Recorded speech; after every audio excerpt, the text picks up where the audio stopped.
on my phone, I join it, but it doesn't show the topic. Like, it's, I don't know. I don't know, You you're look at the being topic and recorded, then- by the way, too, if you didn't know that. I've Thanks been for in the that. room before. Okay. I don't All like. right, so let me just, since you guys are here, if anybody thinks that the Earth is a globe, please put forward your evidence of how you know it's a globe. And we'll talk about it. If you can. There is no topic. There's no like topic. Well, the topic is the discussion of. Oh, I thought you meant like topic. Some things have like atheists getting destroyed. Oh yeah. Well, I don't know. I thought there was a topic, to be honest. Oh no, Yeah. there isn't one. That's fine. There isn't one. I thought there usually is, but Yeah.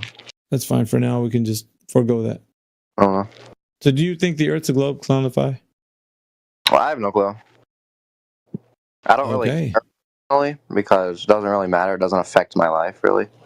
I mean, you can say it can, I guess, because it's the Earth or whatever. But Well, no, I mean just the propaganda that's getting told to you every day, whether you believe it or not, that's up to you. But you're still told that propaganda gets pushed onto you. yeah, You I don't think it's ask a little. for it. I You mean, I just think it's a get little told. weird considering supposedly the Earth's flat. I don't know why they would teach us this propaganda, but I guess that's a whole nother segment. Well, it has to deal with tradition. Well, that's this whole segment right here. But I thought Yeah. the flat Talking Earth about- has been around Yeah, like a while. tradition. Well, tradition would be something that you get told that is just the way it is. There's no explanation as to like how it's actually true. It's just what you keep doing. You're gonna probably tell your kids and so forth. It's gonna propagate forward as a tradition. You're I not have like a out to do. You're not like out to deceive people. You're just telling somebody something that you knew. It's a tradition. I guess just a little weird. I guess. Are rays from the sun parallel or not? What is a ray, War's Peace? A ray from the sun is a Yeah, what's beam a of ray? light. How do you know a beam of light is coming from? Like beam of light. Can you isolate that and be able to tell me that you could see one of those? I know the beam of light is coming from the sun. Yes. Because can you isolate a I'm beam of answering light? your first question. Okay. Or do you just want to gish gallop? No, I'm not gish gallop. I'm actually getting you. You are. To You said. realize. I'm Where's getting the you to beam of light realize coming that. from? No. And then you said That's not what I'm saying. isolate the beam of light. Yeah. How do you know there is a beam of light? A beam of light. How do you know that? Okay. Are you actually interested in hearing what I'm saying, or do you just want to ask more Are you questions? going to while I'm answer my answering your question, or are you just going to ramble on to something else? I'm Answer not my rambling. question. You're rambling. All right, so answer my A question. beam of light, I believe, comes from the sun because when the sun is not around and it's right, there's no light. So it makes sense that when there's, sun out and there's beams of light, that they would be correlated. Okay. That's a lovely non-answer. I want you to tell me was an answer to your how question. how you can Don't lie. isolate. How can you isolate a beam of light? What is a beam of light? A ray. Yeah? A flashlight? No, we're not Problem talking is the about size flashlights. of the sun. We're not talking about the beam flashlights. the sun has is like kind of too big. Donnie, this isn't like 3 or 4. You guys aren't sharing a community brain, dude. Let him speak for himself. Yeah? Yeah, but like you adhere to the same science. Okay, so are principles you and shit, are you sharing a brain, Donnie? Are you holding the brain out? You put it inside your skull? He can speak. I have no problem with him speaking, Yeah, well, AV. then- I don't know then why let you him- do. Yeah, Let him put maybe words in AV. your mouth then. Go ahead, I'm not Donnie. Put putting- words in his mouth. You're Go not. ahead. He's not putting words in my mouth. Oh yeah, he is, because I'm going to just- challenge he's him answering instead your of you. Further Because you explaining can't. what You're he's- not able to be challenged, so I'll challenge Donnie because you're not able to handle the I challenge. am able to be challenged. No. Or are you assuming that I'm Donnie's just not proving- over talking Donnie's Donnie? proving that you're not able to Stop be making challenged. weird Go ahead, assumptions, Donnie. AV. I It's said not like right. Go ahead, 3 Donnie. words, dude. What do you mean? No, you go What do ahead, Donnie. He What do you- can't be challenged. You can. I can be said- challenged. Stop No, making up I don't weird want to said what I challenge you needed to anymore. I say. want to challenge Donnie. Go ahead, Donnie. I said what I needed to say. That the beam of light that comes from the sun is not like as I don't say measurable, but like the way you like. Oh. What was the word you used earlier? Not capture. Wait a but, minute. Like, That's the whole You point. I'm asking, how can you measure a beam of light? You said it can't be measured right now. You just no, said depending that. on the size of it. So you put words it in his can be- mouth. It's easier He to said there observe. was a beam of light coming from the For sun. example, Now you're yes, 'cause saying there- that it can't be measured. No, I'm not saying it can't be measured. Yeah, you did. You did say No. that. If you heard the words like before and after, I was saying that like measure is not the right word. So what's the right word? That's what I'm trying to figure out. What did you say earlier? Really? About, Yeah. See, you're lost in the sauce because you interrupted a conversation that you didn't know what was the context until just about right now. You want me to explain it to you. Well, I'm not Well, going to AV, do the that. context actually I'm not was gonna do he that. asked you if you believe beams this of is light are actually parallel impressive You rage or right not. now. you I gotta yeah, give you you should credit. have Never been answered listening. that question. So, So if we're War's going to Peace, talk about people, No, You what I'm could have saying is at it's least- easier You need to to shut up observe a because flash, a ray you're of no one light to from a talk. flashlight than it is from a giant fucking sun. okay, so which you won't one's be going able to to. talk? You or War's Peace? You guys got to make up your mind. Which I one thought do this you was your want? guys' Actually, which one do you want? Choose who's going to talk, you or him. You know, or you go. I want to see. Rock, paper, scissors, I want you dude. to I don't finish the care. context. Okay, so I asked if we're going to talk about context, AV. I asked you if you believe beams of lights are parallel or not, And I asked you, how do you know what a beam of light is or ray? You which said is an ray first. obfuscation. It's not. Such nonsense. In this It is specific an obfuscation. You aren't answering the no, it's question. not. That's not an No, answer it's to not. the question. In this specific I context, thought you're this was giving Ask Me Anything. you're giving meaning to something you don't know what it is. How can you do that? It's a magic trick. How Just can you answer give the meaning to question, something that you don't please. know what it is? Yeah, what is a ray of light? What is a beam of light? What is Can it? you answer the question or can you not answer the question? You can't answer a question you don't know the premise to. The premise Do you is, know the what is a premise of it? ray of light? In order for it I to do be know the parallel premise of or not parallel, you have to give me the But you're asking definition for questions what and you're you're not talking about. answering. So I'll What ask is a ray again. of light? Do you believe this is a pretty simple question? Beams of light No, are I'm not going to parallel answer. It's or not? It's out of context. Most It's flat out of earthers say context. not. It's Do you out believe of they're context. parallel or not? You don't know what that word means. You don't know what it means, so you Do you can't know what use it it. means? 'Cause I feel It's not up to me. It feels like I you're want you- refusing the question because you don't understand what it is. Okay, so you guys are sharing the brain again. So back That's to not- Donnie no. and not War's Peace. We're just dogpiling you because you're So I'm the gonna, question yeah. is- So I'm gonna challenge you, not War's Peace. How about that? I'll challenge one of you guys. I don't really care who I challenge. Can you answer the question or can you not No. answer the question? Who am Is I it possible answering? for You to or answer the Donnie? question? Because We're- you're sharing a we're- brain. we're- So who am no, I we're- answering right now? No, we both just have answer very the similar question. questions. Which one? we're wondering You or the same Donnie? thing. My question. I'm the person speaking. Answer his. Answer Answer his. the question. Are beams Okay, of so light Donnie, parallel or just not? take a seat then. All right, so you're not giving context to what a beam of light is or a ray of light. So I can't answer that question because you didn't give me context. What is it? It's just a hand wave. No, it's actually getting It you to is. describe what you're talking about. Because if you're telling me, hey, describes, I'm going to tell you something and you have to agree or disagree with me. Well, what are we talking about? Well, I can't tell you what we're talking about. Well, how can I agree or disagree with you? You haven't given me context. Okay, What but do are you we know what talking he's about? talking about? What Do you know is what a ray of is? light? Do you know What is a ray of light? is? What is a beam of light? Do you know what a ray of light is? Okay, so back to you again. Sure, yeah. Do you have a working Sure, definition yeah. of what? Is this how you guys operate?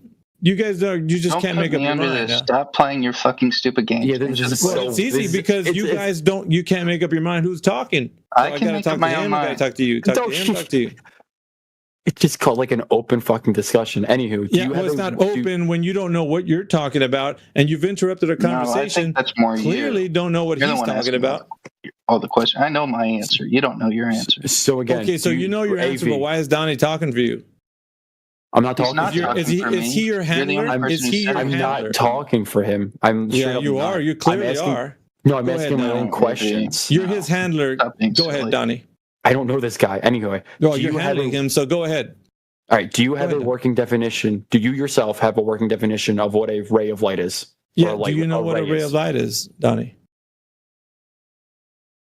Hello? Do you know what I'm saying is? What is your working I'm definition? asking you guys.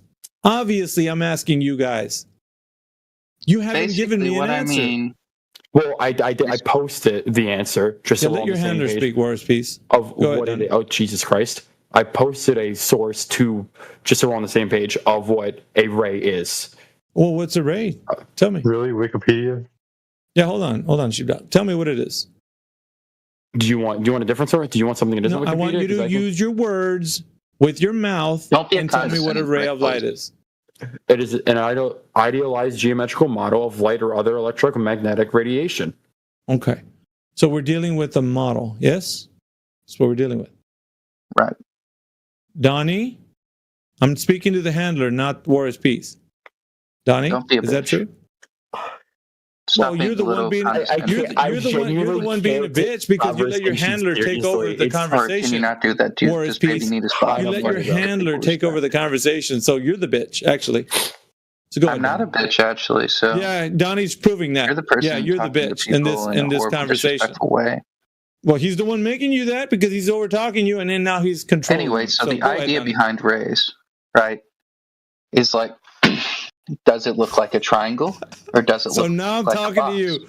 Your Right. handler's going to We can interrupt think when I about- talk to you. If a triangle is made up of individual light segments, the rays wouldn't be parallel to each other. But if You the just- if you the can't rays are continue, not War is parallel to Peace. each other, it looks like a box. You So can't do you think continue. when the sun is shining on the Earth, No, it's not going to that work. it's shining in the At shape the of end of your spiel, I'm box still going to or a come back to cone? the fact that you don't know what a ray is. we have identified It's funny what a watching ray these is? far two We have people at the same explained what a time. ray is. We have further know. identified what we mean when we say whether they're parallel. I think But he whether has me they're not muted, so you parallel. can just continue to talk. You have not answered if you So- think the sun is shining in a cone towards he the thinks Earth, it's going to work, but it's Right? not. or do you think it's shining directly parallel lines? Not going Can to you answer that. question? No, I'm not, because you don't know Well, what a ray of light It's is. a very easy answer. It's parallel. Okay, well, if you're just going to mute me and then you're going to continue to ramble, then you can just move along, because I don't want to talk to somebody who's got me muted. How about that? You aren't muted. You just were being Okay, then. disrespectful, and I wasn't going to intercount with it. You called me disrespectful all is sorts not- of names, and then I called you names. Yeah, because Yeah, you you were allow trying to, like, somebody else. overtalk You're doing it. Yeah, you want Donnie to handle your conversations. That's what you want. I don't. Well, then he's doing it. You don't tell him, Donnie. Buddy, Let me if it's do such this. a Okay, problem, Donnie? why don't you get one of your other buddies in here to like help you out then? If No, you're I don't like need really that. this scared about a don't need 1v2 and you're struggling against two people that like barely know what they're talking about, maybe bring someone else. Yeah, in you got that so you can help right. yourself. You got that right. You barely know what you're talking about. Okay, so let's put Yeah, it like but like this. we barely know what we're You talking don't- about. We're still like outshining you in every metric No, possible. you're not. Look, So, like- listen. Have you Right, both you haven't said been able to anything, tell me AP. what a ray of light is? You already told me that it's a We model. I have, want to hear from actually. Morris Peace. Well, it's from you. What is a And I ray of have light? been speaking. What's a ray of light? Okay, it's an idealized model of Okay. a part of a sunlight. So, like, we can think of So- it. If the rays of lights are parallel, right, it would lead to a straightforward Uh-huh. shape, like you can imagine a rectangle of light hitting the Earth. If the rays of light are non-parallel, it would lead to a different shape, probably like a cone. So when you're thinking of the sun, right, do you think the sun's light hits the Earth with parallel rays like that, or non-parallel rays like a cone or like a triangle?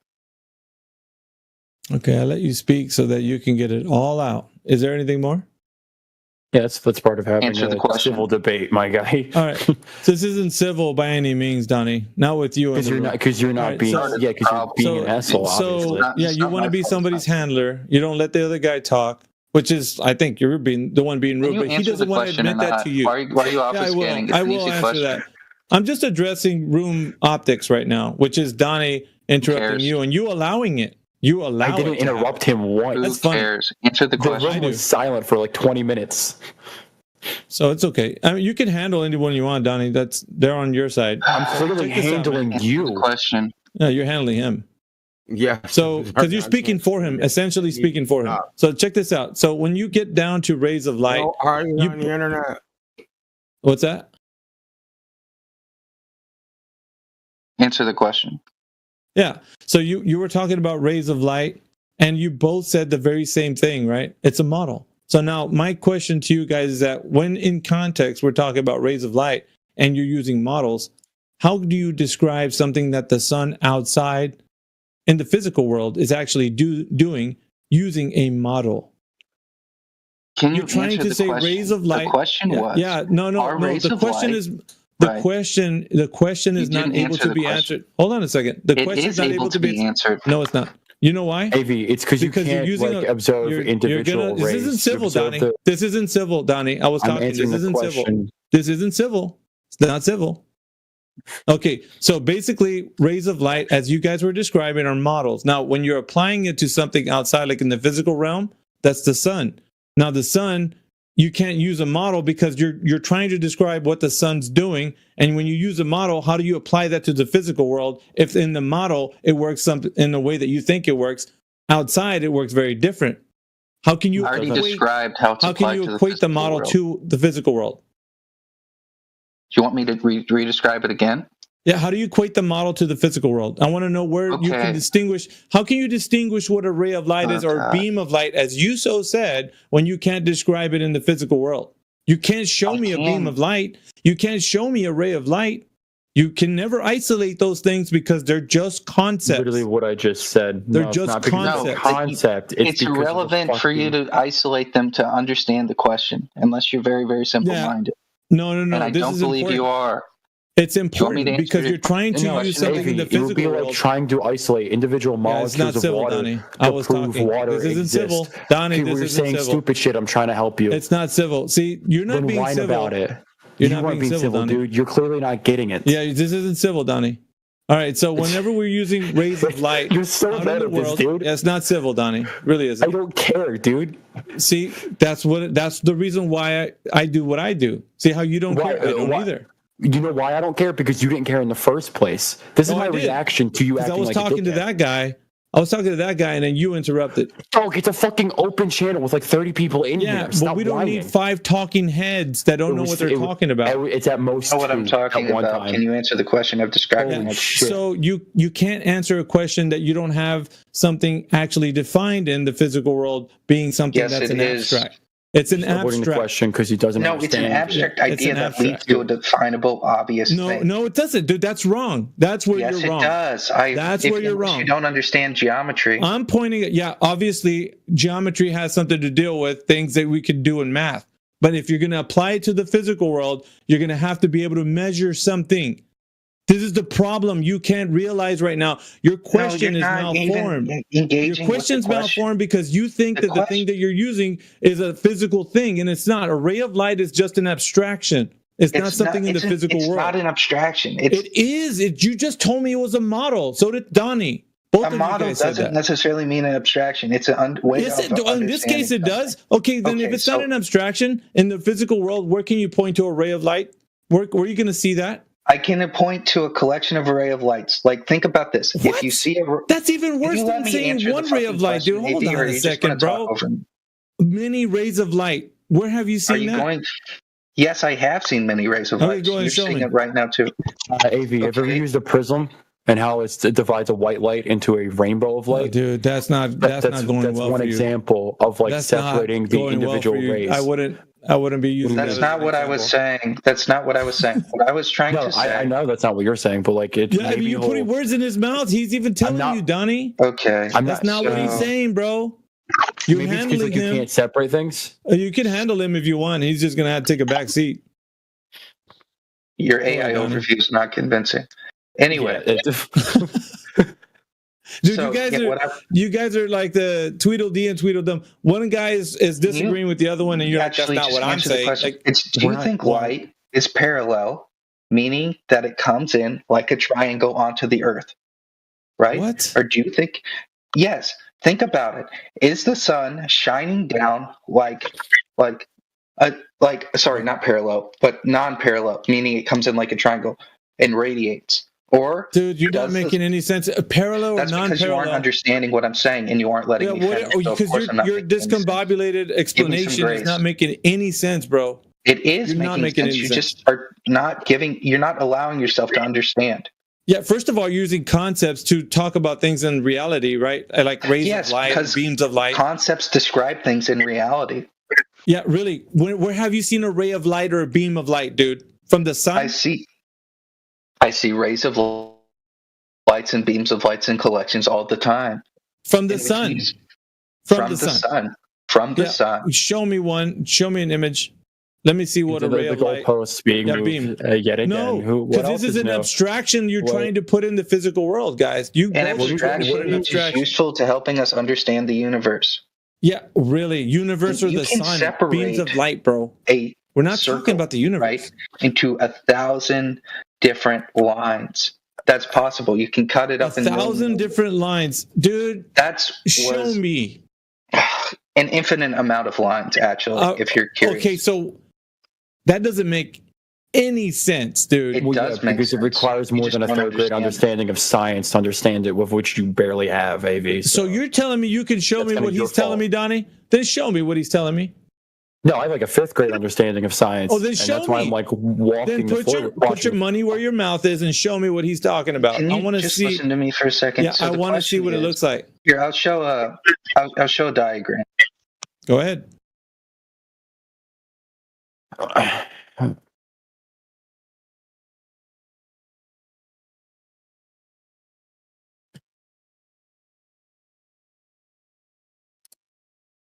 Having fun with Tweedledum and Tweedledummer? Yeah. Actually, I am. Did you hear me earlier, Indio? I said it's funny listening to Alpha bar two people at the same time.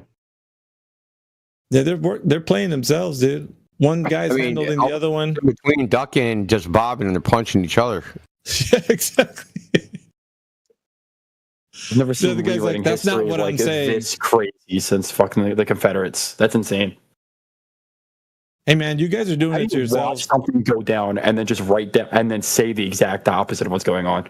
That's genuinely insane. Yeah, There's a level of delusion that has to yeah. Listen. We got people showing crepuscular rays in the chat, but this guy's talking about a beam of light and or a ray of light, and they're showing rays. They're showing you rays. According to the So definition. now you have your answer. Yeah, wait a minute. Stop. Because wait you a posted minute. something. Let me go over what like you posted. You have what you asked for. No, let me go over what you posted here. Let's go back to it. I think it's important for context. Because you posted it. In optics, a ray is an idealized geometrical model of light or other electromagnetic radiation. Okay, but you asked Bravo for everybody posting in the chat. Because you guys are falling for the same... Okay, what is a ray of light? That's what I was asking. Because the guy was saying ray of light, beam of light, but it's an abstraction, idealized in geometry. Yeah? But it also works in fucking real life. Like there are individual rays. I don't. It doesn't matter. Okay. It's such a non sequitur fucking question to like the original point he was trying to make earlier. Dude. Indio, buddy, you have a fucking YouTube channel with like 30 people with some bullshit. You don't know shit. I'm gonna cry now. Did we ask him where we we was educated on this, okay? If I wanted to hear from an expert, I would not call you. Oh my god, I'm a failure of life. At least you admit to it. Because every time Anyway, I the ask for like question evidence is, of anything, this guy posts his I own sent a YouTube diagram in videos. chat. So you have heard of wave particle duality, right? It's not wave particle ray Guys, triality. Do the lights And then we derailed into a stupid question. There square? we go. Like, do you expect light to go like straight in the form of a rectangle, or do you expect it to radiate? It's an easy question to answer. What'd you say? I said, AV, I put a diagram in the channel. Do you expect light to go parallel, or do you expect it to radiate? Light from the sun? Yes. Yeah, well, we say that light is radiating from the sun, so it's easy to see that, right? It covers an amount of areas. Are you Light is insane? not rays, it's waves. Well, it has wave-like behavior, but it's also particles. There isn't. Listen. Cool. Waves, Ray rays, optics. whatever you want to call it. What Donnie, you stop- don't stop being understand uncivil. is that ray optics fails. Uncivil, you just don't know what you're talking about. Ray optics fails at the distance you're talking about because there's something called the Fresnel distance. Would you like me to explain it to you? No, not at all, actually, because it's just Yeah, of course not really. Because you don't actually want to to look like at the it. You'd main rather contention you being that's wrong in your life. had here. No, it has nothing to do with being wrong. Yeah, Listen, you don't like being wrong, Donnie. okay, the sun is not a point source, right? So you're doing the little stupid diagram with the frickin' rays, or a space, convergent beam, divergent beam. All those are idealized. That's not how the real world works. It is.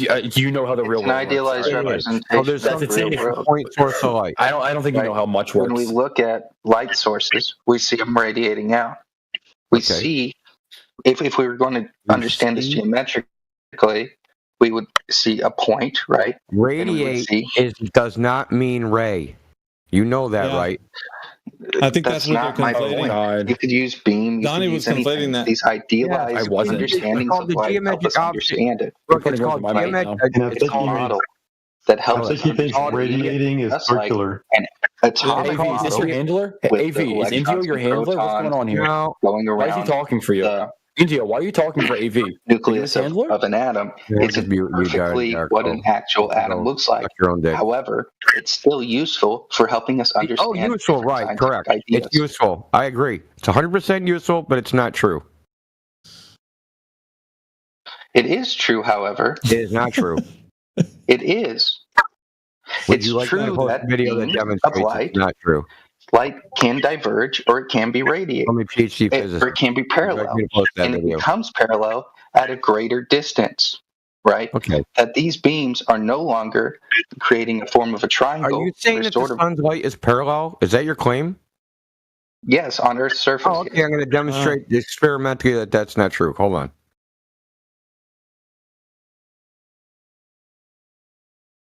And if you have some counter evidence instead of ideas, you can post it.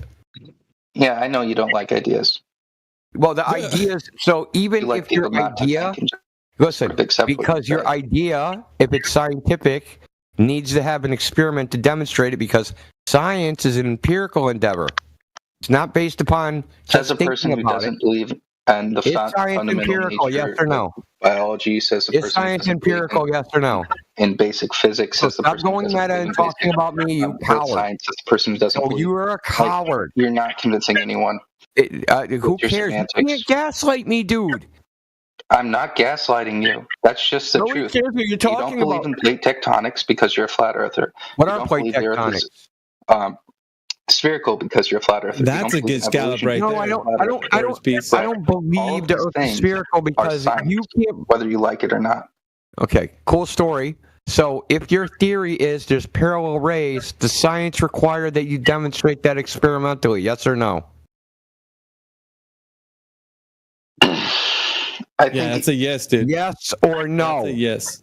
Oh, now I have to answer the yes or no. When you didn't answer it earlier, Indio, what a hypocrite. You guys are hypocrites. I don't even know. what Anyway, you're so I'll asking explain questions why about. that doesn't really make sense.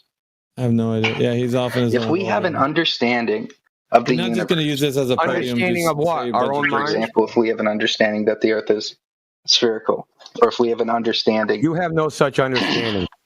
that So I just posted in the we chat can make demonstration deductions of. based off of that I just understanding. You're listen. muted. Shut up. You're gonna And get muted. based off of Okay. those deductions, Okay, He's it's muted. not narration time.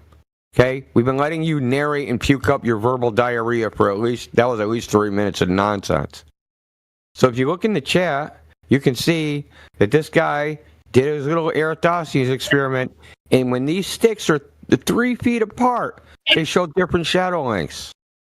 So how can these be parallel rays?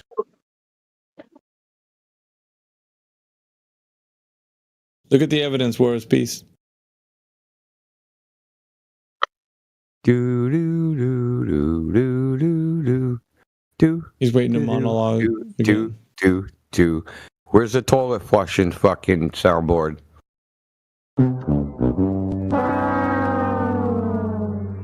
The video is from a glober trying to prove the globe. Ouroboros has been Golly. like stirred up, I guess. Ouroboros, are you Video there? is from the video that's right above it that I posted. You can see the times. Ouroboros, are you there? What's up? So what do you got? You're posting a whole bunch of the stuff in the chat. Do you have an argument for the Earth being a globe? Yeah, bro, like eclipses exist. And so what? Yeah, it How does proves how does that it proves it's round. They're always round. Yeah. So how do you know that the Earth is causing that? What's the evidence there? It's how the eclipse works. It's a Yeah, lunar or cast solar? Which one shadow are you on talking about? on Yeah, that's the claim. Yeah, lunar lunar or solar? eclipse. So lunar. How do you know the Earth's casting that shadow? Because things cast shadows. Everything And how casts do you shadows. know the Earth is? Because everything does. Okay. Confused by your question. I So mean, you're just everything does. imagining. Or You're just imagining the Earth's doing this thing, casting the shadow, but you Why- don't know how okay. or if it is. why would it end? Because there's no evidence. How do you know it's the Earth doing it? That you can laugh. Prove to me I mean, why that would the Earth I? is doing it. Okay, like realistically, dude, if everything casts shadows, why wouldn't the Earth, a giant spherical Okay. ball, why wouldn't That's it? great. No, that's You the think thing it's you're a trying giant? to prove, dude. You So think that's it's a the thing giant you're trying spherical to ball? prove. You just tried to pull a fast one. You're assuming the thing you try to prove is true. Yeah. How do you know it is true? That's what we're asking. How do you know it's the Earth doing that? Because shadows exist and everything Oh, casts that's shadows. great. I've No, already said yeah, that. thank you, Captain Obvious. We know shadows exist. How do you know Okay. it's the Earth casting the shadow on the moon? How do you know that? What else? What else would it be? I don't know. Why are you asking me? I'm asking Your you. incredulity is not actually evidence, dude. He's like, what else Your would it lack be? of Well, imagination is not evidence. I don't know what else it would Don't be. ask So me, it's gotta bro. be whatever I first thought it was. I'm asking you how you know it is the Earth. Well, because the moon's next to the Earth, I mean, dude, like relatively how do you close to it. know it is the Earth casting that shadow? Pretty sure, Maybe it is like a I would shadow. assume. I would assume mean, scientists have proven bro, that. I'm come sure I on, can bro. look it up here. Yeah, we Well, know then you would look it up. assume. Look it up. I mean, I invite you to look it up, but I'm challenging you, Ouroboros. Look it up. Okay, I will. Okay. The man said challenge accepted. Okay. I'm good with that.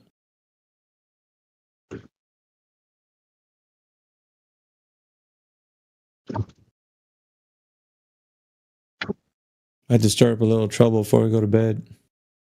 I was about to go to bed. Then I heard Well, you you know. freaking dealing with these monkeys, and I'm like, can't You do got to it, throw man. in at least one more round, man. Or we call it a Kick him in the balls and run. Maybe play pigeon chess. Little Rochambeau.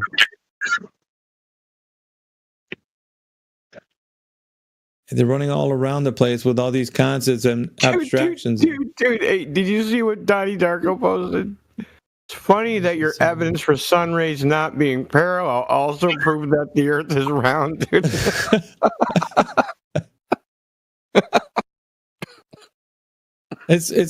Dude, it's too easy sometimes with these guys. Bro, you're killing me over here, man. Yeah. That could only prove the Earth is round if the rays are parallel, dude. You don't even God know your forbid you own should. evidence for shit. They don't even know what your own evidence is even trying to prove or how it would prove it. God forbid that you show the error in the video. The video shows non-parallel sun rays. That means the mathematics that he used are incorrect. Because the angles We've are seen the incorrect. video. Because the angles assume a globe with parallel sun rays. So if he calculates angles, assuming a globe with parallel sun rays, the calculation's wrong because he measured non-parallel sun rays.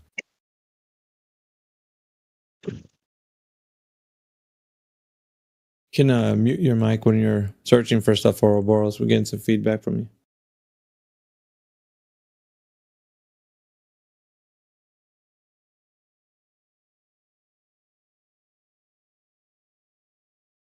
I'm just wondering why he has to find the evidence that for what he already believes.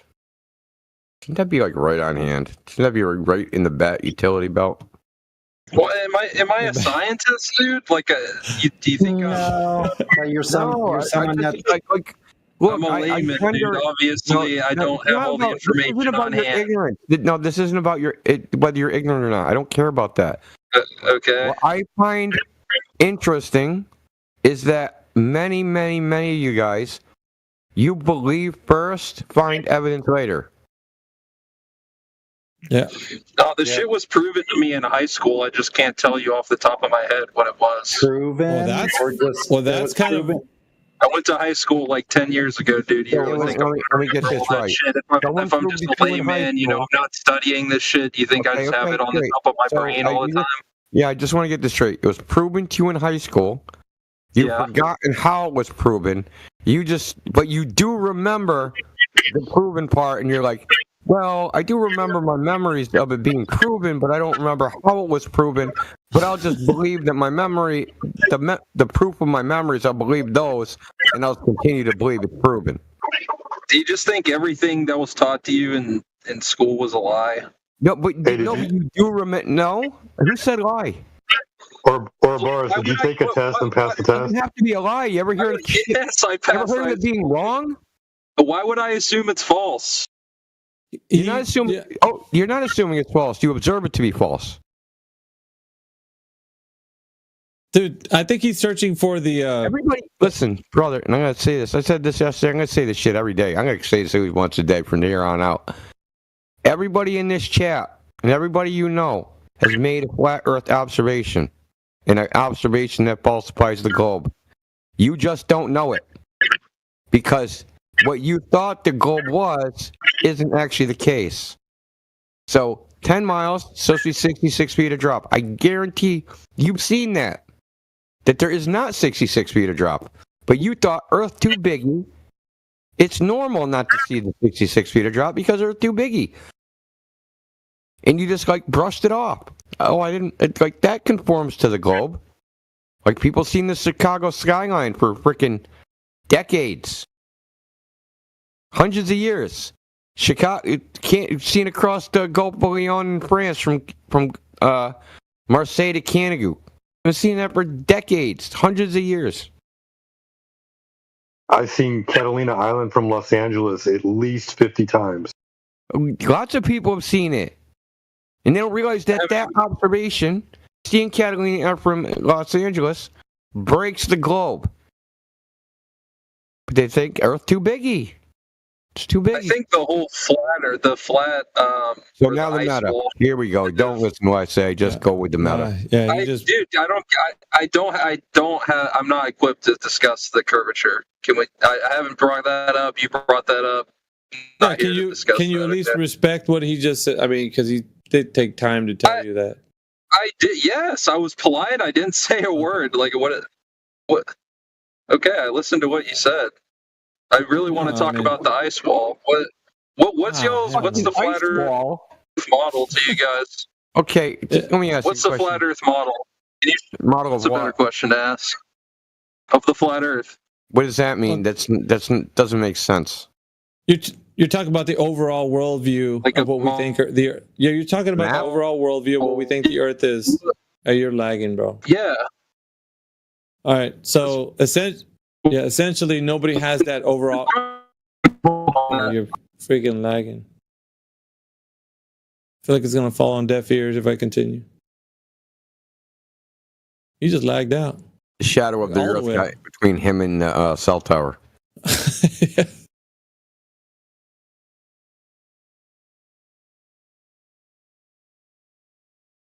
I don't know, man. We keep getting more. I guess I'm gonna have to stay up a little bit more. I don't know.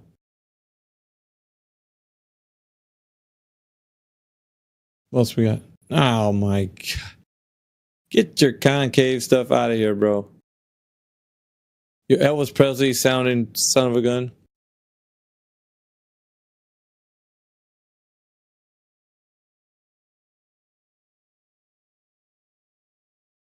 Who's that? Who's the Inside concaver? secret.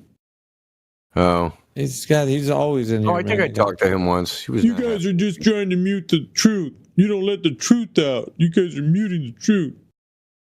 No, we're muting rudeness. If the truth comes with rudeness, we'll mute that too.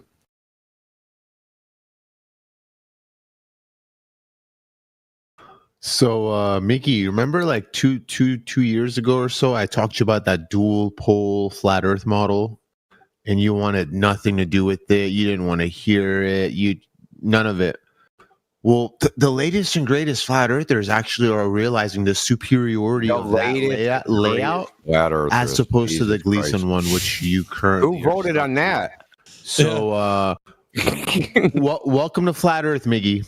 Nice straw man there inside. Who voted on the latest and greatest flat earthers? Like a survey's like a Nielsen rating, latest and greatest flat earthers. We got a 7 handle on the latest and greatest flat earthers. They had 50,000 people watch it. There was a poll that was up, and all the latest and greatest flat earthers voted on that, and we all, we chose the right model. Yeah, and since we're just a bunch of grifters too, man, we charged money to vote. Did they get 3/4 of the community to approve it? Was it like ratified and stuff? No, we just need like at least 51%. That's about a good standard majority rule. Yeah. Was it filibustered? According to Inside Secret.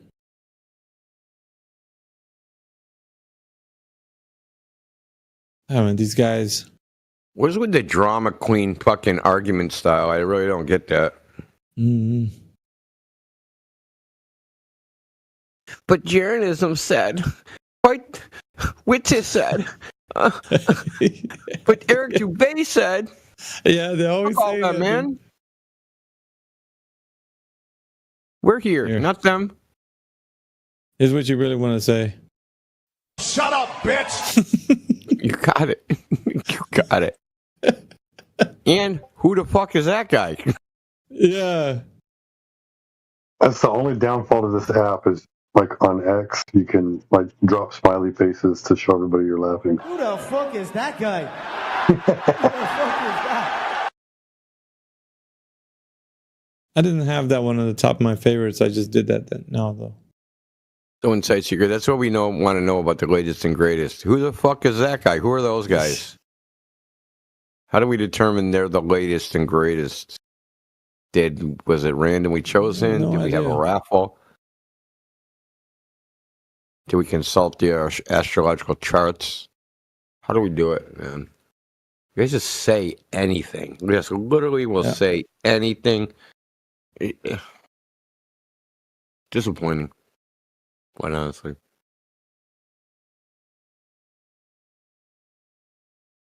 Well, unless you've got something better, we're just going to run with it.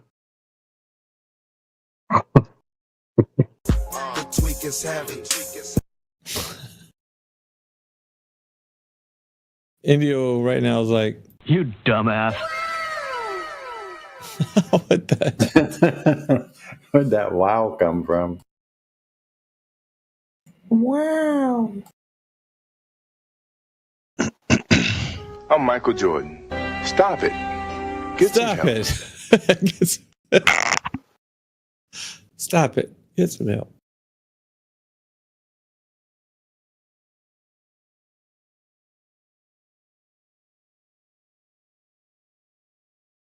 So I assume Donnie Darko and Franz was trying to prove the distance of the sun.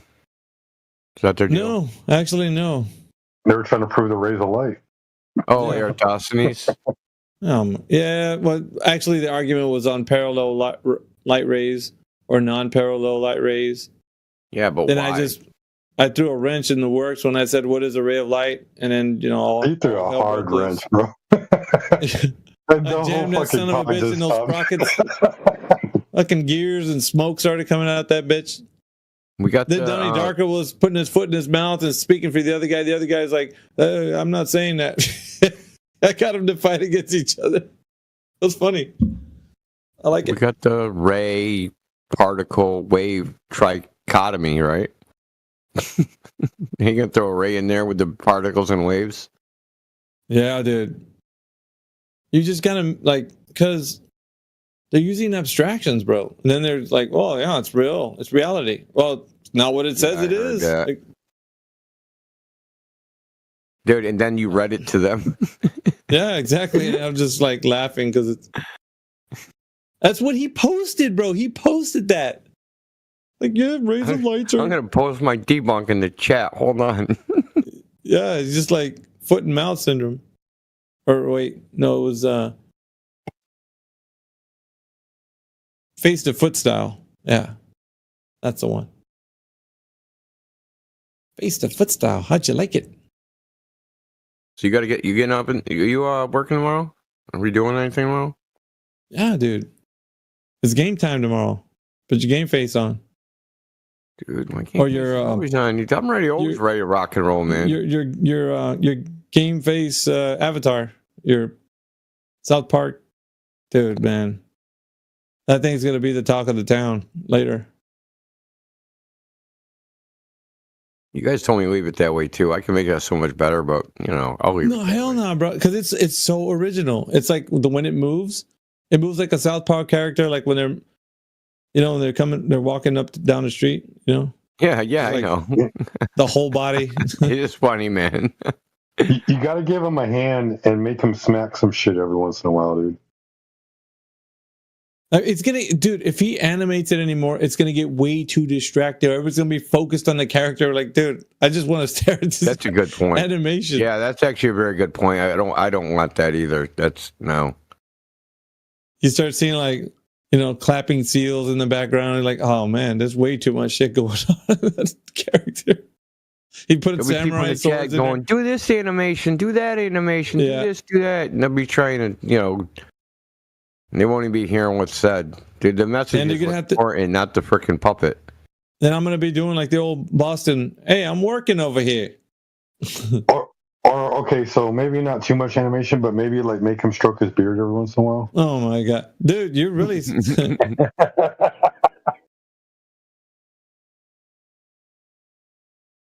I'm teasing, man. It looks great, dude. I really like it. I would because it's split screen. I wish I could make animations where, like, if you're above me, I can flip you up, and then wipe you off to the side, to the left or right. I'm gonna get up tomorrow in the next window. I'm probably gonna get up tomorrow and just be working in our server, and then we'll put together what topics we're gonna go over and have us some good shows, man. See how many. How long from now? Don't even give me a time. Just tell me how long from now. Well, it's 11:34 right now, but it'll be when CB wakes up. Because he's on Cali time, bro. Date? So today? No, I think he said Thursday. Was it today? You said Wednesday, right? Thursday. Okay. Today's Tuesday. Well, your days are. Dude, I gotta head out, y'all. Y'all have a good night. Great. Later, Sheepdog. Peace out, Sheepdog. Yeah, thanks for the invite to that room, that group. Yeah, no problem, man. I hope it works out for you, and we'll just have to keep pushing it. Yeah, check out our content on Rumble too, bro. I am. I'm gonna play it in the morning on my way to work, and all right, brother. Whenever I can throughout the day. Yeah, thanks for your help and such. Absolutely, man. Oh, Bendy Light. Bendy Light just popped in. I'm gonna play that clip. Who the fuck is that guy? What's up, Bendy Light in the chat? Oh, Heretic's here. Apocrypha, I ain't never seen that one before. That's actually pretty funny. That's me sneaking in the room saying what up. Oh, we're emerging. Apoc, dude. Didn't say what's up to the homies, bro. Fuck's wrong. I know, I just did in side chat. I'll sneakily. Oh, I seen that shit. What's up, people?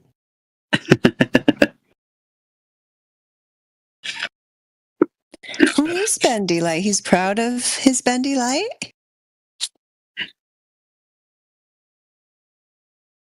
I like the avatar. What is it? I got you. Blow it up.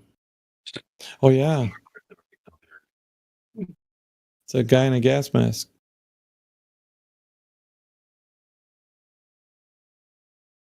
It's Bendy Light from Jamaica, man. Bendy Light's an old arch and nemesis. Is it really? Yeah, he goes way back, sort of way back. Still lost, but oh well. He's like a tumbleweed that just breathes into this town. Just looking at him, he just rolls He just goes from town to town. He just keeps going, just rolling. Mm-hmm. Does he talk, or is he just one of those rappers? No, he's one of those guys where he's just like talking to a brick wall. Ah, yeah. Yeah, what a great intro. Great intro. Brick walls. We love those. He's let me see if I have that meme. It's for people like him. Or that photo. Let me see, where is it at? The one where the cats are changing the tire. Let me find it. You have better luck teaching cats how to change tires than talk to that guy. Herding cats? Yeah.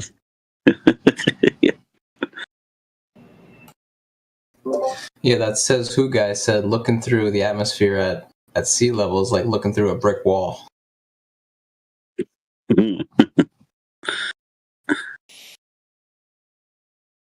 Or herding cats with the fire extinguisher. Another good one. The fire extinguisher. It's funny. Don't do that, by the way. We're not advocating for that.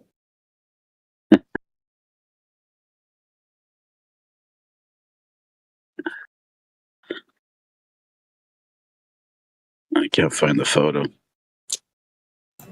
No cats were harmed in the herding of this server. Yeah, not yet anyway. Except the cool cats.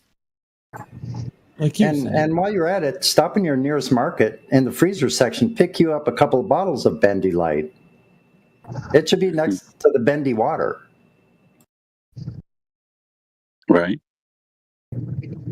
The video that you posted, it's amazing.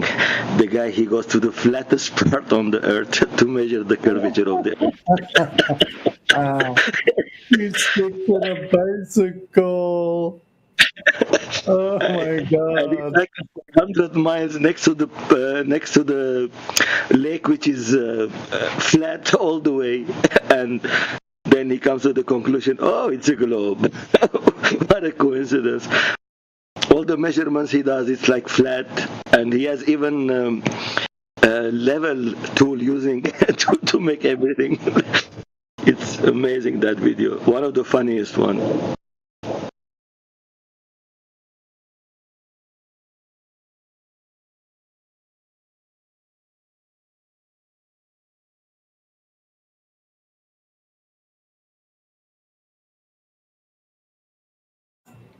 The globe is a noble thing? What? You mean the classroom globe? How can a classroom globe be noble? What? Has personality traits? That's hilarious. McToon, in one of his streams a month ago around, he brought out his globe and he said, this is a map. And he said, we can take it's scaled down to size, and we could take a measurement and it will equal over here on this side. And I was just like, this guy, dude, did he not read the bottom sticker where it says this isn't to be used for educational purposes? They're gone. They're totally gone, man. Like, really.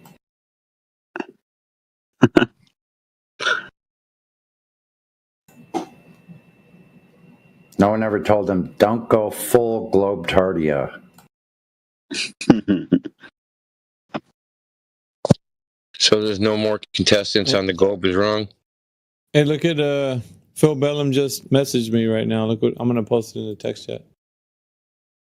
Just right now. He's listening to us, by the way. That little snake in the grass. Contestants on the globe is wrong. That's good. Check this out. He says, I have proved that the sun rays are very far away and practically parallel. Too close to parallel to easily measure the difference from parallel. What the hell? Dude.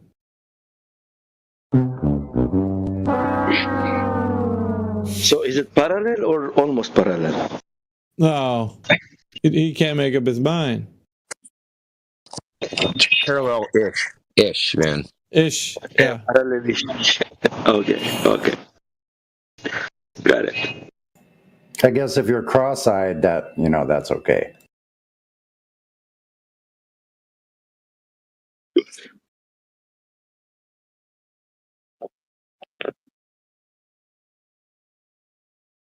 Yeah. Professor Phil's listening in, so. Ain't it past your Guys, bedtime, Dandelion? Gotta make your. Well, it's a special occasion. Huh? What? It's your birthday? No, it's getting close though. Next month. What's going on? Is there a party? Are we missing out? The party's in here, isn't it, AV? Uh-oh. All right, where's the dance music? I don't know. I'll hum Saturday Night Fever for you. I got a song. I'm gonna put Ward's Welk on the record player. Tweak is heavy. Tweak is heavy. It's heavy. That's hilarious. Oh my gosh. This is one of me and CB's favorites right here. Wow. Oh, you. Oh, I didn't know you were a racist. This one too, look. Ooh, yeah. Ew, he obviously doesn't care about dogs or the environment. So many microplastics. Oh, wow. What? How many microplastics?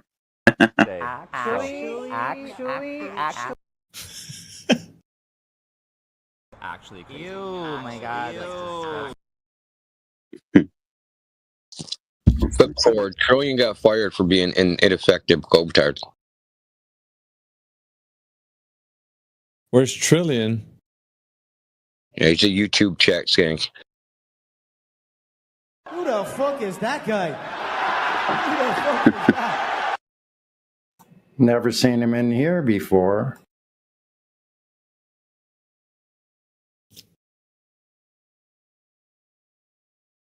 I haven't seen Rob Noxious for a while. Where's that guy been?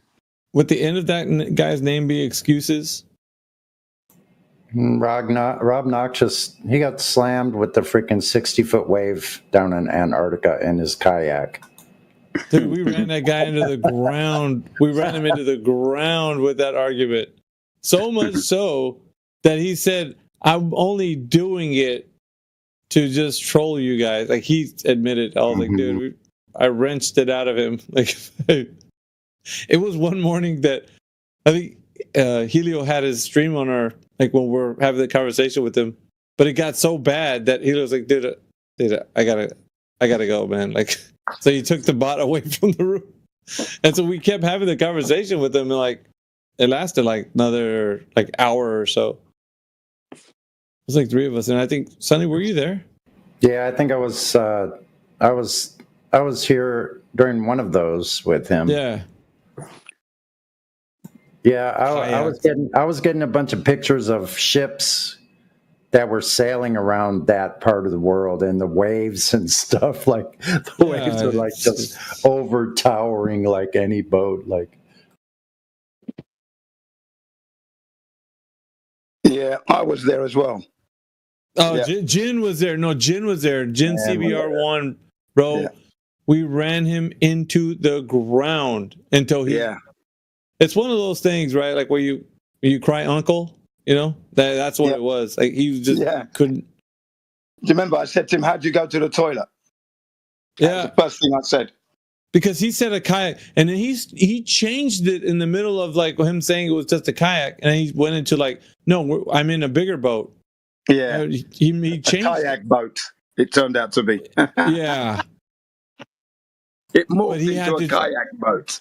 It was a kayak boat, and then we're like, well, show us an instance where this has actually happened. And then he pulled out like, some instance where somebody was followed by a boat or some other thing. Yeah, that's right. Accompanied. That's not solo, is it?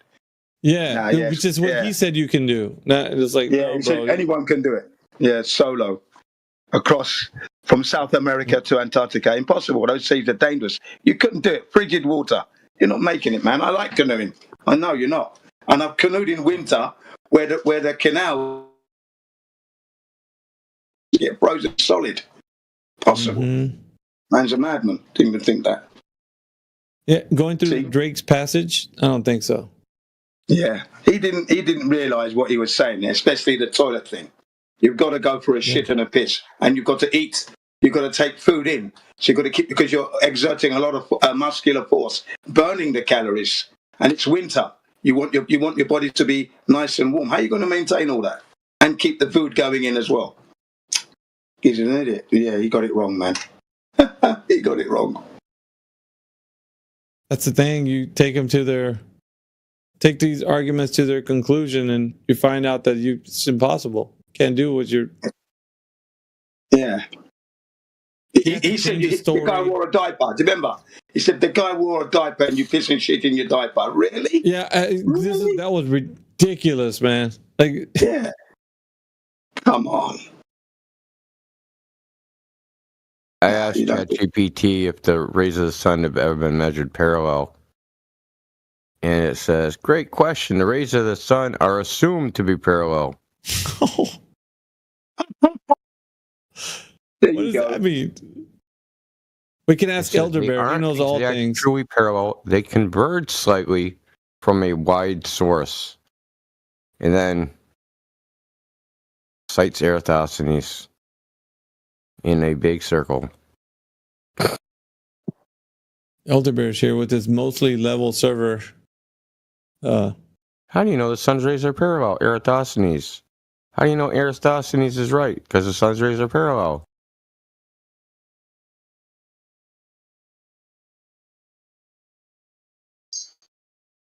Yeah, no, I don't know everything at all. Wouldn't claim that. That would be.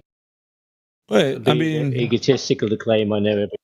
Sure. You know that a flat screen is flat, though. That's what you said. You admitted that.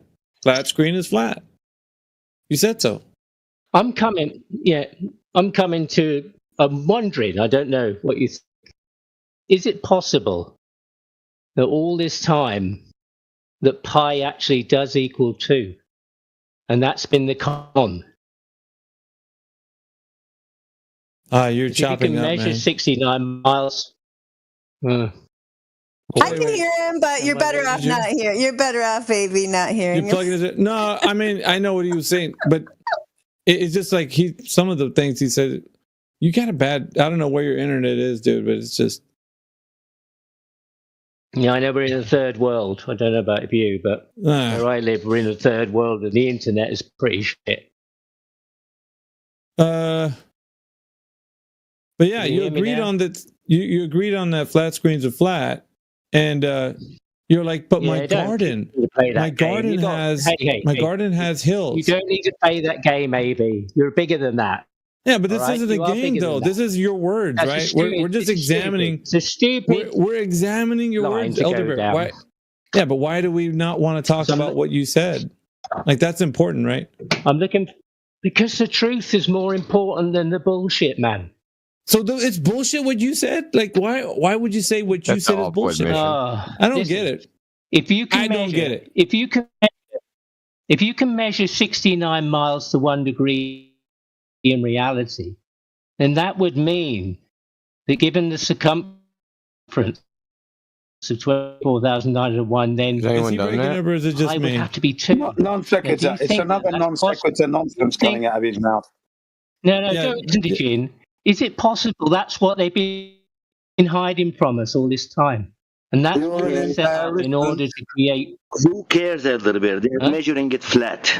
They are measuring elevation angle flat. That's what I say. If you've measured it flat, yeah. Who gives a shit? Yeah. What is the circumference? What they are doing? If it's measured flat, Because we've got these numbers in reality, Sasha. And you have to make sense of them. It's no good you waffling down there. And you're supposed to take a knee because you're lost. You're the one that's waffling, Elder. What am I making sense of it? The circumference, I'm measuring flat. That's all is important for me. The rest I don't care. Hold on, I think Elder's going senile, dude. Sasha. Elder, you're not talking to Sasha, bro. It's Migo Wigo. Sasha? Is it Migo Wigo? Sounds very much like Sasha. No, he's not Sasha. He's not Sasha. Yeah, well, listen, as I told you before, Migo Wigo. Listen, hang on. As I told you before, it's Wigo, not Migo Wigo, right? Oh, God. We don't, we have to all go, not one goes together, do you know what I mean? One's no good. We've all got to go. Yeah, not when we go. We go. Yeah, when we go, we all go. All right? Oh, so if all these measurements can be made in reality, then something has to add up, doesn't it? And if you measure 69 miles per 1 degree, then something's good, and you've got these numbers. I'm going to let Jen TBR loose on you, man. You're not going to be able to recover. I know. It's a repeat episode, AV. Can I complain? This is a repeat episode. All right. We want to change the channel. Okay. Okay. You don't want any help? Good luck. Yeah. No, man. I'm going to help. You're not a senile old man, bro. Gene is not any help at all. I'm going to help. You're not helping at all, mate. You're not helping. Hold on, let me help you. Let me help him. Panicking already, look. Already panicking. Wild-based claims. He's trying to sell you. He's trying to sell you nonsense. He doesn't know what he's talking about, Gene. I'm going to help particularly with the pitch data. I'm going to help doesn't know the pitch data stuff either. If he stops fucking talking, I'll help. This? So I'm helping Elder Bear. Nautical mile, linear. That's a linear measurement. Yeah, and we know, since we know the water, since we know the surface of water is horizontal, so whenever you're measuring nautical mile, you're talking nonsense, Sonny.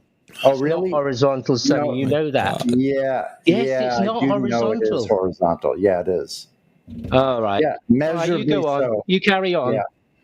Yeah, measurably. No, it's not measurably so. That's the trouble. You're talking nonsense. And that's where you get lost if you don't follow the numbers that we have and make sense of them. You'll get nowhere. And you guys are talking. What number?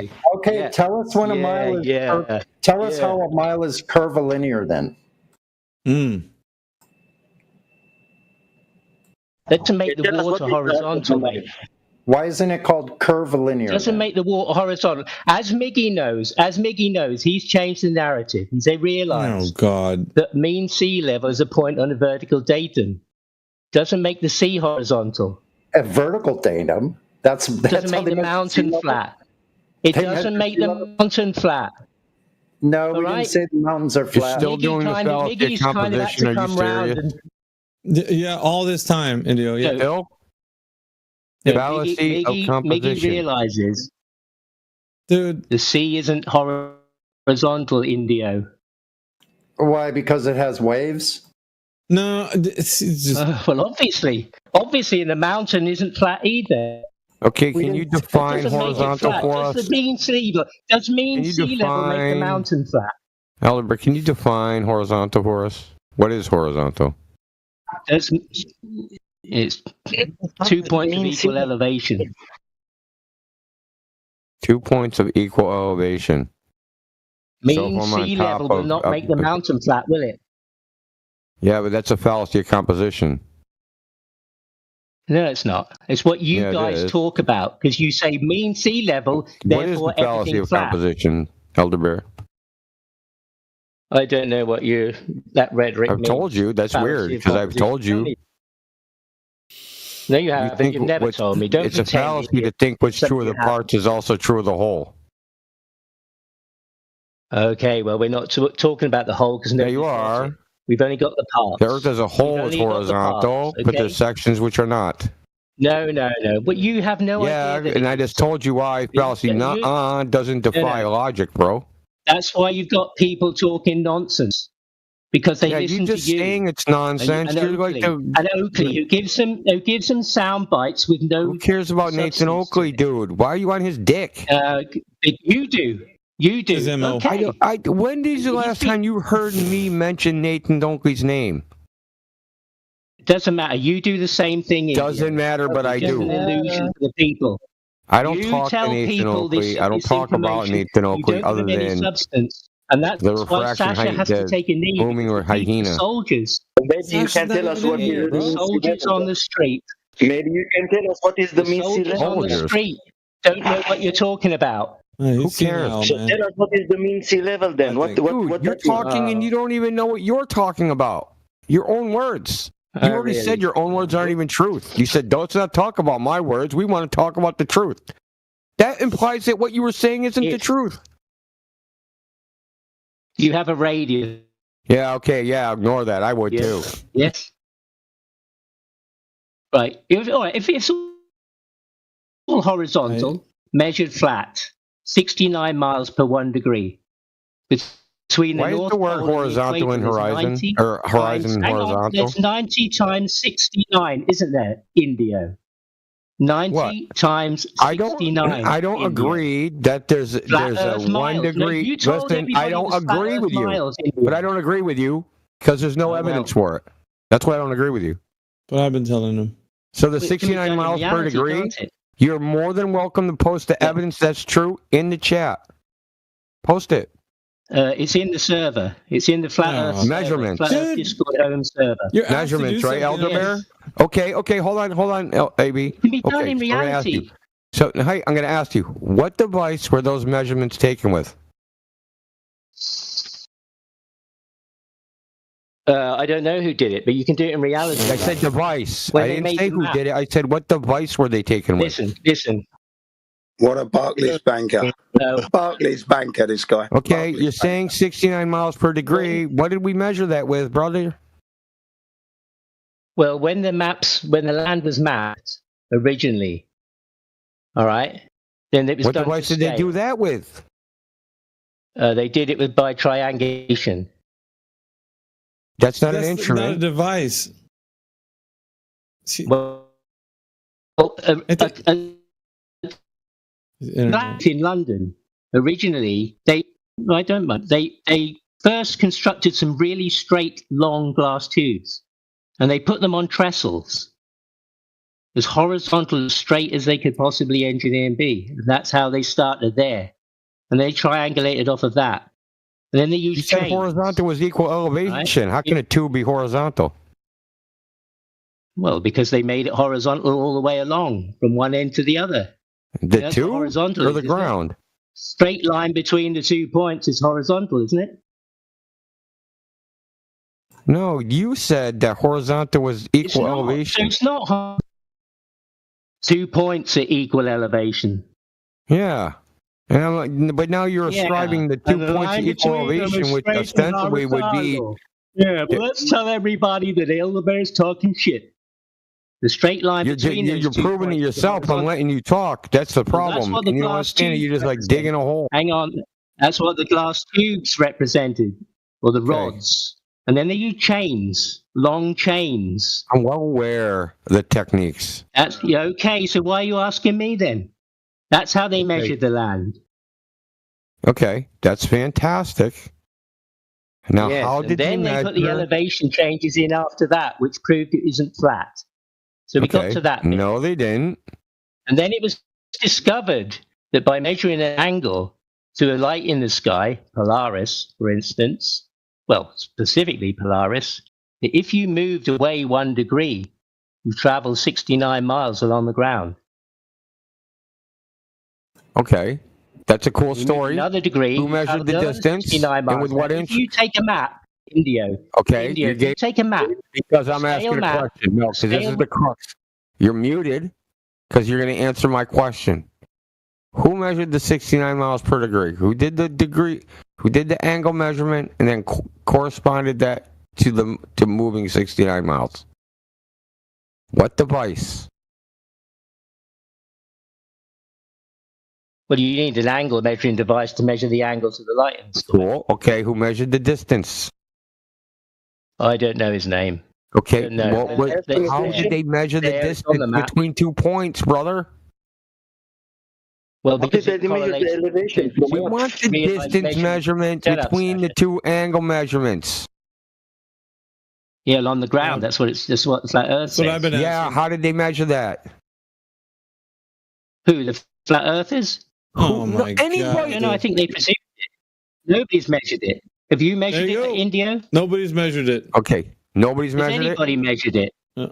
No, has not anybody to here my measured knowledge, it because I've been to asking verify? you guys for 8 years, and no one can come up with any fucking device or technique or who did it.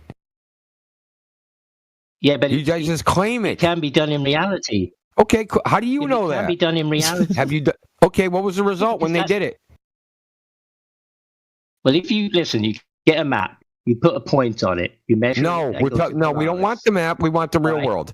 We want the And real then world. You get your scale. They try it. Well, that's what We people want should the do. real Maybe people world. should We don't do want to it. measure See if it's maps. true, India. Look, I You can't trying to measure. become some Look, fucking bro. legend. What you're saying is a or non icon that sequitur, tells Elder Bear. everybody bullshit, and they repeat. Okay, stuff what they you're don't even saying know is a knowledge non about. sequitur. Okay, I can measure the distance on the map, but I can't measure the angle on the map, can I?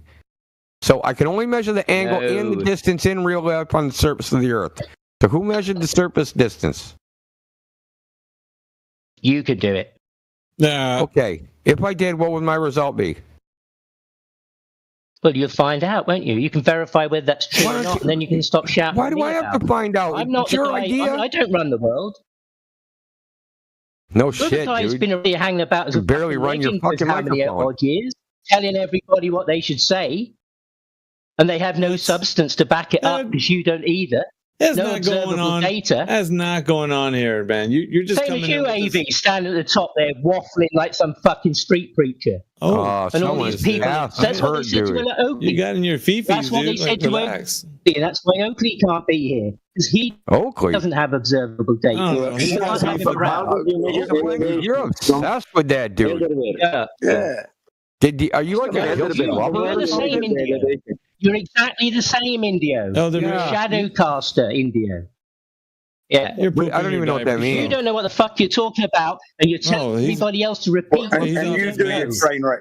I am never, ever. First of all, no one's capable of repeating what comes out of my mouth. Okay? First of all, they aren't even capable No, I of know. it.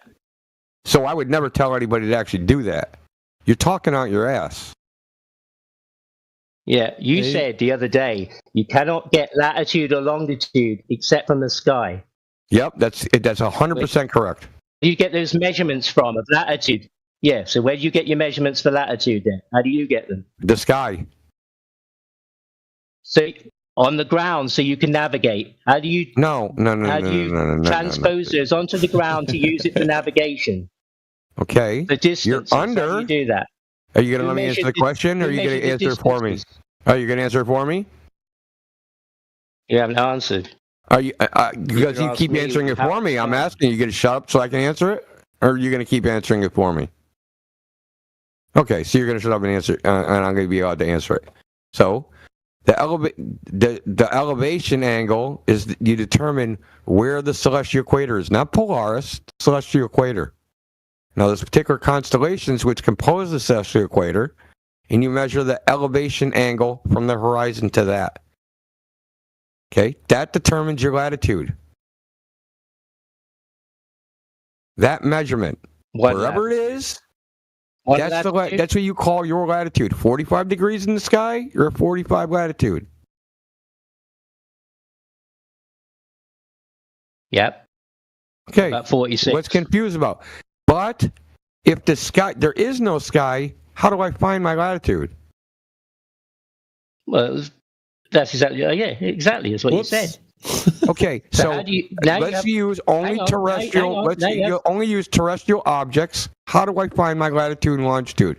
Using nothing about the sky. That's not the point. Of the I question, said India. latitude and longitude are in the sky. That's true because without the sky, Yeah, you can't find I those agreed. things. I agreed. Yeah, I agreed. Now you're agreeing. Okay, Zanuck. Now you have. You gonna make hang my on. argument now? Now you have He's going to 45. use your argument against you. Now you have 45 degrees latitude. Okay. Now when you use that for navigation, there are distances between these latitudes. Is Are there there? not? Yeah, there's a distance. But how are you going to travel if you don't know the distance? Because How are you going to navigate? Because you're not traveling. Because the distance, like say on the ocean, is irrelevant. Because you're not traveling a land distance. Well, you can do it anywhere, shut up. on the ground. Shut up. Shut up, dude. Let me finish. Why should I shut up? Because I'm you're going to let asking me you, how do finish. you get Because the you asked me a distance between the question. latitudes? Because you asked me a question. They don't know the distance. They only know the angle. They're traveling in a fluid. The direction they're pointing, that's not the direction they're going. That's their heading. Yeah, where's the angle calculator on my car? Shut up. They have a course. Where's the angle calculator on my car? Shut up. Shut up. They have a heading. Somebody's measured the distance. Somebody's measured the distance on the ground, haven't they? Who? For us to be able to know how far we've gone. Who? I don't know who it was. You don't either, but somebody has. How do you know and that? There is a distance that our car will measure that we can measure. There is no measured distance, Elder Bear. That's what I'm trying to tell you. There is a calculation based upon a presumed radius from the angle change of the celestial sphere. Period. That's the truth. Exactly. So pi could be 2 then. What? We know distances, bro. I order shit from China all the time. Oh, am I drinking right now? It gets to me. Yeah. How do the ships navigate without a distance? Because they navigate by angle. They don't need to know the distance. They're trying to get lost. They're trying to get to. Yes, and you asked the question. This is like the 9th time you've done it and asked the question, and you answered it for me. Stop doing that. Okay? They don't need the distance. You haven't answered. They don't need the distance to get between the 2 points. All they need is the angle. What's that? What's a mile? No, what's a mile? Oh. It's 5,280 feet. It's a unit of measure. Yeah, I know. Well, where did that unit of measure come from if it doesn't exist? Who fucking cares? When we have to measure it along the ground. That's we measure it along the ground. We don't measure angles on the ground when we're traveling around. All the ships. All the planes. So I want to go. I want to go to New York to California. I want to go to New York to California. Can I get there without knowing the distance? 13 degrees it is. Okay, can I get there without knowing the distance? Please. New York to California, can I get there without knowing the distance? Okay, so how did you relate the stars to a distance? I didn't. You did. How did you relate your angle to the distance? I didn't. You did. Well, where can I answer his miles question? I don't need to get the miles. Oh, really? Why would I need that? Oh, so it's 14 miles between those two cities. Look, dude. Okay. Just say it's 14. If I know that there's a star over a certain place at a certain time, and that place is Los Angeles, I can leave New York, and as long as I time it right, as long as I'm under that star at that time, I know I'll be in Los Angeles. I don't need to know the distance. Migo, when you travel around, do you measure an angle to get from... Okay, you're done, dude. You said before you measure shit, dude. Don't unmute him, bro. Narrative nonsense. You don't have to mute him for a breath break. Unmute him, take a breath. Let's keep this going. Oh, shut up, dude. He measured the elevation. From where he measured the elevation? From where? He just sidestepped what you said, Indio, just so you can... Everything I said. Do you see how fast he got off the freaking course heading of a fucking boat and measuring the distance in a fluid, which is just a fucking ridiculous idea. How would you measure the distance in a fluid? Can't. And they know that. That's why you can't do the measurement in practical reality. So when you're outside, there's you could literally be anchored in a fucking current, right? And look at your fucking distance measurement and you traveled 100 miles. But you didn't go anywhere.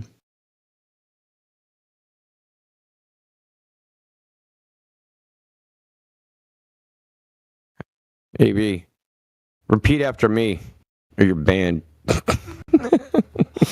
Oh, shit.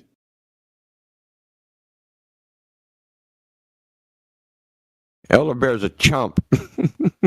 He always has been. I think he's a little senile, you ask me, man. In his old age. I don't think he's that old, dude. Oh, it sounds like it. I would put him like at least above late 50s. If he's younger than that, I'd be surprised. Elder Bear, what you need to be asking yourself is this. How come I've been asking for substantiation of the claim of 69 miles per degree for 8 years, and I've asked probably at least 500 people, and not a single person has ever produced. Not a single person, including you. He'll just easily sidestep what you're asking him. Because it hasn't been done. And he knows it. So every time we unmute him and ask him, he sidesteps to going back to the claim again. Like he doesn't stop. He just barrels through and asks his claim again, over and over, his question, over and over again. Yeah, give me my sacred cow that I can't prove, and then answer my question, or the earth is not flat. Yep. That shit ain't never gonna work, Elder Bear. You're gonna need to do better than that. You're not clever enough to trick us. So you're gonna need something substantial, meaning of substance, not a bunch of verbal diarrhea. They got when I say t-shirts all substance, over there I on their mean server. the required measurement, the apparatus that it was done with, the quantified result, and hopefully some replications. They got t-shirts over there in their server saying that they're logical. Seriously. I know, man. They're logical, Thing, server. bro. Maybe every time he comes through, he doesn't. Yeah. Doesn't know what he's talking about. Elder Bear, I'm considering muting you. Should I? Should we just... So here's another problem. They keep saying measuring elevation, mountains and valleys or whatever, but they are measuring from flat horizontal level, right? And he keeps saying the earth is not flat, so how they are measuring then? From horizontal level. It's flat, bro. Is the horizon horizontal? Should we ask him if the horizon's horizontal? Sure. Okay. He'll answer you. I mean, at least once or twice. That's almost good playing into his game, though. That's kind of getting off the freaking point. And Dandelion's been wanting to change his channel for quite some time. Well, it got a little better. At least it was a new episode. Yeah. Oh, you haven't seen this one yet, huh? Yeah, this is a good one. I can tell this one's live. You guys find any curved water yet? Yeah, it's in Elder Bear's garden. That's the only place it exists, though? Yeah. I mean... What the hell?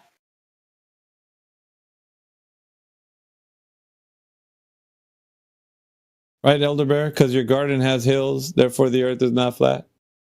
Which is like what I was telling him. I was like, give me an instance of something that's flat that you can, for sure. It's like, flat TV screen. That's flat. I was like, oh, that's it. That's funny. Because when you zoom in on that flat TV screen, you see bumps and little ridges, and it doesn't look flat. Just like your garden, when you're all the way down to where your garden is. But if you were to get up high in altitude, you could see the earth looking like a horizontal plane.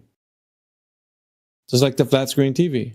When you go all the way down to the ground, just like zooming in on the flat TV screen, you see that it doesn't look flat when you're all the way up close. Funny how that works.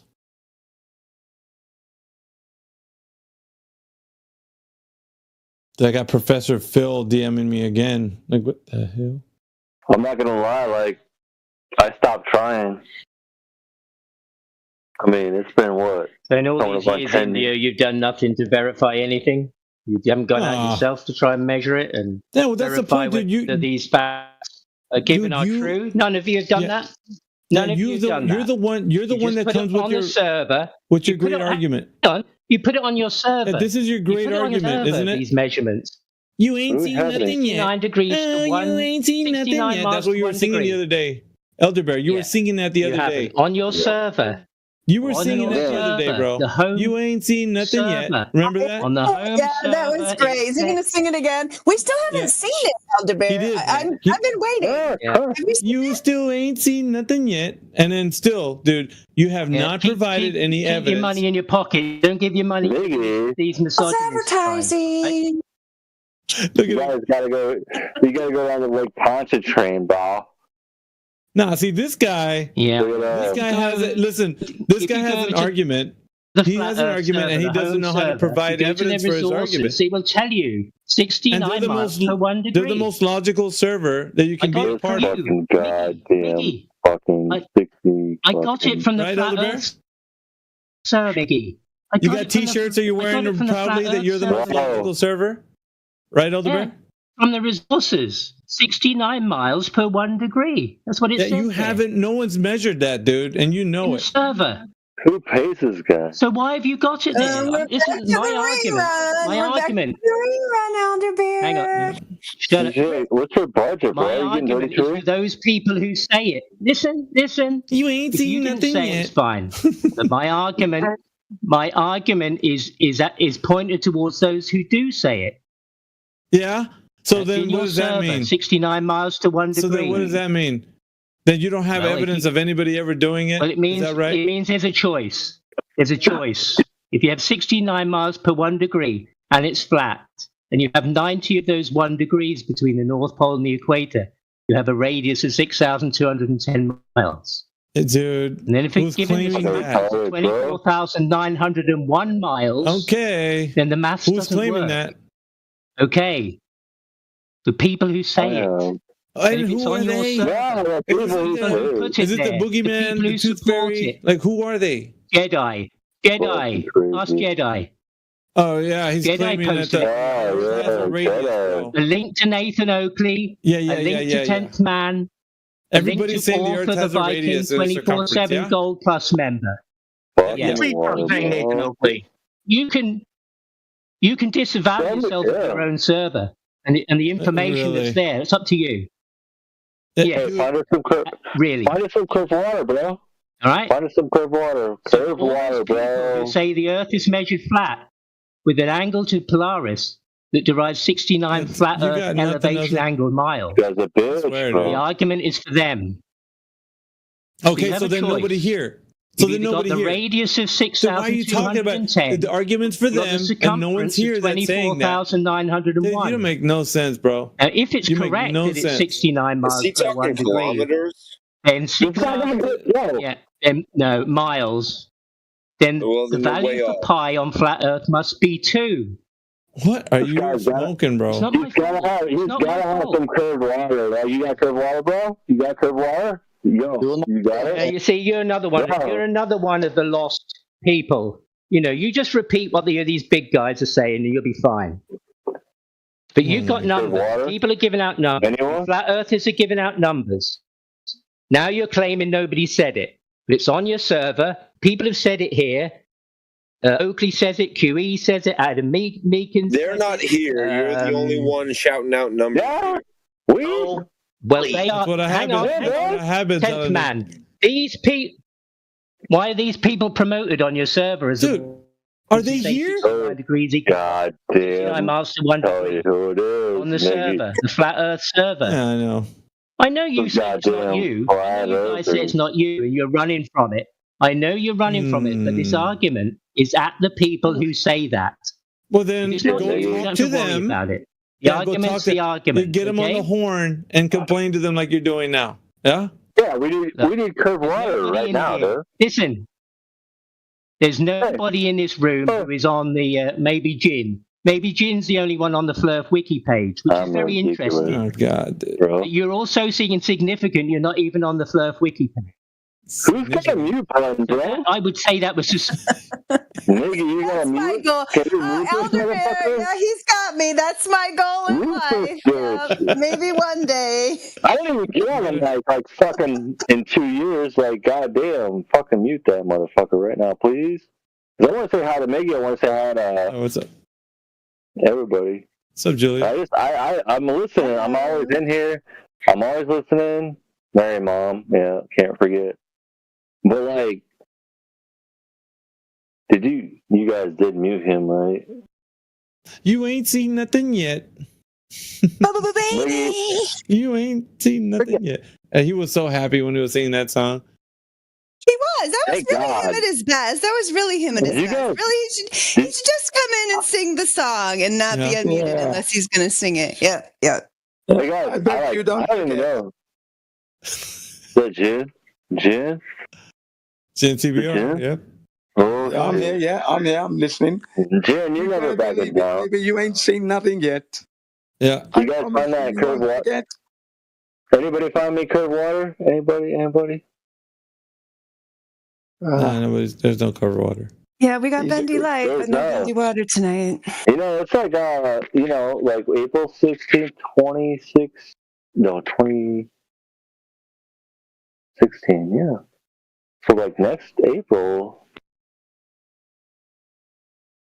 But it took me a minute, guys. I'm not gonna lie. Like I was rejected. I was never a big space guy, but goddamn, shit fucking threw me. You know. Now here we are. 2025. Am I still here? Are you guys gone? Did I leave? No, we're here. We hear you. We're celebrating. Okay, You were a space, yeah, shit. All you right. were a space Yeah, guy. You were a space guy, and you've thrown that out the window where it belongs. Yeah, Space cowboy. Congratulations. Call you the gangster of love. I got some legal issues. Some people call you Maurice. That's good. That's that guy. I don't know the You album. blew Like your the horse, the gaskets blues. in the cupola. Listen, man. What happens when you have a leak? Oh, I don't know. You know. It's called real engineering. Hey, whatever. I mean, Dust. these gaps Yo, I are got so something bad, bro.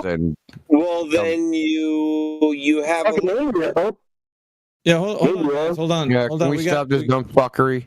So, Daza and Bendy Light, if geodetic surveyors measure a sphere, what is the reference ellipsoid for? What is it for? Yeah. God damn it. Why would they need So it that if when they you measure your measured? vision Hold locally, on. you have Why would they something to need it refer if to, they? right? Hold on. Why would they need it if they just measured the sphere? Why wouldn't they just use their measurements? So the purpose of geodesy is to determine the dimensions of the Earth, but also to determine local variation. So you have the reference spheroid as like a baseline, right? That everything. Well, I thought the measurements. But what about the measurements? But they're measuring the sphere. Remember? Yeah, that's they're measuring the dimensions of parts of the surface of the sphere. Yeah. Yeah, but what do they need the reference ellipsoid for? They're just measuring the sphere. That's all they need. They don't need a reference ellipsoid. Well, you've got it's to like be adding able an to extra describe step the for no sphere reason, in right? Some way, right? Mm-hmm. Isn't that adding an extra step for no reason? Well, say what are you going to refer your heights to? If you want to talk about elevation, how would you talk about elevation without some reference, right? Well, that's not the reference ellipsoid. That's the geoid. So yeah, but it's part we want of the WGS 84 reference ellipsoid. Why are they using that?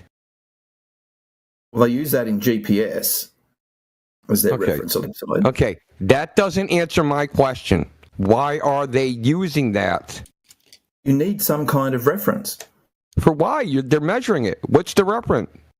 Okay, so how would you describe the curvature of the Earth if you just measured a few points? No, they're measuring lots of points. They did a survey across North America. Twice. Yeah. So one of the outcomes of that survey is the reference ellipsoid. You get to develop an ellipsoid that will describe the curvature of the overall. So did they measure that? Did they measure that reference? Did they hold on? Did they measure that then? So they did measure the curve, and then they created the reference ellipsoid from the curve they measured. Yeah. So in the case of that kind of leveling, they do geodetic leveling, right? And which gives you the geoid effectively. And no. Yeah, leveling. You don't know the difference between the reference ellipsoid and the geoid, do you? The geoid's a gravitational potential thing. Oh, okay, so that's not the level. No. If you follow a leveling process, you'll end up with a geoid rather than the. No, you end up with a potato. Or he's fucking retarded. You end up with a potato, according to NASA. It's a potato. Yeah, so I'm not an expert on geodesic surveying, but the spheroid is necessary to refer to as a baseline, so you can compare relative heights. Okay. Every geodetic surveying practice uses something called a reference ellipsoid, and the purpose of it is because they don't measure a sphere. They assume a sphere and map measurements onto said sphere. Yeah, so this is done, and this is done at the first part. They take a measurement and they do something called reduction of the horizontal direction, where they change the azimuth to the reference to what the azimuth would be if they were on a reference ellipsoid, and project that new direction onto the sphere, right? Yeah, so makes sense. This is admitted in the documents themselves. This isn't shit I made up. It's what they say. You two clowns need to stop saying they measure curvature, because they don't. They create curvature by calculation. They're not measuring it. Oh, it's by calculation, yeah. Yeah, so it's not measured. Cool. Yeah, because if you don't allow for that curvature... tell D-Light to shut the fuck up, because he don't know what he's talking about. Yeah, and like I said, Indy, I'm not an expert on geodesy. If you want to quiz me about GPS, it is literally, when I got into this topic, it's the very first thing I looked at. Okay? The very first thing. I didn't look at flat Earth videos. I looked at globe Earth videos. Yeah, but like I said, geodesy is not my thing. It's something I can't go out and practice.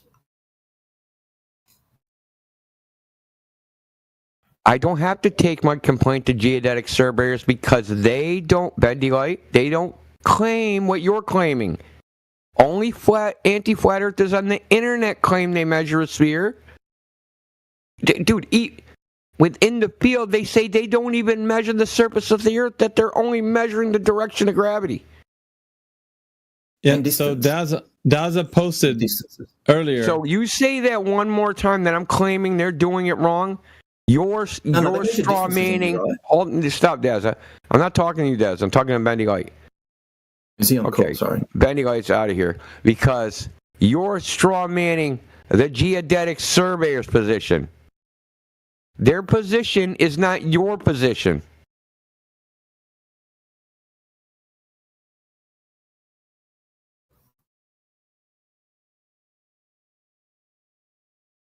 Hey, they're doing it right for what they want to do. They want to create a sphere out of a bunch of mappings. So they take in a reference ellipsoid and they map their measurements to it. If they wanted the Earth to be a turtle, they would create a freaking wireframe turtle and map their measurements to it. Okay. They're not doing it wrong. They're doing it right for the purpose.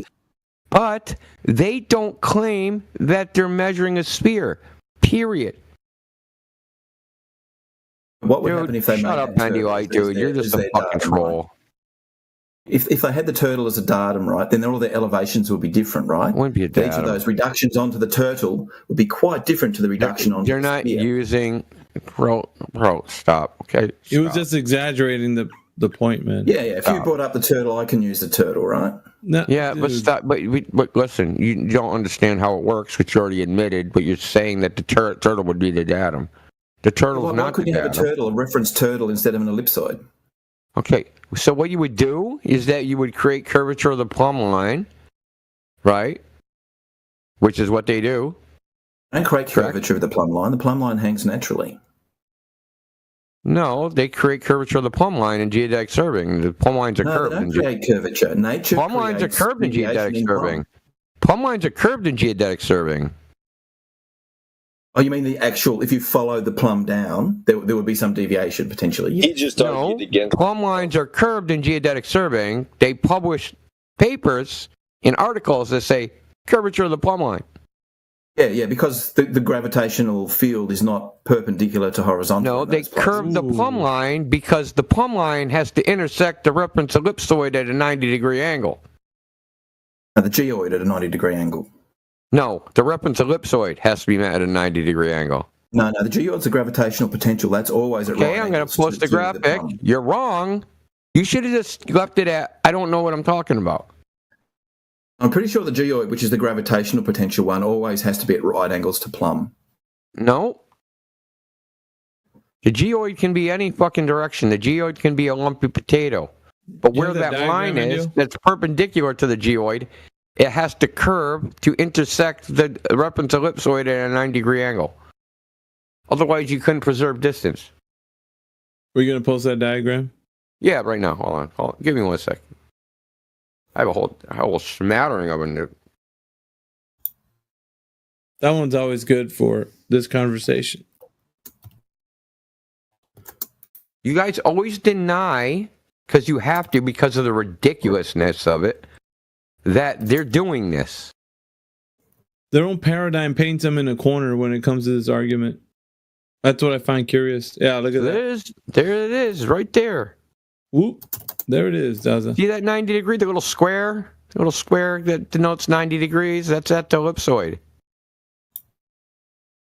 It's also at 90 degrees to the geoid, though. Yeah, watch. I'm going to post more, man. Doesn't need to be. They just happen to do it there. Yeah. There's lots of graphics of the curvature of the plumb line. Yeah, the plumb lines aren't necessarily straight, right? They're straight. If you treat them as straight, you're going to have small errors in your measurement, depending on the topography and the geodesic, the geoid properties.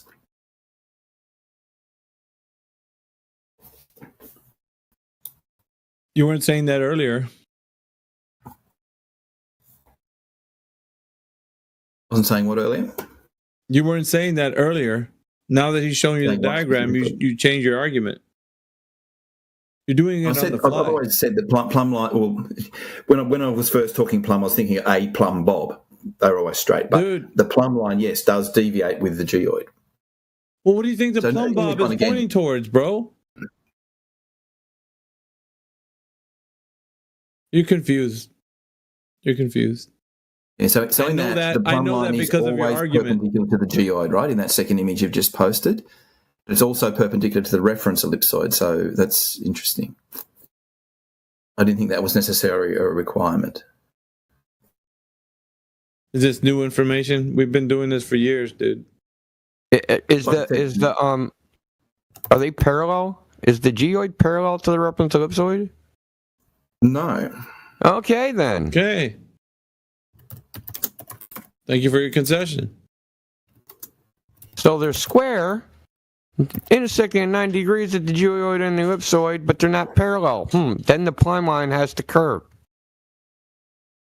But it always has to meet the ellipsoid at 90 degrees. Because if I took a bunch of measurements on the surface of the Earth, on the surface of this, like this little hill, right, to take a measurement over here, the plumb line has a different tilt. So that different tilt, if you draw this straight line through, it would intersect the ellipsoid at an angle, and it would point to not the center of the Earth, right? So we're trying to get the plumb line to point to the center of the Earth by curving the plumb line. Well, not the center of the Earth, the center of the reference ellipsoid. Is a curved plumb line something that is plumb? It's only very slightly curved, a few arc seconds or something like that. It's only when you're trying to measure the shape of the Earth that you would notice it. Really? No, it's not a few arc seconds measured on the Earth that's different, right? What is the difference is noted in the astrogeodetic versus the geodetic survey. It's that difference that they've jumped to. The plumb line's curved because they're trying to meet. You can't tell it's curved when unless you compare it to something on the outside as a reference. You think there's actually a curved plumb line? You think if you drop something, it would follow this path, this curved path? It would actually. That's my understanding of what it would actually. So things don't fall straight down anymore now. No, things follow the gravitational potential field. They fall in curved lines? It's almost straight, right? It's for all practical purposes, it's a straight line. That this is a highly exaggerated curve. Now here's a weasel. Yeah, you got your lawyer hat on. So AV, when things fall, they follow the acceleration due to gravity, right? And that acceleration due to gravity is the plumb line. That is the path. The acceleration due to gravity? The acceleration is gravity, dude. If you want to talk at it as I'm talking in a Newtonian sense here, right? I don't know what sense you're talking about it. When you drop something, when has this ever been proven to you, Daza? No shit. Think of all the things you've said, Dazza, since like in the last theory, 10 right? minutes. Just think of all the things you've said in the last 10 minutes for which you have no empirical evidence for. Yeah. You guys prove this? You guys That's didn't what I said. realize you get Geodesy is not my bamboozled. thing. If you want to talk GPS, I'll do that, but geodesy is not my thing. So no, he's opting out of the conversation because he ran into a brick wall, which he's like, I don't know how to argue this.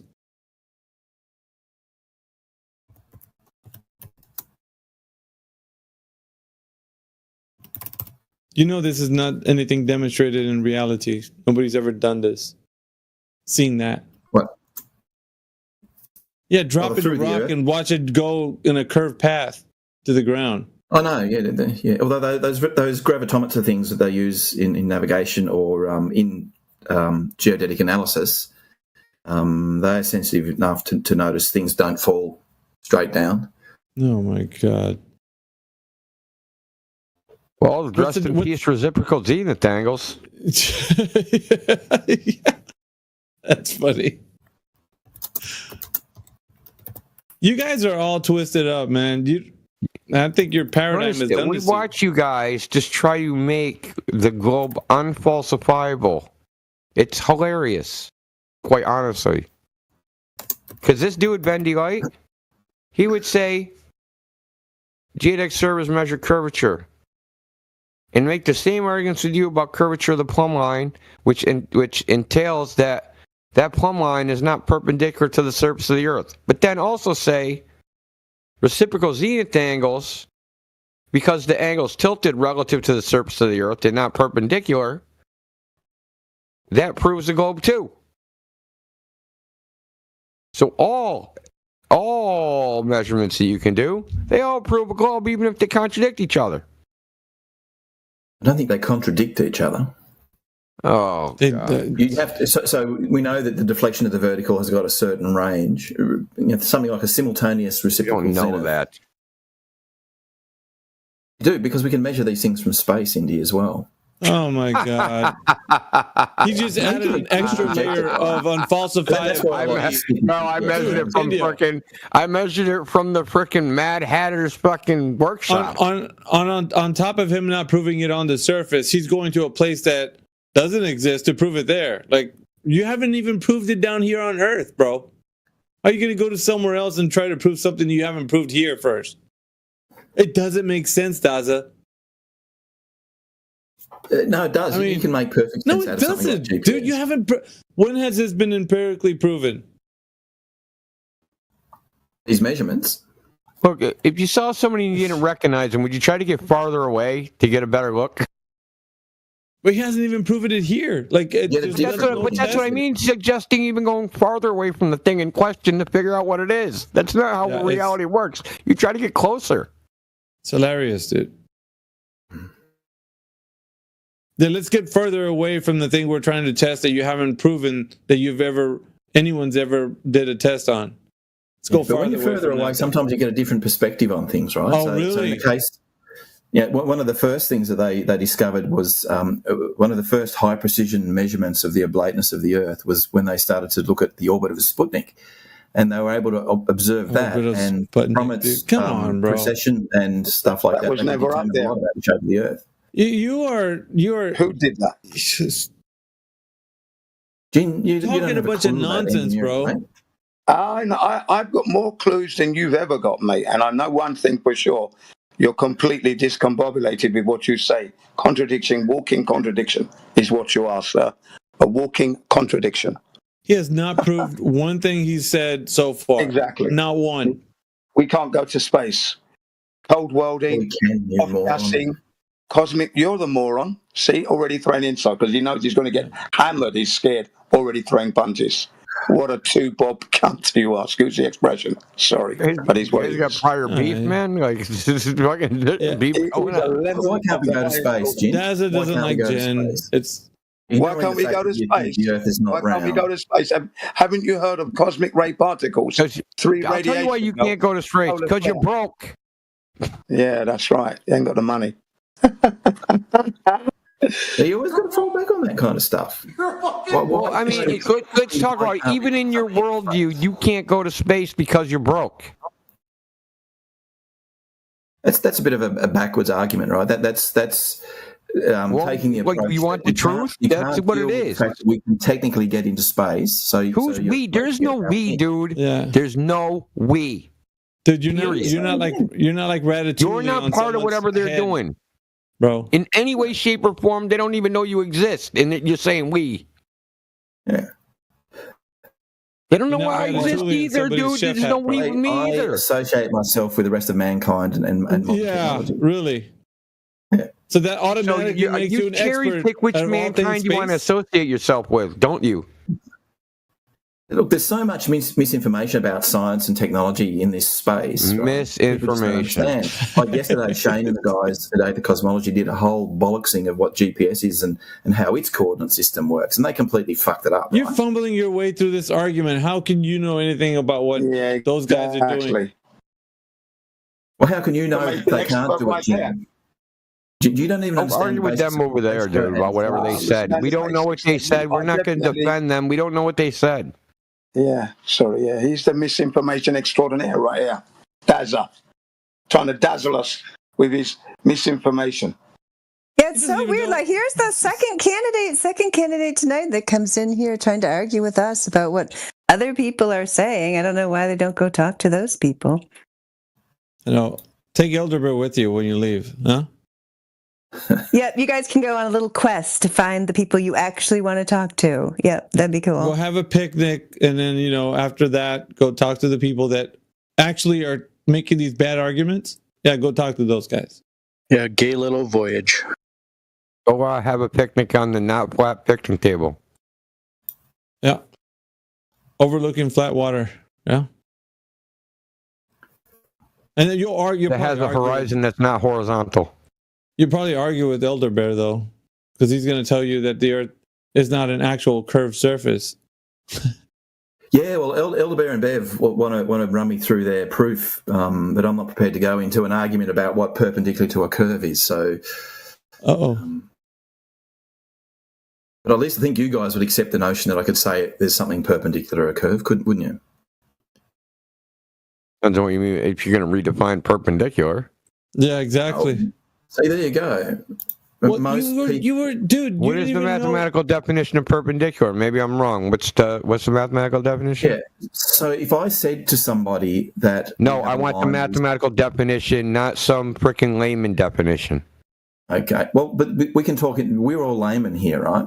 So we can talk in layman but when you talk about mathematics, everything needs to be defined very rigorously for it to actually work. Okay. So in mathematics, the something if you were to loosely call something perpendicular to a curve, it's actually perpendicular to the tangent of the curve at the point. This is not. You're just describing what you think perpendicular is. We haven't defined it.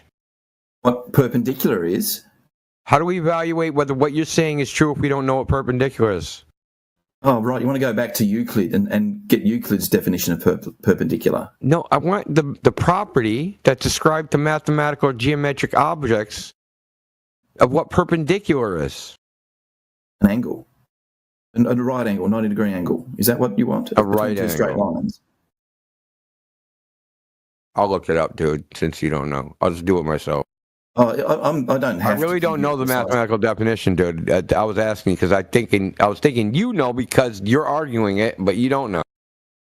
Along with other things he doesn't know. You have to write down the specific words that you would put in a maths textbook for what perpendicular is, but it's when two straight lines form a right angle, right?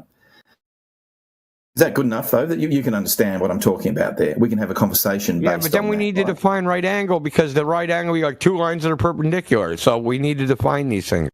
Oh, right. So you can't even have a conversation about something as simple as a right angle and a perpendicular, can you? Well, you don't have a right angle if you have a curve, right? That's what you're talking about. Okay.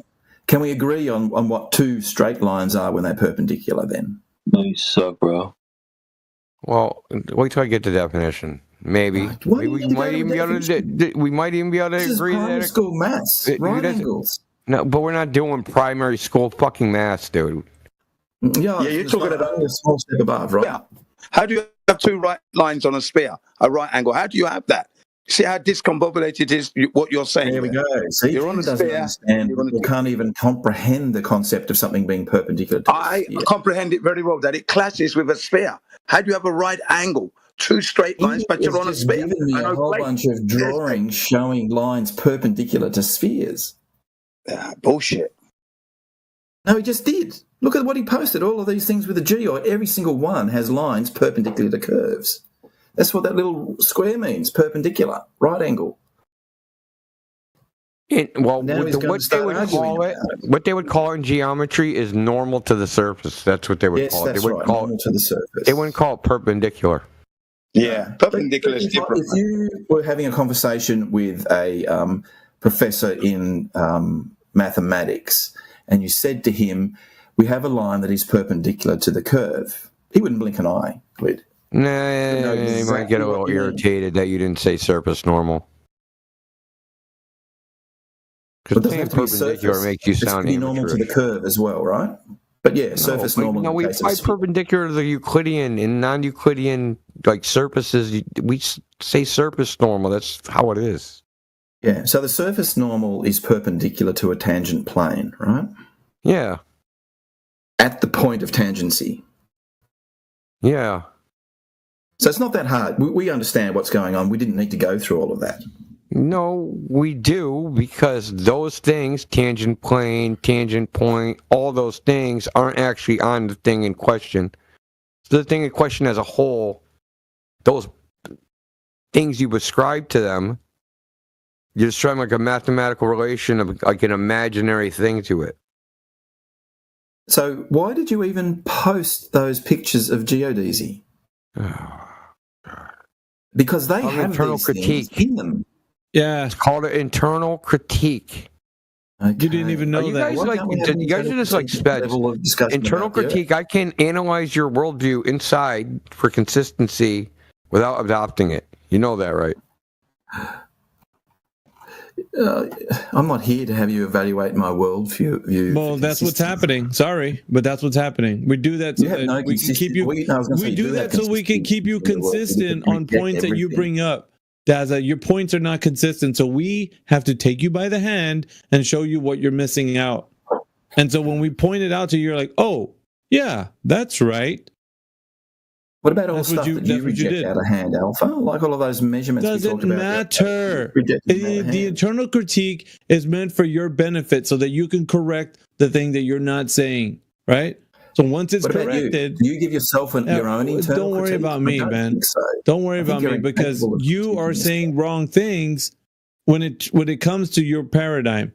So when you're internally critiqued on it, Everything then you is have wrong to about your you paradigm. have can't to do an be internal consistent. critique. From our You have to be worldview, we consistent. would do an external critique, meaning we would adopt your worldview and look at us, right?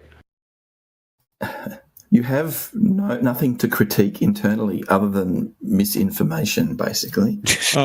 Dude. You think the Earth is flat? You've made a ginormous mistake just somewhere in your shift the assessment burden of off of your information. shoulders And because here we right go to now the fucking you guys think this, and Yeah, you guys are but just he's- wrong. that's his only You guys saving do grace. misinformation. That's his only saving grace is if he shifts the burden right now because he's got his feet to the flames. No, and he he's doesn't resorted wanna to admit drama. when he's wrong. He's resorted to drama. Of course, I think it's funny. That's all. Yeah, that's funny. Why do you that get you don't cooking have here the every time you answers. come in here? Yeah, that's hilarious. Yeah.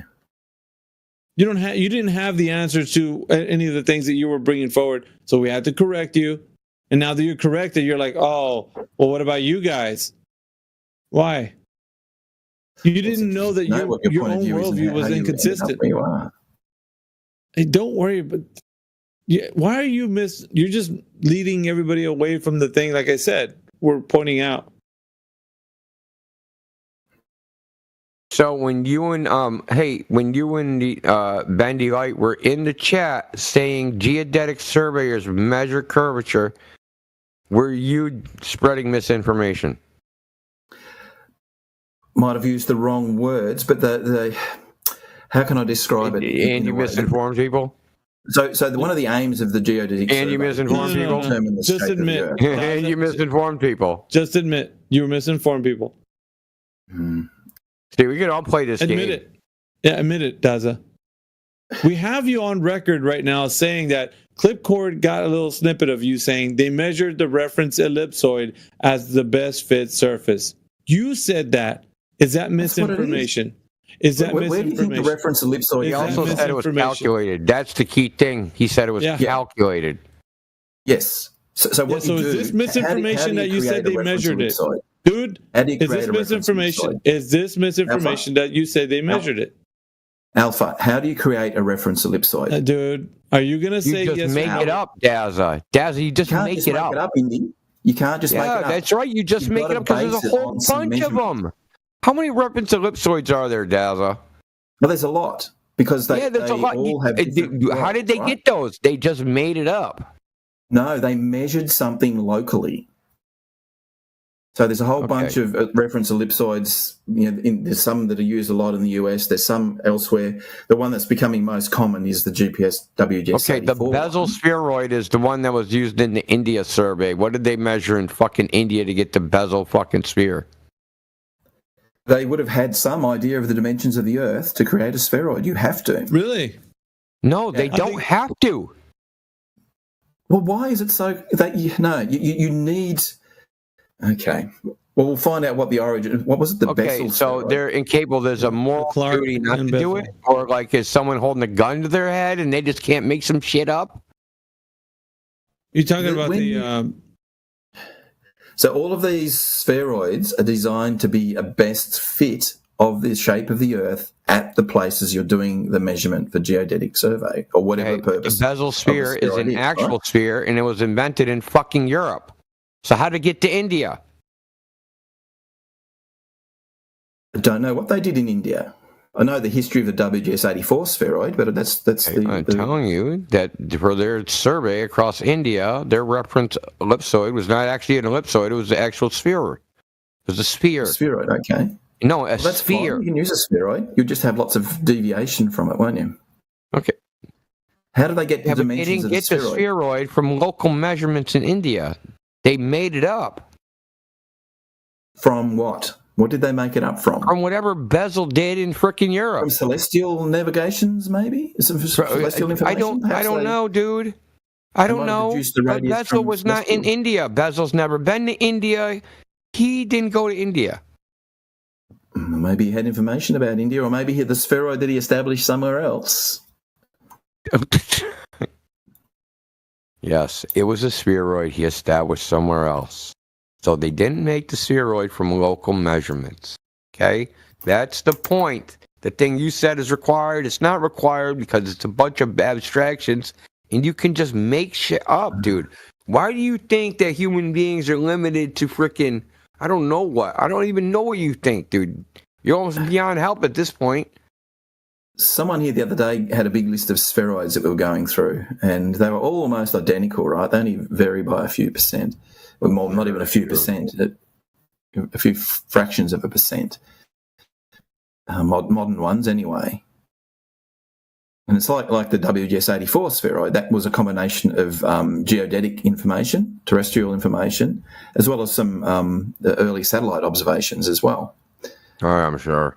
That's exactly what. And that's how they established that spheroid. And now they've refined it by measuring it more precisely with GNSS. Yeah. I don't know.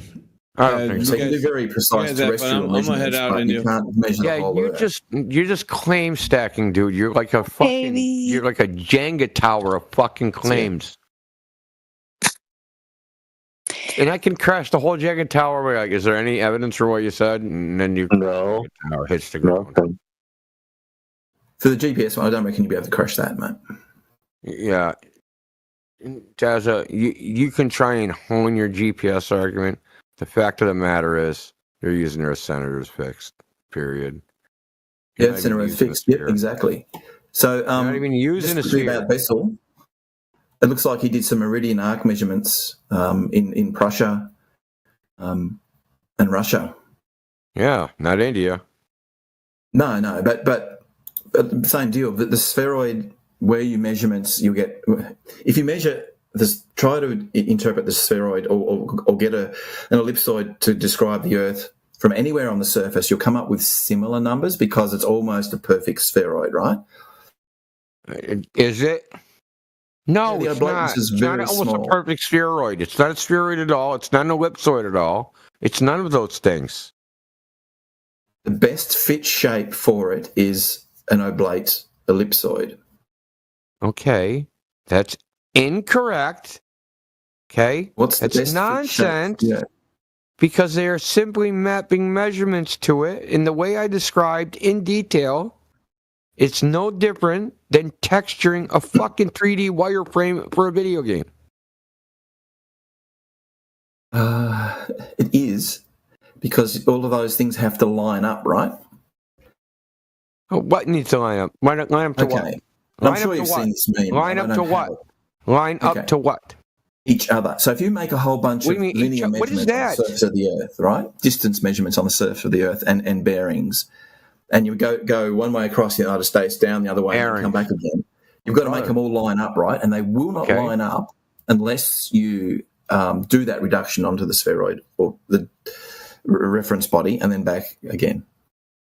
Okay, I already covered this when I say they take the measurements and don't trust the measurements because they're not measuring the surface of the sphere. They're measuring lines of sight in the direction of the plumb line.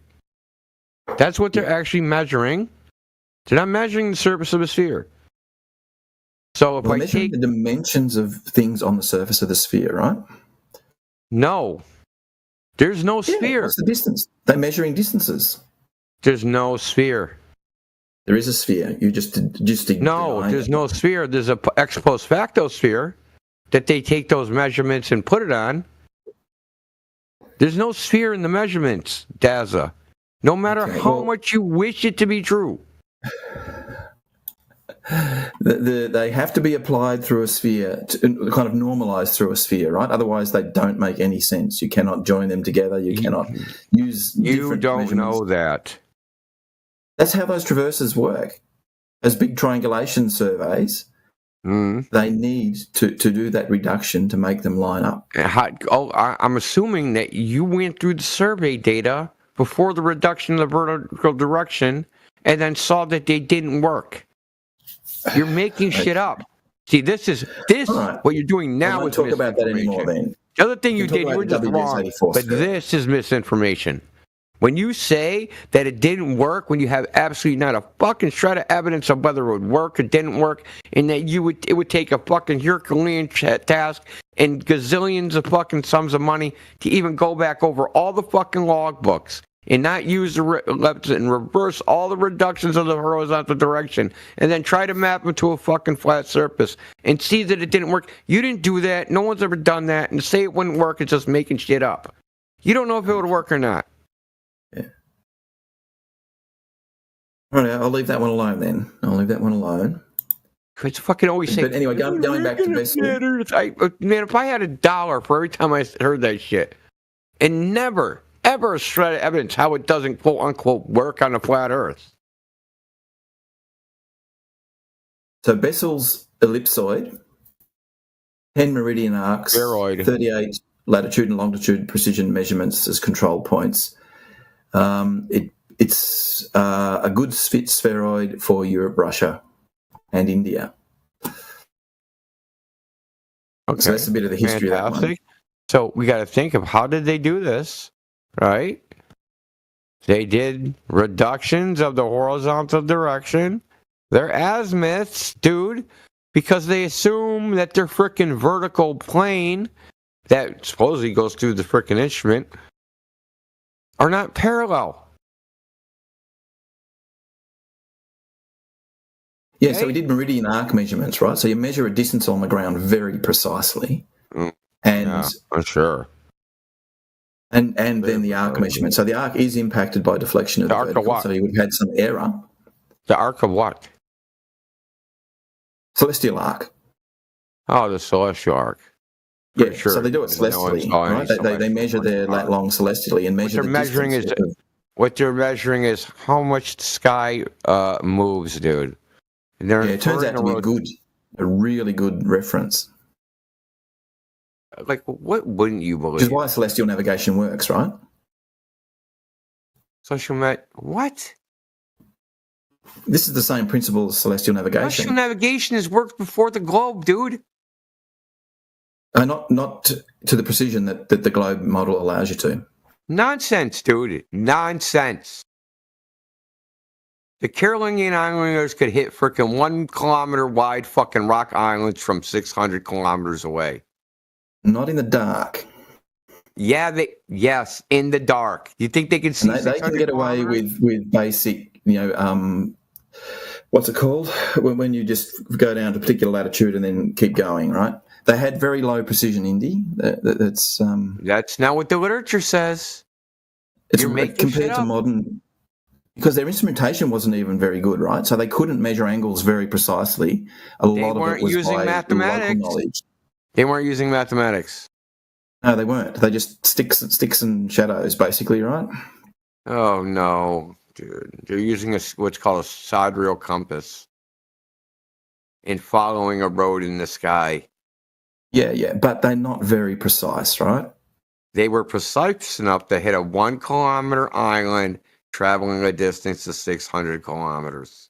How do you know that they only have? What if they only have to get within 50 or 60 kilometers of that island until they can see it on the horizon? The rocks just stick out of. It's a rock island. The rocks just stick out of the sea.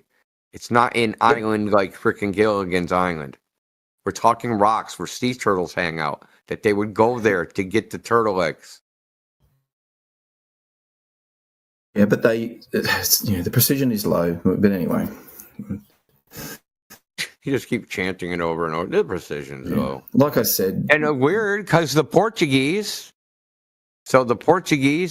demanded them to tell them how they did it. Because they kept finding these motherfuckers in the Philippines. It took them 200 years before they told on themselves. You can get to the Philippines. Philippines. Saying position. You don't have any evidence for what you're saying. You just have this religious belief system in what. No, I have concrete evidence that the Earth is a globe, right? So you don't have. First of all, you don't know the Earth is a globe. You just think it. I do. Yeah. Okay. What is that? What is your primary knowledge again? My primary information is through GPS, but we won't go through that today. Now, that wouldn't be primary. So you know that you looked at some numbers on a screen.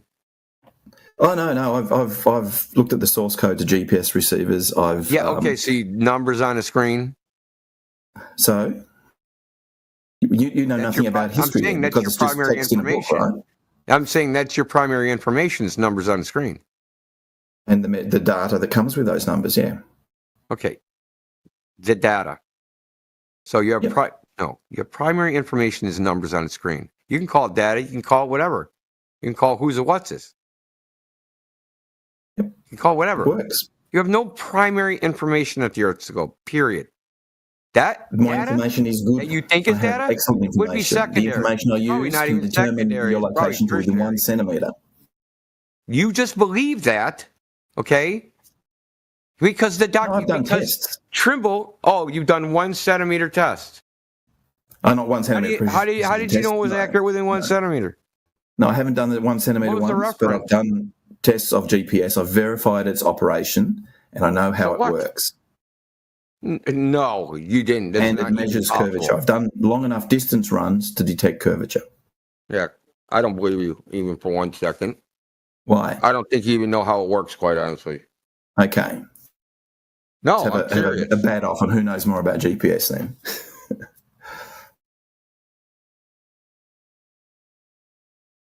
What Jin, was that? I just saw your meme there about GPS's ground positioning. That is bollocks, mate.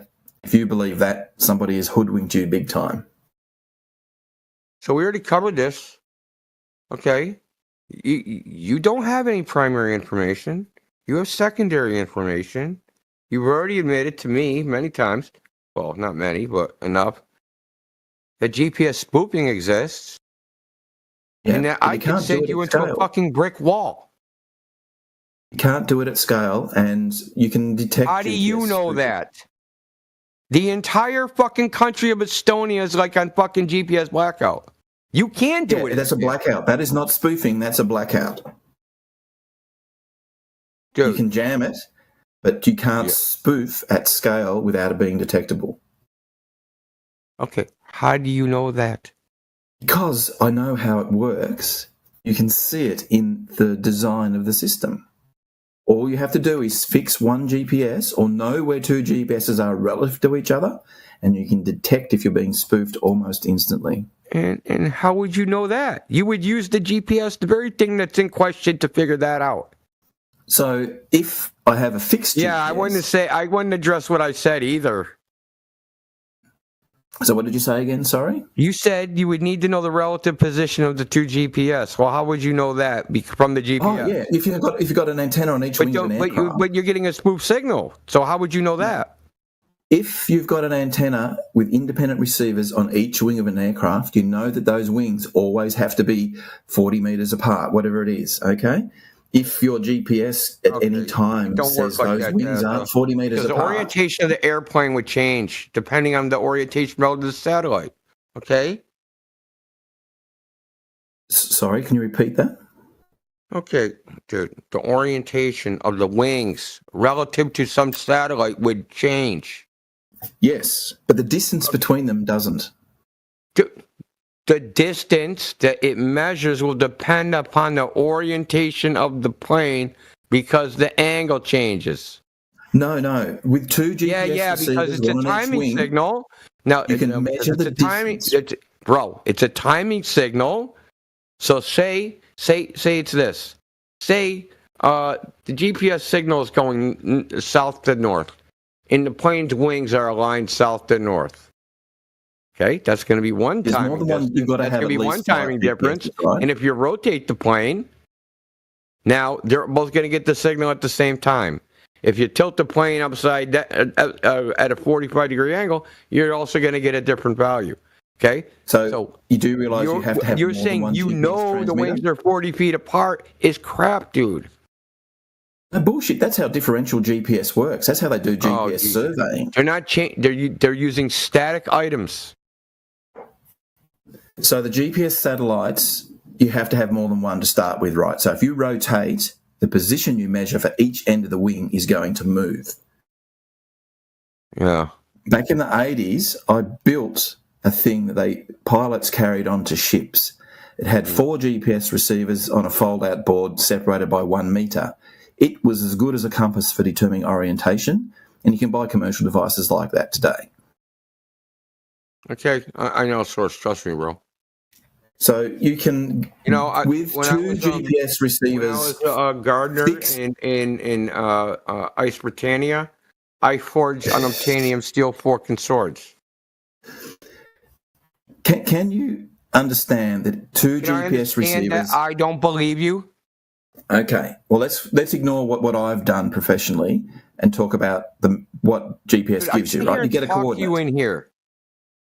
I don't believe that you've done anything like that professionally, period. I don't think you've worked in any professional capacity of engineering or anything. I don't believe it. Do you know why I don't believe it? Because I've worked with these people, and I've heard them talk, and I've associated with them on a day-to-day basis. You don't sound like any of them. You don't think like any of them. You don't behave like any of them. You say stupid shit like, y'all are spreading misinformation instead of just giving the deets, right? So let's go back to I don't believe you. I think you're a LARPer, and I think you've been LARPing for about 2 years now. That you worked in this profession. I don't believe you. So, Indy, if you have 2 GPS receivers, will they both get unique coordinates, right, for their position? You agree on that? Hypothetically. Yeah. Hypothetically. And if you had both of those coordinates, you could calculate the distance between the 2 receivers, right? Hypothetically, yes. Yeah. Now, why don't you show us you doing this? Sorry to interrupt you. Why don't you just show us where we're going wrong in a illustrated video that we can actually watch you do it? If you're such a professional. That's a good point, Jen. He's a professional. He must have don't you have some of this shit in your garage from the 80s? Yeah. Come on, man. That's a good idea, Jen. I'll make you a video on that one. I'll do that. But Indy, right? So back to the principle here. He's desperate. If your 2 GPSs have positions and GPS is functioning correctly, you will always get whatever the wingspan of your aircraft is as a distance between those 2 receivers, right? plus or minus your error tolerance. Even if the aircraft rotates around, the GPS coordinates will have the same distance between them. That's how it works. That it gives you a geometric relationship. Okay. The point is that the distance between the GPS satellite, so the receiver is going to get one value and the other receivers get another value, right? Correct? Yes, that's right. Okay. But the GPS satellite, okay, can't calculate any of that crap. Who's calculating the distance between the 2 points? The satellite doesn't know where you are. I know that. Okay, so you need more than one. Okay, so what you're describing is a single satellite fix, which just doesn't work, right? You've got 5, 6, 7, or 8 GPS satellites. You are getting a fix from them as you rotate. What altitude are they? What altitude are these satellites? Talking about Fantasyland shit, dude. Yeah. What altitude are these satellites at? Where are they? Look, me and Jen, we both have the Palantir fucking orbs, okay? We used it to find the fucking One Ring. We can sit here and talk like this all day about how me and Jen used the Palantir orbs to find the One Ring. Well, we almost found the One Ring, but we needed the third Palantir orb to find the One Ring. And then we knew the distance from the Palantir orb from each Palantir orb to the fucking One Ring ridiculous. to find fucking Proto. Yeah, facts. Dude, That's what you sound like. you understand that what I just said has the same evidence value of what you said. But can you not see, in principle, this is how it would work? We're just discussing. Can you give me the altitude? And I just used a Lord of the Rings analogy using the same principle of how it works. Yeah. Fine. You're not giving me any detail as to where are these satellites? What altitude are these satellites? Fucking hell. What altitude are they? How many of them are there? There's at least 25. Outside here in southern Australia, I get my GPS out. I typically see 35 GNSS satellites. What altitude are they at? The Navstar ones are at about 20,000 kilometres. The Japanese ones are a bit higher. 20,000 kilometres. What's their wattage output? What's their I think they have about 12,000 miles. You're saying. How many watts is the radio transmitter? That's what I want to know. It's not as much as you might think. It's only a few hundred watts, 500 watts or something. 500 watts. I think so. Yeah. Have you ever seen a 500 watt antenna?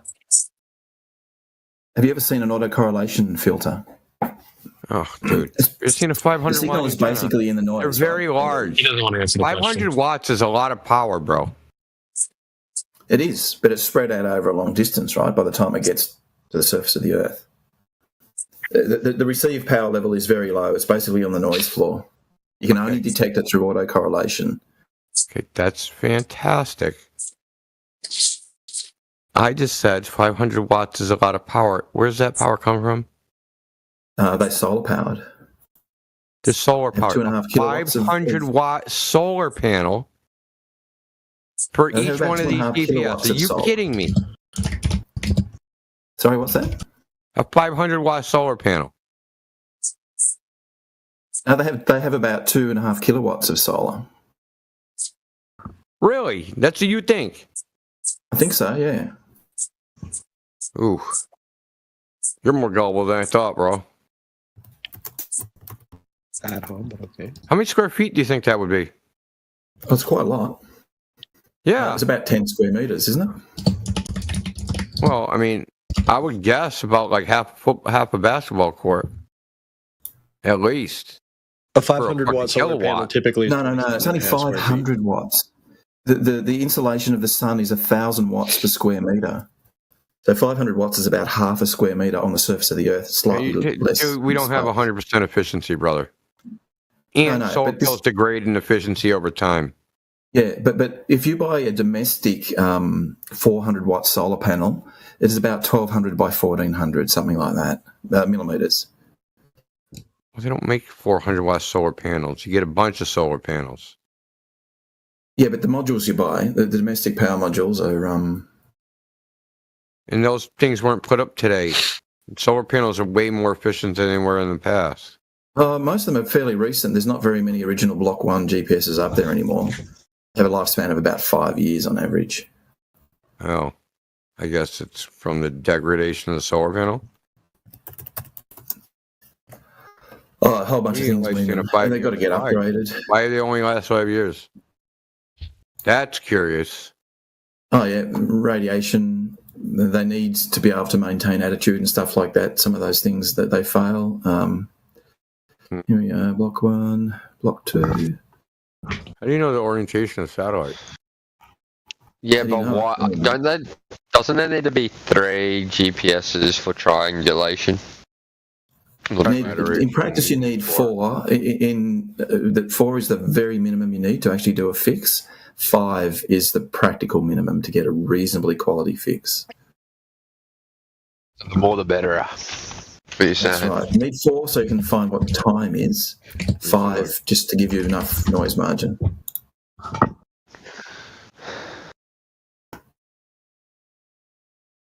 It's like lost in the sauce of absolute bullshit.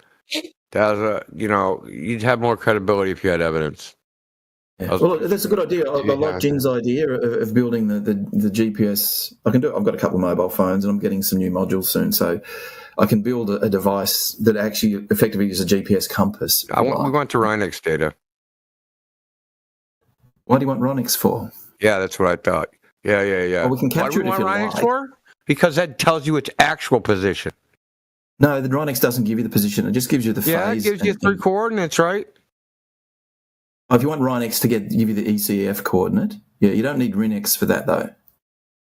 Okay. You can get ECF without Rhinex, right?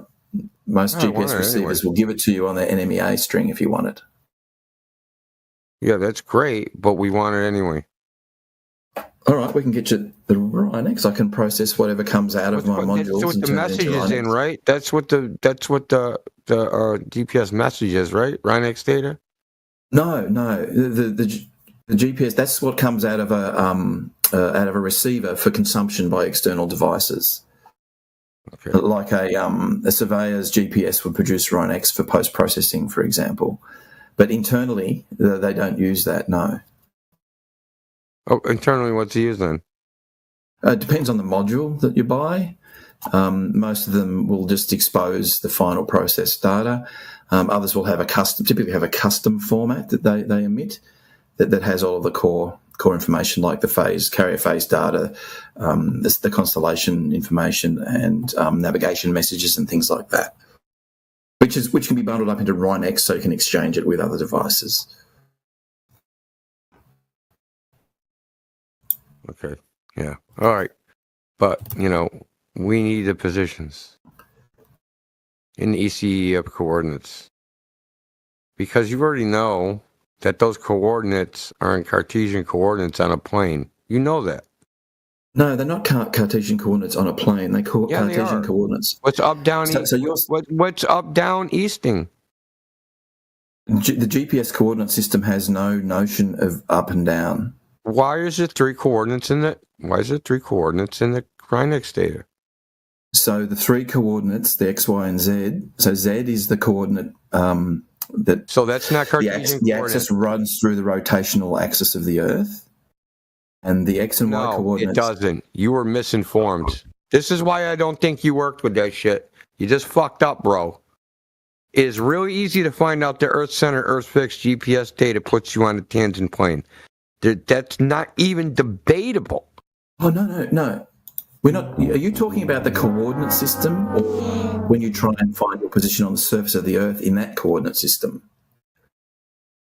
Okay. There's the global coordinate system and the local coordinate system, right?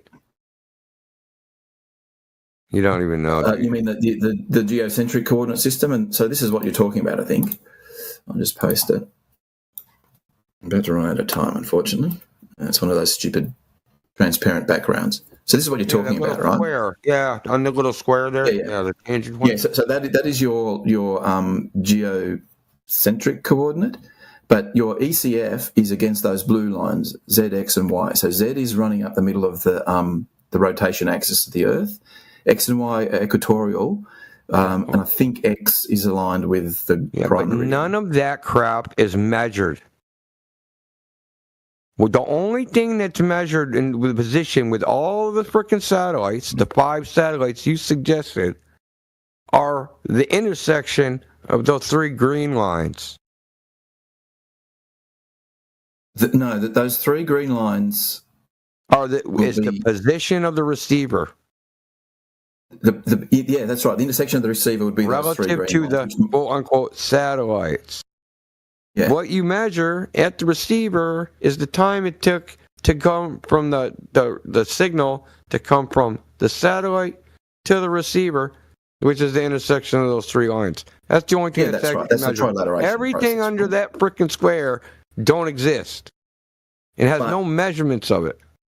No, but you can find where the origin is compared to the satellites, though. The origin of what? Of the coordinate system.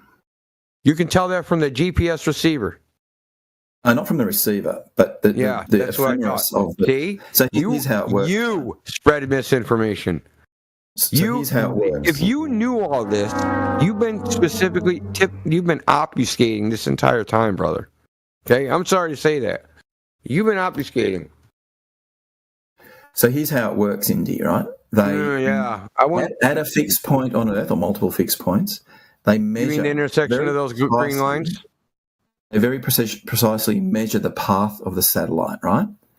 And that will give you an orbital parameter, and relative to you and where you know the satellite is relative to you, the center of that path is the coordinate system center, right? You don't actually have to measure where it is. It is a natural occurrence of an orbit, which is why they chose the center of mass as the center, because that is very important in the orbit. Center right? of mass isn't the center of the Earth, though, brother.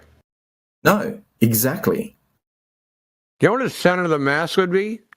And it would actually be the Earth-Moon system. It would be the very center of the Earth, which is 2,000 fucking miles from the center. Yeah, so the moons definitely impact the orbits of the satellites over time, but the primary orbit influencer is the center of mass of the Earth. Okay. The center of the mass of the Earth, okay, is not the center of the Earth. It's 2,000 miles away from it. That's where the center of gravity is, right? That's what they're falling towards, right? The center of gravity? 2,000 miles from the geometric center. To the Barry center. No, not the Barry center of the Earth Moon. The satellite isn't orbiting the Barry center. It should be falling toward that. No. The orbit is around the Barry center of the satellite and the Earth. The moon is perturbing that cool orbit. Story, though, but it has to be orbiting around the Barry center. Orbiting Earth and Moon as a constellation, then that would be the Barry center that you would use. Okay. It has to orbit around the Barry center because the Earth Moon... Why doesn't it orbit around the Sun then? It's not orbiting the Barry center of the Sun. Oh my God, because it's not, because the pull of the Sun isn't enough to pull it out of the frickin' Earth's orbit. Okay? There you go. The Moon is not enough to pull the satellite out of the Earth. I know, but it's enough to make the Earth wobble, right? In this wobble, slowly? It's not slow. Yeah. Jesus Christ. So here's the thing, right? The Moon is impacting the orbit, but the primary orbit that you get is dominated by the Earth, right? The Moon is a minor influence over time.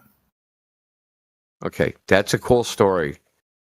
They would have to, as by necessity, orbit the Barry center, wherever that is.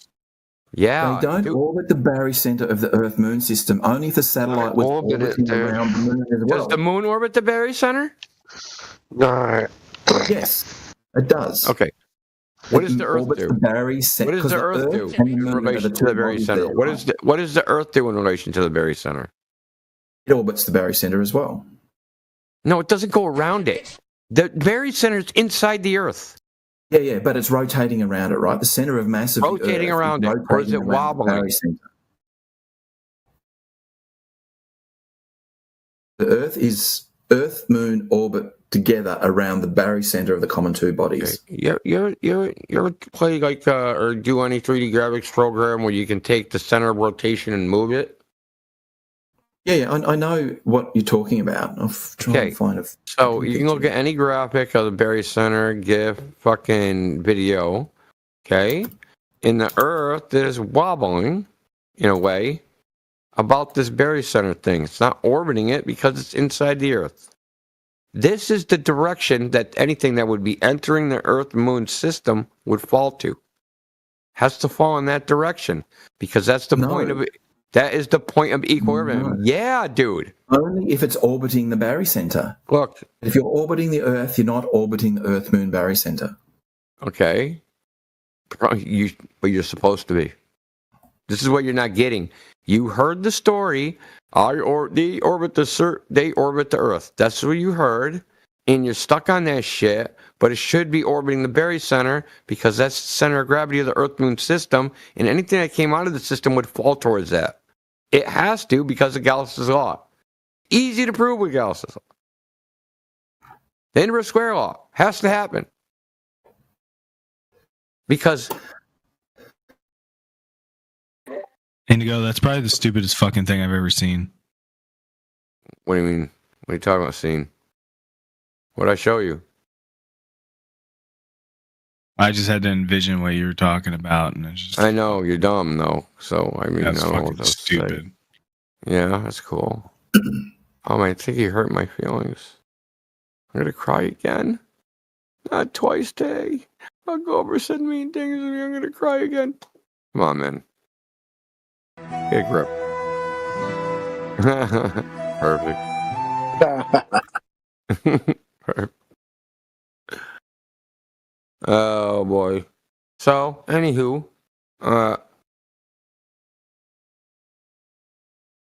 it's fucking late. I should just stop while I'm behind. 2:27. Look. I have specifically witnessed personally a boat going over the horizon. Yeah, where?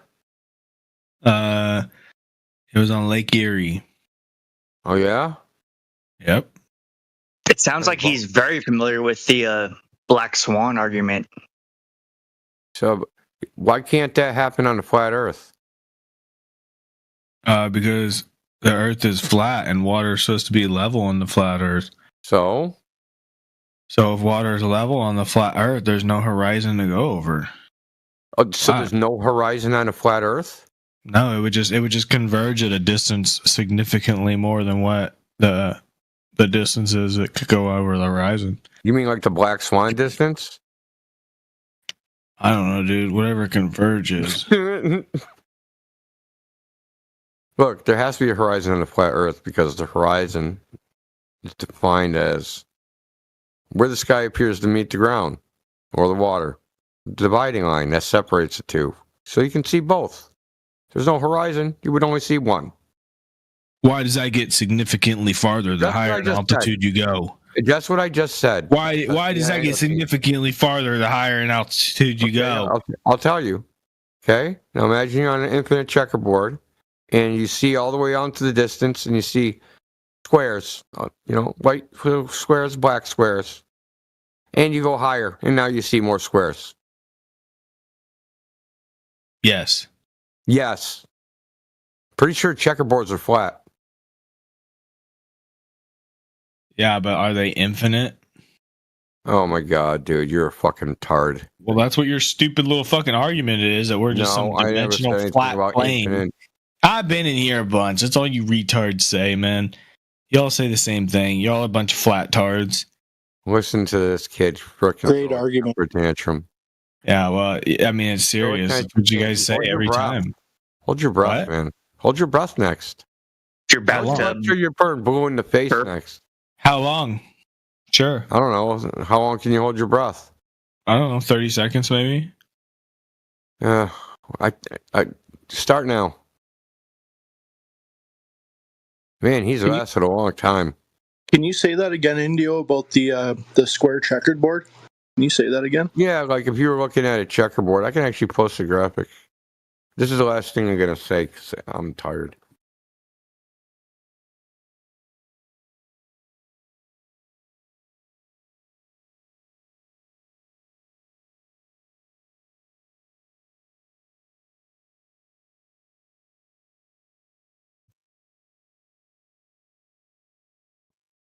Well, so this checkerboard, right? So obviously, if you got up higher above this checkerboard, you'd be able to, more squares would become visible, right? Obviously. Checkerboard edge because your angle, right? So you see how the orientation of the little squares, they don't even look like squares, and they become less and less look like squares, and as they go up in distance, they look just like a freaking fuzzy line. Okay? When the angle's shallow enough, it becomes a horizon. But if you went up higher, that shallowness of that angle would change, and the angle would increase again as you're going up. And you'd see further to that angle. Was assumed to the appropriate distance that angle would be at, which would be further away. Awesome. Thanks for that. Yeah. I mean, it's common sense, right? Like, you just go in a 3D graphics program, draw a little frickin' checkerboard, and frickin' you can't see the end, and then just go up in the video game program, you'll be able to see more of the checkerboard. I mean, this shit is not like exactly mysterious, like to me at least. No, but the ballers, like, they just don't really get it or want to look into it. So it's a pretty good analogy for like. Yeah, see farther, right? Like one argument I used to make was like, even a toddler knows that when he stands up, he can see farther. He has no conception of the Earth being a ball. But like, because toddlers start off on their stomach, right? They can't see anything because they can only crawl when they're on the stomach. That's why they want to learn how to walk. Because once they can, first they get up on their knees and then they can lean on something and stand up. Now they can see farther, right? They can see everything in the room. Now they want to go get it. They go, shit, man, I can stand up now, and I realize the Earth is a ball. Like, they didn't fucking do that. They just got up and they were like, man, I can see more of this floor. Because when I'm on my stomach, my face is on the ground, I can't see shit. Then they got indoctrinated.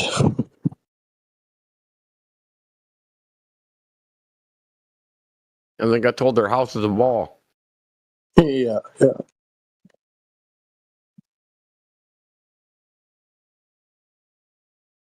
Anyway, I'm out. Love you guys. Hey. See you, bro.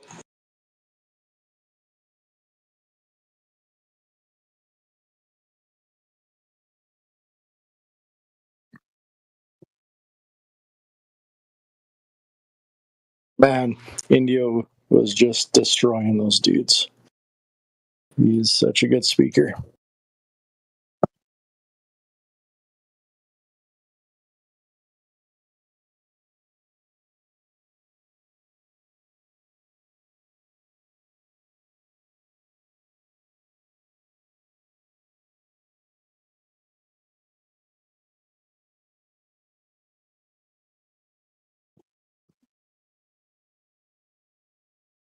Are there any actual globe contenders in here? Or anybody who's been believing in the globe for most of their life and is now curious about something else?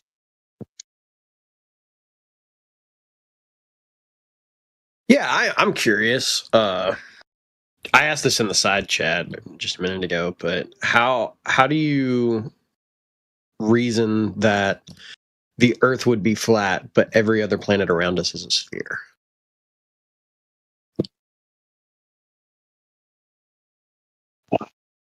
Because Earth isn't a planet.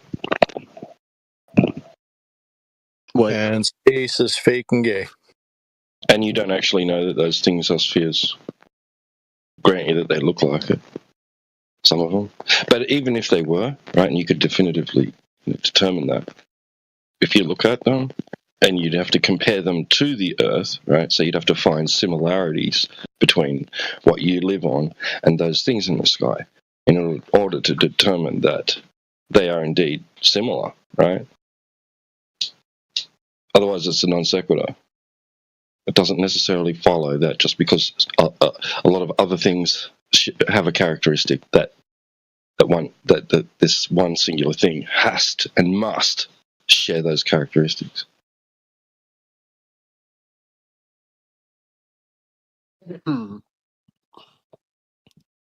So, assuming that we could prove other planets' shape as a sphere, I guess you could say. You can't. Oh, so I can't. No, it'd still be non sequitur. And look at it with my eyes. Well, it'd still be non sequitur, bro. Because I'm not talking about the non sequitur. Somebody just said that I can't. Yeah, you can't. You see a two-dimensional object in the sky. I can't observe its rotation in real time and take. No, you don't know if that's rotation or not. You don't know if that's rotation. Well, what could it be other than rotation? Don't know. So you don't know, but your argument is that it's definitely not.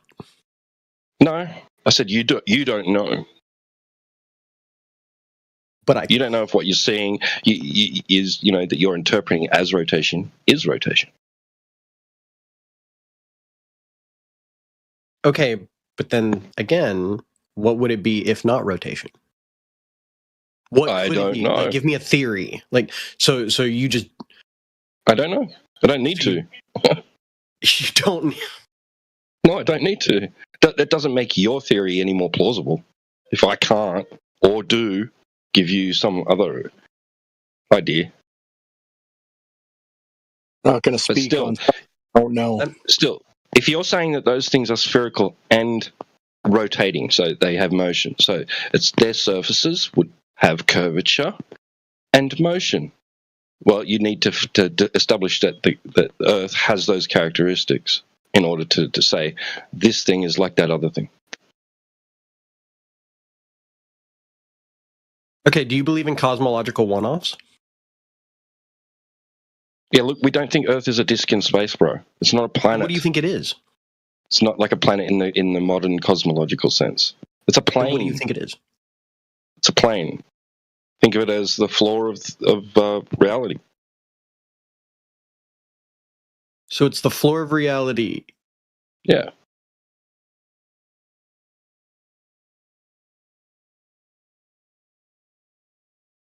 Hang on, I'm trying to visualize here.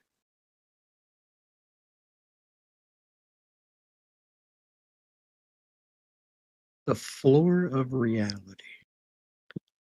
After you're done visualizing, I got one question for you. We can go ahead and ask it while I think. How come, if you're trying to figure out the shape of the Earth, why would you look up into the sky? Just out of curiosity. Well, because we base our understanding under the premise that all planets are formed under the same circumstances. Yeah, but forget about all that. Just use common sense. So forget fundamental science. Okay, go ahead. Well, I'm just for a second.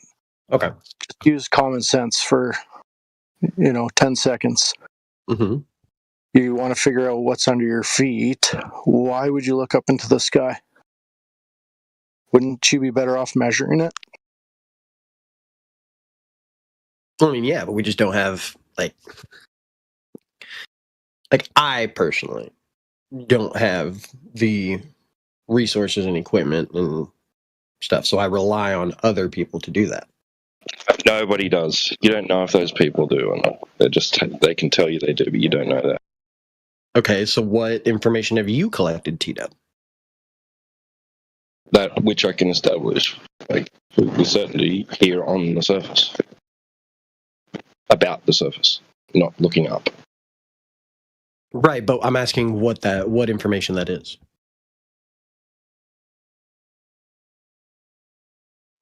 The surface of liquid is horizontal. The surface of liquid is horizontal, like in a cup sitting on your table. In any size. In any size. Beyond droplets, dew droplets on a leaf. In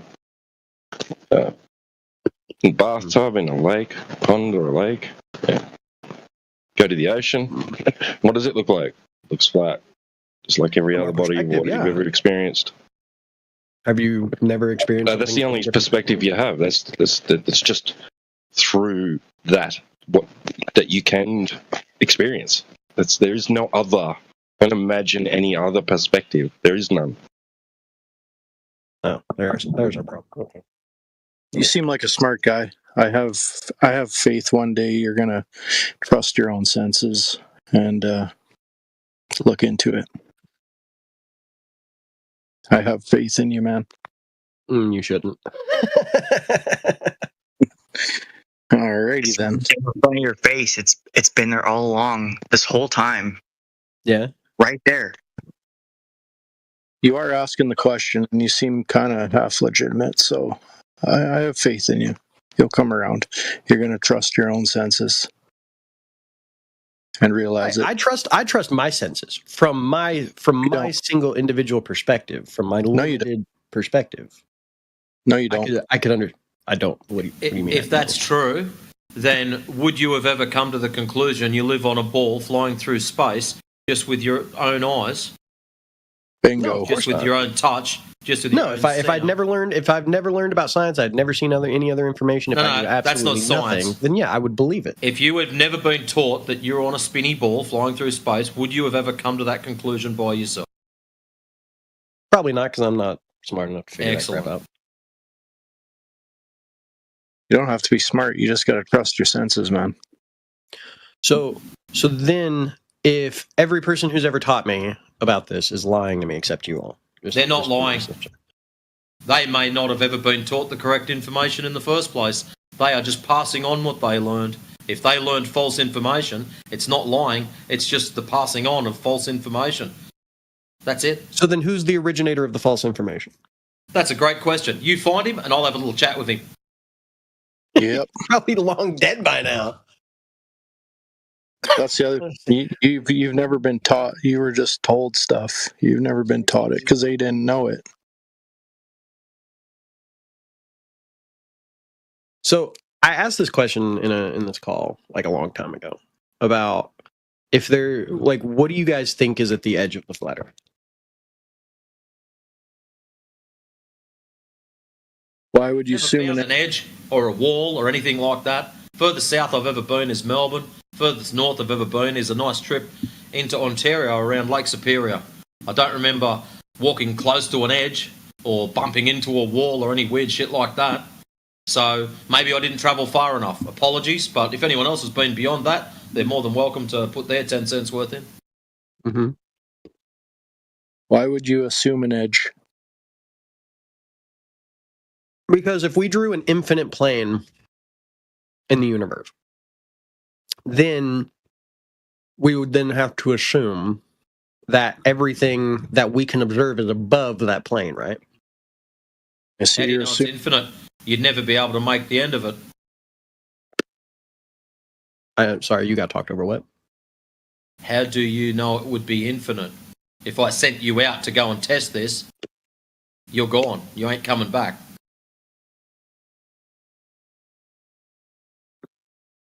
Right, I'm not talking about physically. Now he's thinking. I'm talking about the model. I'm talking about making a model. You just did that. See how you just stopped and thought for a second? Well, yeah, I always stop and think when someone asks me a question. That's what we want you to do. Think critically. So you've got two options. It's either infinite or it's not. So if it's infinite, we'd never know. If it's infinite, we'd never know. But what we would know is that everything we see with our eyes is above that plane. Infinite. Right? Everything we see with our eyes is above that? It would be above the plane, right? So like everything in the sky. What are you trying to assume here? You're ball-tart or you're trying to imagine a flat plane? I'm trying to imagine the flat plane that you're describing. An infinite flat Don't plane. imagine. Just walk outside. That's what you see. That's it. Yep. Trust your senses, buddy. That's the one. Right, I'm trying to... There's no imagining. This is the beauty of it. Okay, so if...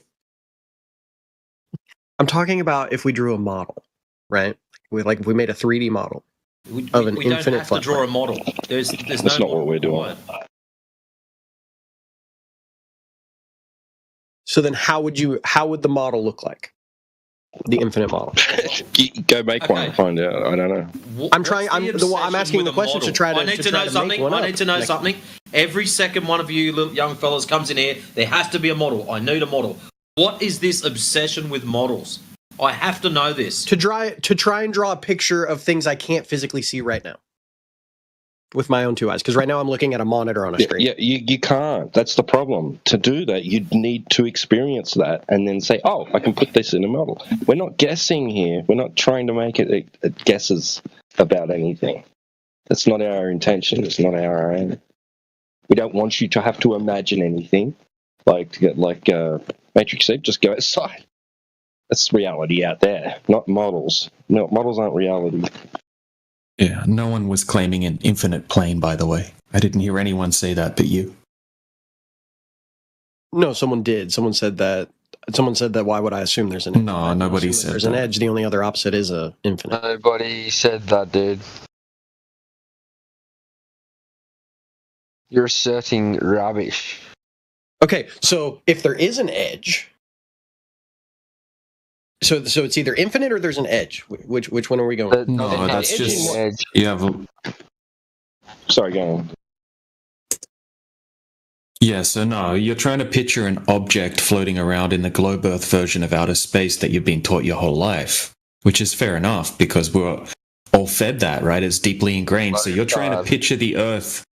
You're trying to picture the Earth within that heliocentric system. We're not claiming that, right? It's an entirely different system here.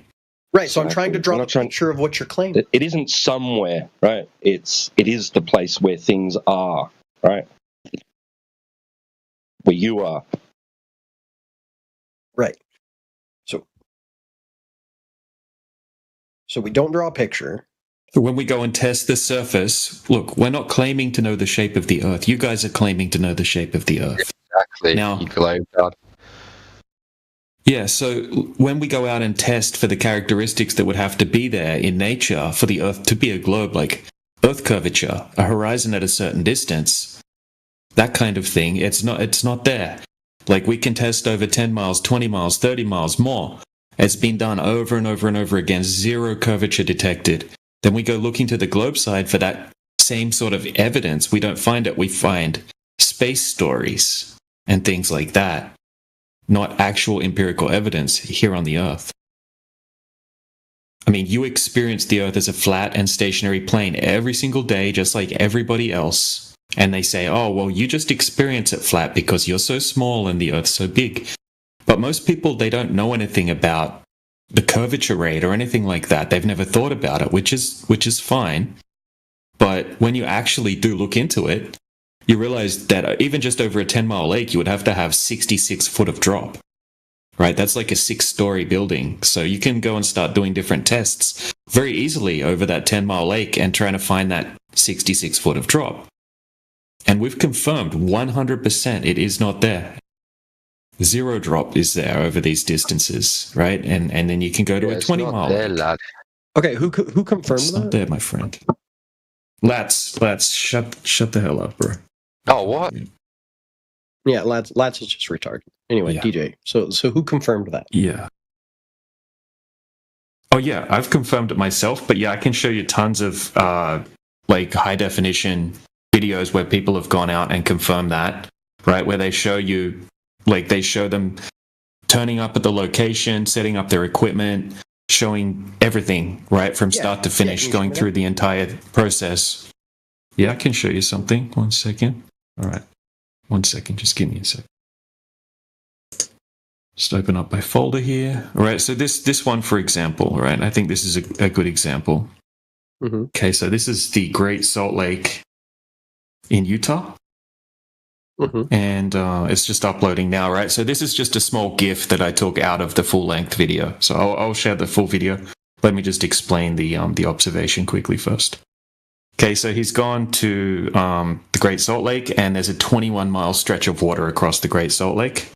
So he set up his super zoom camera on a tripod, 5 foot off the ground, right? Just sitting in the water, 5 foot up. Okay, and then the target basically is the shoreline on the other side of the lake, right? That's what he's trying to zoom over to.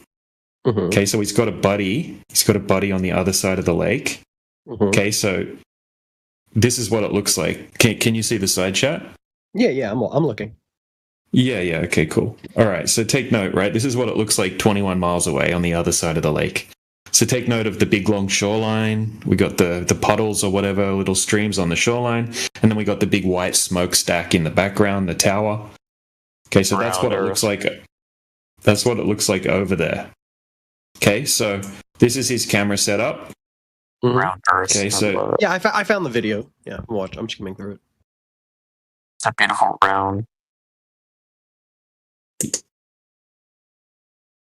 Right, so if it was a globe, right, like this person's saying, right, beautiful round Earth, it would have 293 foot of curvature over that distance. The Earth is flat. Right. Who keeps saying that? I don't know. I wasn't looking at the Discord. So is this Wise Guy? Is that... All right, I'm going to blame Wise Guy. Anyway. Yeah, Wise Guy. You go on mute. All right. Nice try to derail. Okay, so anyway, right, from 5 foot observation height on a globe, you have to have a horizon at 2.7 miles away. Has to be there, if the Earth's a globe. Right, there should be a total of 293 foot of curvature over the 21-mile distance. Okay, that's like a skyscraper.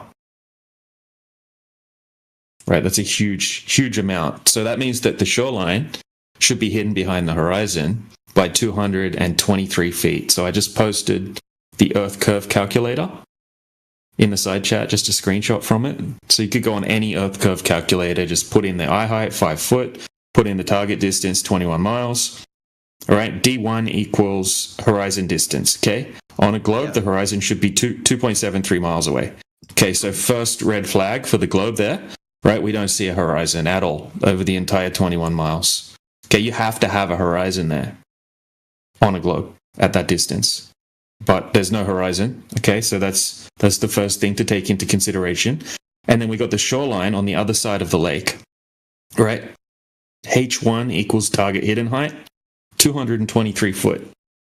Okay, so that means that you would have to have basically like a 30-story skyscraper on the other side of the lake on the shoreline, and then you would just be able to see the top of it poking out over the horizon if the Earth was a globe.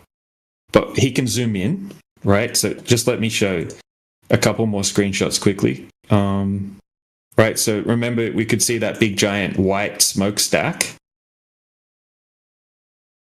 Just a second.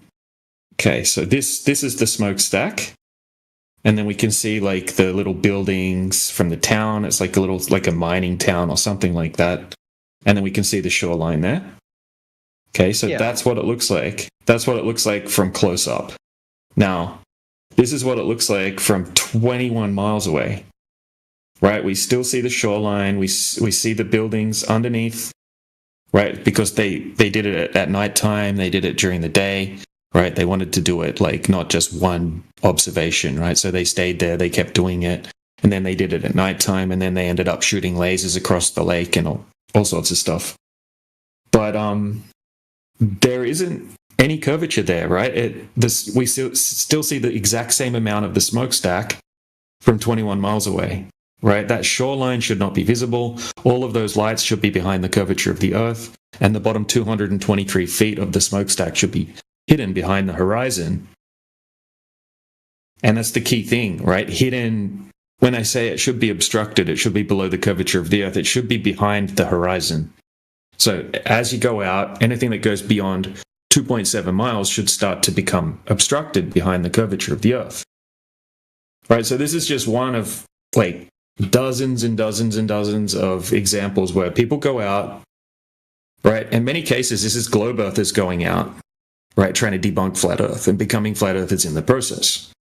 Okay? So that's just one example. Like, that's kind of why, in my opinion, many flat earthers are out here doing that. It's the long distance observations, and anyone can go and do this, right? You can go get a $500 camera like this, or $1,000 camera, and just find a large body of water, find the distance, the distance between point A and point B, and then you can start looking for the curvature, right? There's all sorts of different methods, but we're not finding anything, right? We're finding stories about the lights in, the celestial bodies and things like that, things we can't validate.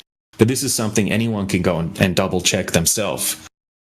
I mean, I used to live on the biggest salt lake in Australia called Lake Macquarie, and we had an 18-kilometer stretch across the lake.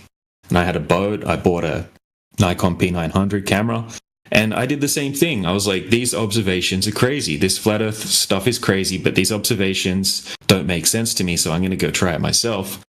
And yeah, sure enough, I could set up my camera on one side of the lake, zoom in, and then see the shoreline. Like, we had like white sand beaches around the lake. It's a big salt lake, so saltwater lake. And yeah, I could zoom in and I could see the shoreline, like the beach on the other side of the lake. And then I did it again. I did it in different weather conditions, different time of day.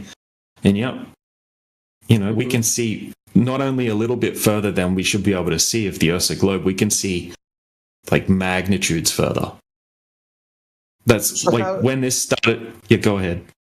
Well, so I've been sitting here just listening because I wanted to give you your full piece, and I didn't mean to interrupt you.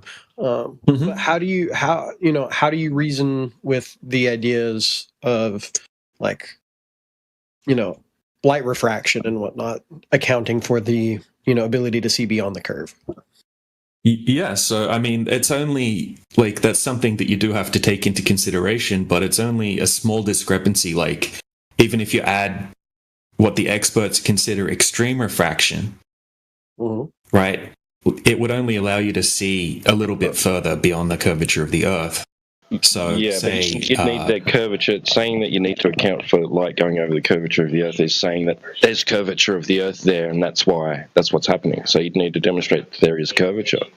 Yeah, so firstly, we'd need to demonstrate the curvature exists in the first place. For even the professionals in the field from the globe side that do pre-assume that there's curvature, even they admit that it would only be something small that you would have to account for, right? They'll say, like, you know, 8%, right? 7 to 8%.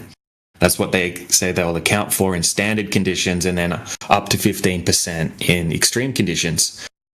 You know, and once you get beyond that small amount, then you start getting crazy miraging effects and things like that. Now, I can post a clip in the side chat of a professor, right, who's talking about refraction. He's debating with some flat earthers, and they're presenting these. And he said, yeah, you do have to take, you know, refraction into account, but it's only a small amount. He's like, if you can show me observations that are beyond this 15%, it wouldn't make sense to use refraction as an argument for it. And then once you dig into it deeper, right, that's what you'll find in the mainstream literature. It's only like people that we call like anti-flat earthers that make it their life's mission to try to debunk flat earth that are gonna say, oh, it's just refraction, it's just refraction. But when you really look into it and press them on it, they don't really know what they're talking about when they even say the word refraction. Most people are just misusing that word in the first place. Right, but we know light is manipulatable, just like for the sake of, like, when you look at something we don't like a hot car lid, you can see light being manipulated because you can see the waves and the heat, right? The issue is the levels you require at at 30 miles is about a 560 foot drop. So if you've got 10%, we're going to give you 56 foot free of charge, no questions asked, to allow for your refraction. So you still have to find another 500 feet of drop. Now you're adding distance because now you're saying it's 500 feet. It wasn't. No, I'm taking it off for your convenience. No. Look, let me put it this way. Let me put it this way, right? So let's say, like, this same observation I'm showing you, right? The horizon has to be at 2.7 miles away. Okay, let's hypothetically remove the atmosphere. Right, then no globe earther could argue that the horizon line is exactly at 2.7 miles away. Right, that's where it has to be based on the physicality of and size of the globe. Okay, just adding the atmosphere back in, right, we have super clear day, super clear conditions in this observation. What you're trying to say is that somehow the bending of light is just completely flattening out all of the water over the entire 21-mile distance, left to right, front to back, completely hiding the geometric horizon, flattening out everything all the way up to the maximum distance you can see, so there's just zero curvature. crazy claim, right? Because then we can go do this at a different lake, completely different weather conditions, different part of the world. Same thing happens. And then another lake, and then another lake, and then a section of the ocean. And every single time the bending of light is hiding the horizon and just making it completely flat as far as you can see everywhere. Like, that's a crazy claim, right? It's impossible. And once you look into how atmospheric refraction is even claimed to work, you realize that that claim is just completely impossible.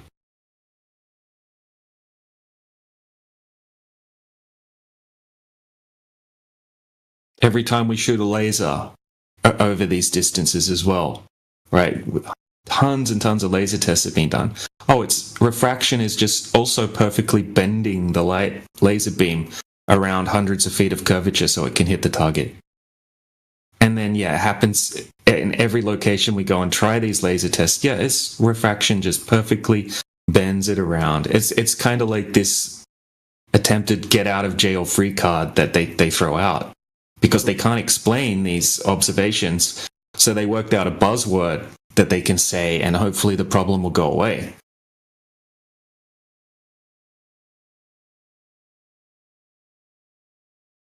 According to the mainstream, atmospheric refraction, right, is literally varying levels of a list of miraging effects, right, which makes things appear a little bit higher, a little bit lower, squished or stretched, or in extreme conditions, completely miraged out, which is just super obvious that there's a mirage.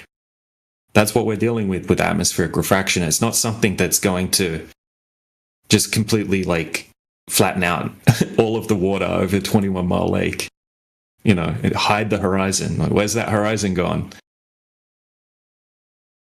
So yeah, I don't know. Have a look into it, man. Look at like all of the observations from the flat Earth side and then try to find the same standard of evidence from the globe Earth side without having to... I found a website called flatearth.ws that says that laser tests are misleading, and I'm reading it right now. Yeah, that's all you'll find, right? That's like a group of like anti-flat Earth people, right? And there's so much like incorrect information on that website.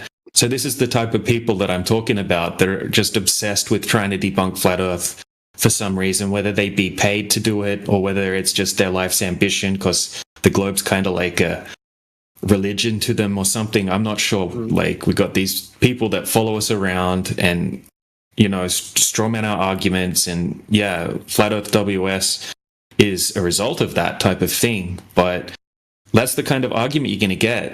But when you actually get someone that's a professional in the field from the globe side, right, that believes the Earth's a globe, they'll give you the honest answer on how much refraction would actually affect an observation.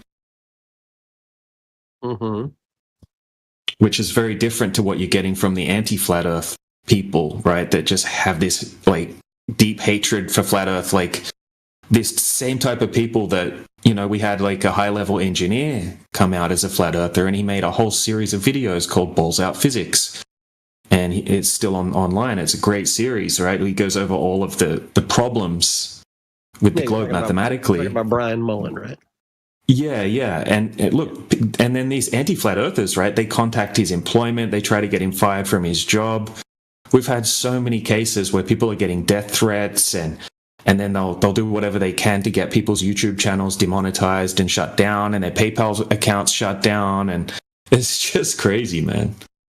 Like, when people are quite often are just trying to present long-distance observations, right? It's called, what, dangerous pseudoscience. Look at this observation. Doesn't match up with the globe. Oh, dangerous pseudoscience. Let's get this guy attacked. You know, it's kind of crazy. So if we can see something at 20 miles, or, you know, like in the Salt Lake video, what is the maximum distance we can see in a straight line? Well, it depends on your optics. It depends on the weather conditions. Yeah, or you can go to your weather app and look for visibility. Mm-hmm. Yeah, like, it's a super clear day where I'm at the moment, but usually when I check the visibility rating, it's like 15 kilometers. Or something like that, even though it looks really clear.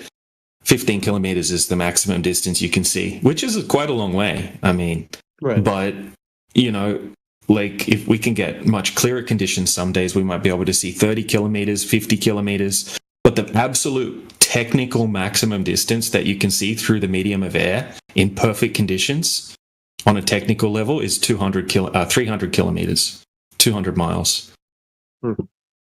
But most often it's much less than that. I mean, if you look up the visibility in a city, it's really low. And then in the countryside, it's a bit more. But yeah, usually it's like 10, 20, 30 kilometers or something like that. And then we've got like angular resolution, right? Like things shrinking in the distance to take into consideration. And then what Indio was talking about before, with not being able to resolve just due to perspective, right? Things in the distance. And he gave the example of a giant chessboard, right? And if you're only 6 foot tall standing above this chessboard, the further you look into the distance, like the checkers are going to, whatever you call them, the checkerboard, that's not going to be resolvable, right? You'd have to go up higher to see more of the chess sections, right? The little square sections. So you got that to take into consideration. You've got physical obstruction, and then you've got perspective convergence as well. Like kind of like when you look down a long hallway, everything converges into a vanishing point. It's called perspective convergence. So looking at something real quick. Yeah. I'll give you a good example of perspective convergence in the side chat.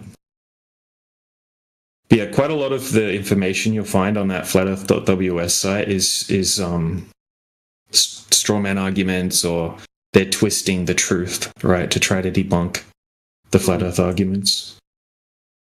Or they'll be saying that, this is what the flat earthers claim is their map, right? And then they'll show the AE globe projection map, and then they'll try to debunk something that maybe some flat earthers claimed, but the majority disagree with. Exactly. Hey, Princess F-Bomb, do you know how far that the globe tells you you're supposed to only be able to see? No, that's what I'm asking. Yeah, well, if you're 6 foot tall, it would be... Oh, sorry, go ahead, bro. No, you go ahead. I'm much better. No, sorry, Kingsley. It's like, if you're a 6 foot observer standing at the beach, you should only be able to see like 3 miles. And we see way further than that. I was just this weekend taking photos with my camera at 20K. I was standing at the beach and I was videoing people across the lake at 20K. So there's that.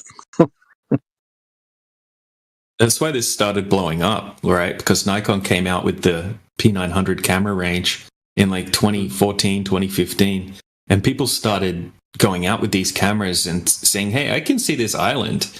Shouldn't that be behind the curvature of the Earth? I've never seen that before, right? Because usually you can't zoom in and see it with a regular camera, but they're like pulling out this crazy camera. And they're like, damn, I can see the entire island.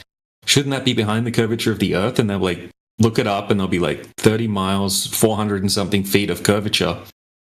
They're like, yeah, the whole thing should be hidden, but how come I can see it? And this started taking off. It became one of the most popular searched topics on the entire internet back in 2015, 2016. And then they shadow banned it after that happened. So, and if I may get in here, sorry, DJ, I just want to point out, right? I think at this point it's worth making mention of something worth considering. There's a subtle distinction between, the visibility that was mentioned earlier in terms of like what you get from your weather app versus the distance that we can see, quote unquote, using that other formula, right? Because the first one speaks about how thick the air is. Right? If it's very foggy, you can't really see very far. If it's not foggy, you can see far, right? Just straight line of sight through the air that is thin or thick. Whereas the other one was talking about how far you should be able to see on the ground, right? How far the horizon should be before things start getting cut off, right? So when you interweave these two things, it can get very dicey, right? So, yeah, in case that would have slipped by the new guy, I just thought to bring that up there. Right, yeah, and I've been waiting to get into. So, right, sorry, but okay. So you say, like, we say, well, we look across this far. Like, the globe says we should only be able to see so far, right, of so much of the surface. Oh, we can see more than that. And you say refraction. Okay, then how much can we see? I'll put the question back on you that you asked us. How much of the surface should we be able to see? What distance are we talking about before the globe side is ready and willing to say, okay, you got us, we can't explain this?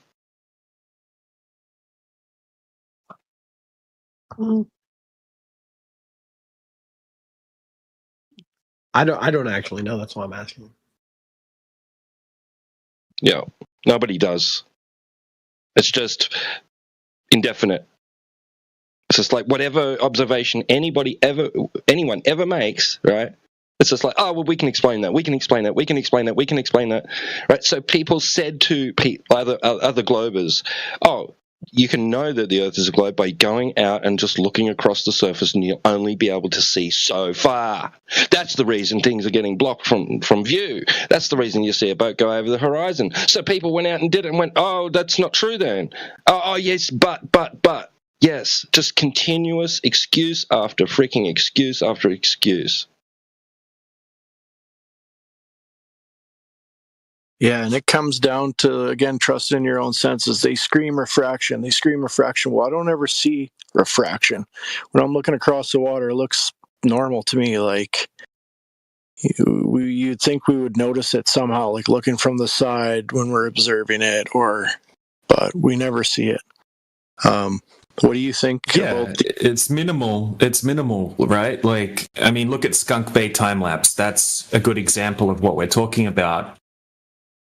Like, you see things getting a bit higher, getting a bit lower, squishing, stretching, but it's not like all of a sudden something that you're looking at is 20 times further away. Like, it's not like the things are drastically changing distance, or like a horizon is you should be at 1 mile and then all of a sudden it's 20 miles away. That doesn't happen. Right, that's not even like what the mainstream claims could even happen when it comes to refraction.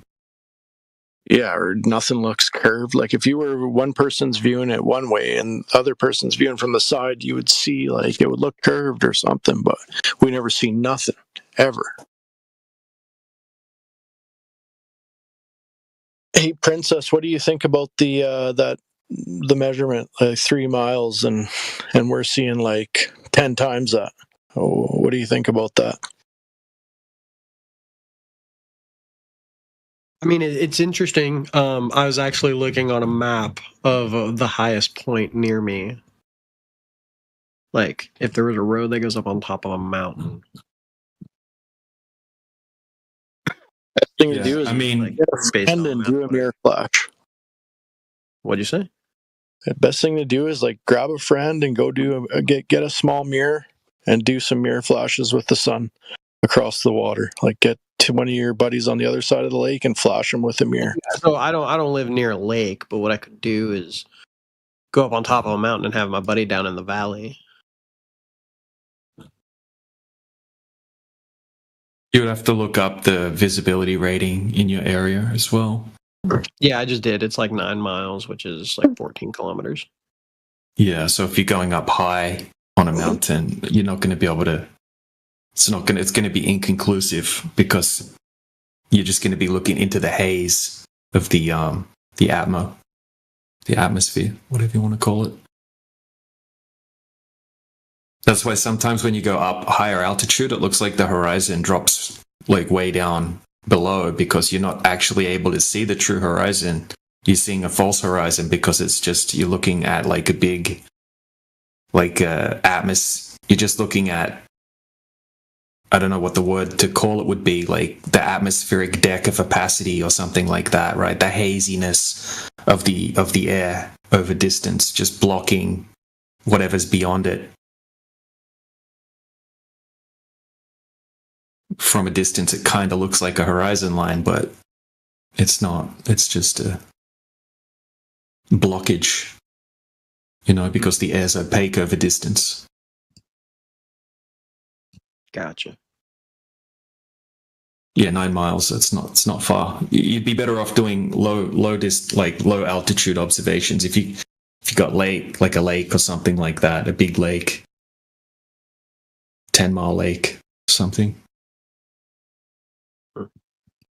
I mean, so many of these have been done. I mean, back in the past, I mean, I went out back in 2018 and did all my observations because there weren't all of these long distance observations available to look at. But I mean, look at all the ones that have been done first. I mean, and then if you want to go do it for yourself, you certainly can. But you'll see that when you have a look at the videos of the ones that have been done, it's not like they're faking anything.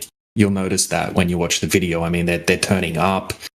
They're showing you their coordinates on their phone. They're showing you Google Maps, distance marcation between point A and point B, and then you'll see them set up their equipment and measure the height of the observation device, and then show you the observation. You know, it's not just them giving you like a paper and writing down the results and saying, "Look, here's my paper. Here's the results written. It disproves the globe." They're actually showing you the entirety of the test that's being done. Mm-hmm. And I've never seen one that doesn't have some crazy miraging effect or something like that anywhere near matches up with the globe.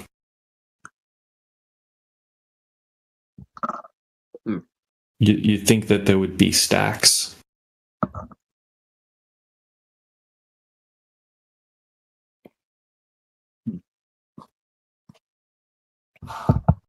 Here, have a look at this one. Here's another one in the side chat. I wanted to mention something really quick to. Sorry, go ahead. No, you're right. Go ahead. I just wanted to mention something really quick to F-Bomb. I don't think you give yourself enough credit.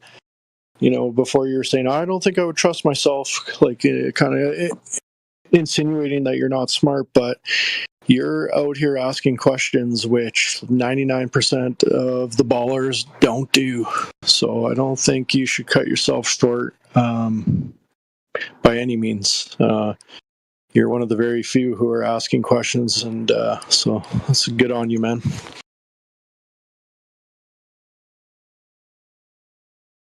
Yeah, there's nothing complicated about checking for things that they tell you should be there. It's like if someone sells you a table and says it's 1.5 meters long, and then you check it and it's like, it's not. It's like, dude, I checked it. It's not that length. What the hell's going on? You know, it's the same kind of thing, right? They say this water is curved, right? It has to be curving by hundreds of feet. And then you check it, there's zero curve. It's like, okay, there's no curve here. What's going on? Have a look at this one in the side chat that I just posted. This one's not over a lake, this one's over the ocean. And there's a couple of oil platforms you can see there, and then you can see the horizons beyond the oil platforms. So the oil platforms are just there, kind of like the shorelines of the lake, right? Because you can use that as like a distance marcation. Okay, if the oil platforms weren't there, we'd have no idea how far away that horizon was. It's impossible to tell just by looking at it. Okay, so we can check the oil platforms, and those particular oil platforms, the second one is 10.1 miles away. It's called platform habitat. Okay, so now we take in the observer height into consideration and then do some basic math based on the globe. And then after we do that, we realize the horizon would have to be at 3.5 miles, approximately, like 3.4 miles away, which is halfway to the first oil platform. But once again, it's not there, right? It's actually way beyond the 10.1 mile oil platform. Anything that goes beyond that geometric horizon, right, that globe limitation of how far you can see based on your observer height, should start to become obstructed behind the horizon. But yeah, when you go out and check, it's not the case. So why don't we just launch our own rocket and find out? Well, you can't launch rockets very high. I mean, even like the world record, with tons of funding and whatever, I forget the exact name of it, but it's only like just over 300,000 feet high. That's the maximum height that an amateur can send a rocket. Yeah, it's not even high enough to, yeah, so that's like the height. Remember, okay, so that's not high enough to see the curvature of the Earth, according to the experts on the globe side, according to the mathematics as well. What I just, hang on, let me go back to the tab I was just reading. Mm-hmm. No. It says here we would only need to go up 35,000. Yeah, that's wrong. That's wrong. I mean, you would only be able to see 0.1% of the curvature of the Earth, of the surface of the Earth from that height. Even if the Earth was a globe, you wouldn't see curvature from that height. I mean, you've been on planes, right? Like you've looked out the window. I've never actually been on a plane. Well, I've flown a ton, right? Like I'm in Europe right now. I'm from Australia. I've flown huge distances on all sorts of different planes, and it's completely flat from that height. I'm always amazed how flat it looks. And we got tons and tons of pilots that are flat earthers as well. Mm-hmm. So you can watch interviews from commercial pilots, military pilots and whatnot, and then even like Neil deGrasse Tyson, right, hates flat Earth, right? He's an astrophysicist, and he absolutely despises flat Earth. But even he admitted, right, that when they did the Red Bull space jump, that was 129,000 feet, right? He said from that height, you would not see the curvature of the Earth. He was super passionate about it as well. He's like, it's sneaky, false advertising. They used a GoPro lens. He's like, it's a fisheye lens. It just makes it look like it's curved. He's like, you would not see the curvature of the Earth from that height. And then he said the same thing about the Richard Branson Blue Origin, right? He came out and he did multiple interviews dissing it, saying it's false advertising, it's bullshit. You wouldn't see the curvature of the Earth from that height. They're making it look like it's higher than it is. They're making it sound like they're going to space. He's like, they're not going to space. He said, I did the calculations. You would not see the curvature of the Earth from that height. Mm-hmm. And then when you look at the footage, you'll see as the camera pans around, like it's curving and then it's curving the wrong way. And, you know, it's just like a wide angle lens effect. So then what's the next highest, right? We got the Jeff Bezos Blue Origin. Now, there was an astronaut called Wally Funk who went up on that. And she was a trained astronaut, apparently. And she said she was disappointed that she didn't get to see the curvature of the Earth, even from that height. And that's 350,000 feet up. That's the height of the world record amateur rocket launch. So there's that. Are you on the home server, F-Bomb? I didn't know there was a home server. I'm just here. Yeah, someone should send you a link because there's a ton of great info, not the crap you're reading. Because it's very hard to find good information. It's easy to find disinformation. It just seems like I've kind of reached a small impasse here because you guys are saying do these tests myself, but then I mentioned another test and now you guys are saying, oh, don't do that. That wouldn't work. It's like, what test? What test are you mentioning? Like launching a rocket. No, I just told you that the highest that an amateur can launch a rocket isn't even high enough to see the curvature of the Earth. So how's that going to help you? Yeah, waste of time. Well, that's what you're telling me, but then you're also telling me to do my own tests. Yeah, but that's not one that would reach a conclusion, right? That would just be inconclusive. Like I can show you a non-fisheye camera doing a 360-degree pan around from 120,000 feet height, and it looks completely flat. But yeah, send me that. Yeah, I'll put that in the side chat. First, I put the clip of Neil deGrasse Tyson saying that from 300,000 feet you would not see the curvature of the Earth, right? So I just put that clip in the side chat. I'll put the 120,000 feet clip, right? So here's another one just quickly, right?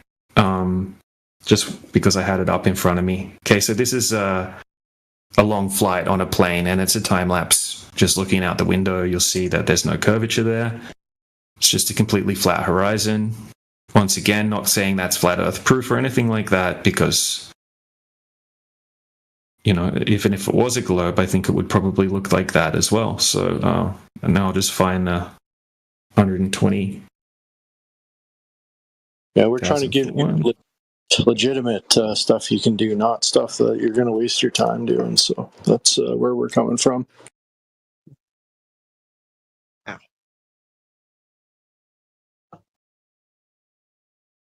So yeah, I'm just uploading the 120,000 foot observation. There's a bunch of these as well. Mm-hmm.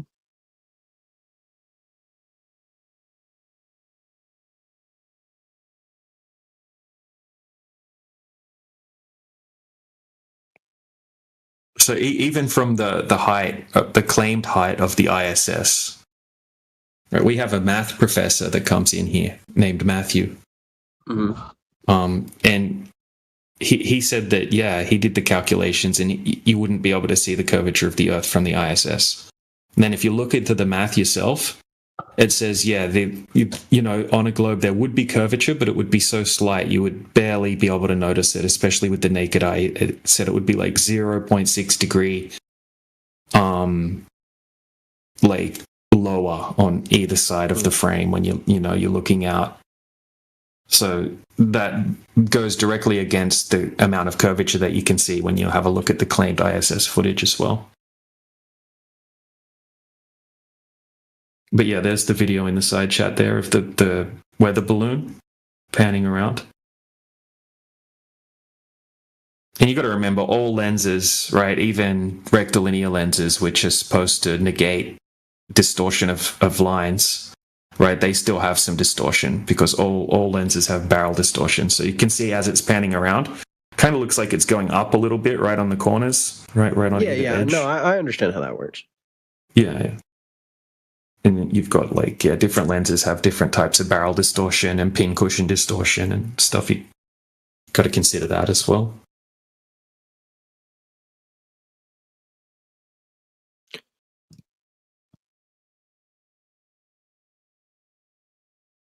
That's why, when it comes to doing your own tests, testing for things that have to be there on a globe is the best thing to go for, the horizon. Right? Any Earth curve calculator that you bring up, right, says from a particular observation height, the horizon would have to be at a certain distance. So from 1 foot observation height, the horizon's not that far away. It should be 1.2 miles away. So that's a pretty easy one to go and test for. And then do the tests over and over and over again. Different weather conditions, different times of the day, do it at night time. Try to find that horizon. Has to be there. Somebody posted an elevation thing I wanted to look at earlier. There it is. Elevation map. So if I go here.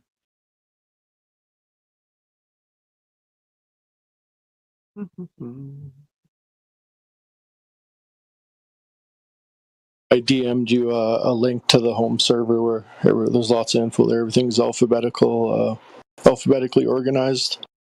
It's great for information.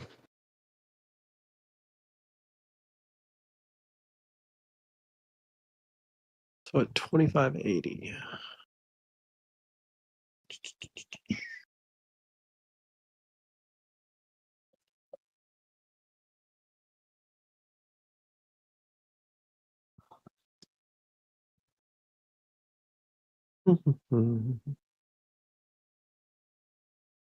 So it says the horizon at that distance would be 62 miles away, supposedly. Well, I lost my tab.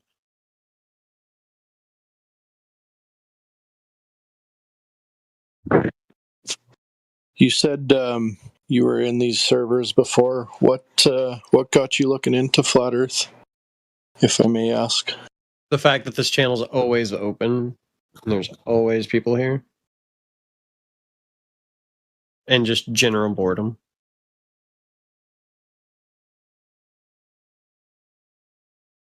I mean, it's 3:30 in the morning and I went to bed too early, so Would you say you're a truth seeker, like conspiracy investigator, or how do you kind of classify yourself? I have ADHD, and I like to learn.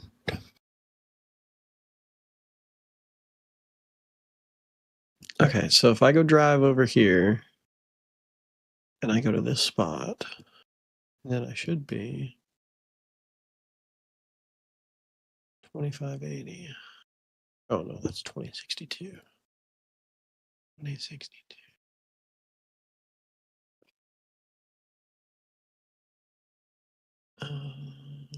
The horizon should be 56 miles away.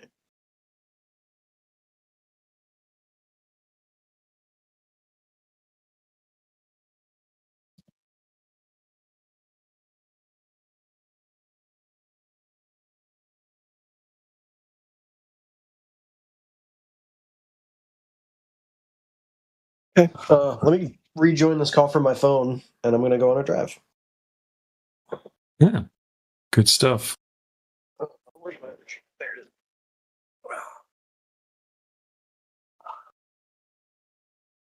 is. And this is like a rare event, and you got a baller in here that actually willing to look at stuff. Well, I also have 3 hours to kill before I have to go to work, so I have plenty of time. I don't know how good my cell service is going to be from where I'm going, because I'm going up on top of the mountains.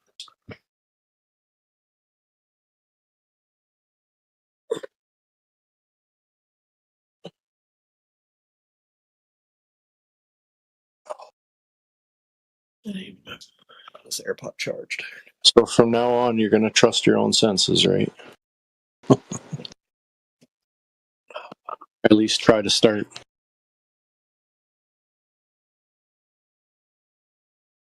Hang on one second. I'm joining from my phone. I can't hear you guys.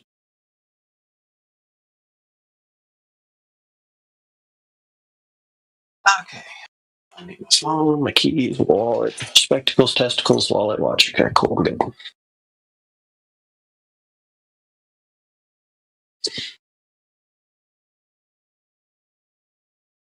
Can you guys hear me? Hello? Yeah, we can hear. Just make sure my AirPod's on. So what's your plan right now? Where you heading to? Like a lake or? Because you guys, no, I'm heading up on top of a mountain based on what I just read, which tells me where my horizon should be. I'm going to go up there and draw lines and figure it out. What height is the mountain? The parking spot I'm going to on the elevation map is 2,062 feet above. All right, let me check something.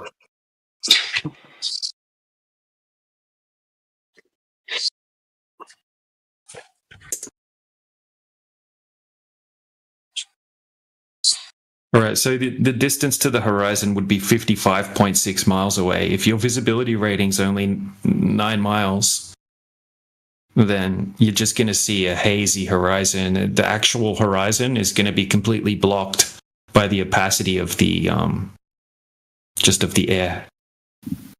Right, but I should still be able to see light through the haze. Light. Do you own an infrared camera? No, of course not. I'm not that rich. No, that's a shame. I was going to say, if you did have an infrared camera and you set him up on a happy little tripod and did a not a time lapse, just a long exposure, you might find you could actually see a little bit further than what your eyes can. Yeah, but what you're going to see if you go to this mountain now is just a false horizon. You're just going to see where the opaque atmosphere meets with the ground. It's going to be a hazy horizon, but from a huge from a distance away, it's going to look like a horizon line, but it's really not. So yeah, you won't be able to determine anything by this. But yeah, go ahead. I mean, I'm not stopping you. I'm just saying. If you're looking for a 55-mile horizon, but your visibility rating's 9 miles, Give me something to do because it's 3:30 in the morning and I'm bored. Yeah. It's like, is it light? Is it getting light where you're at, or?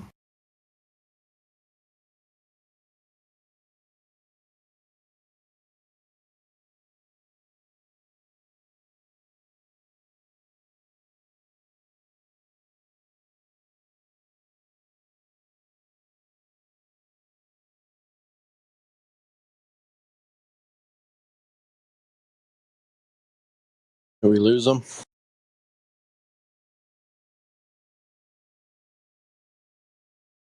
Can you guys still hear me? Hello? Yeah, can you? Now we can, yeah. Oh. Yeah, no, I understand I'm not going to be able to see anything specific through the haze, but there's other mountains that are farther than 9 miles away that I should be able to see. What if that the have visibility... radio towers? Yeah, but if the visibility is only 9 miles, go see what you can see. I'll be interested to see. Yeah. Take some photos. Yeah, from this day forward, you're going to trust your own senses. You're going to try to stop the deprogramming and start to trust your own senses. And you will find that it's going to blow your mind.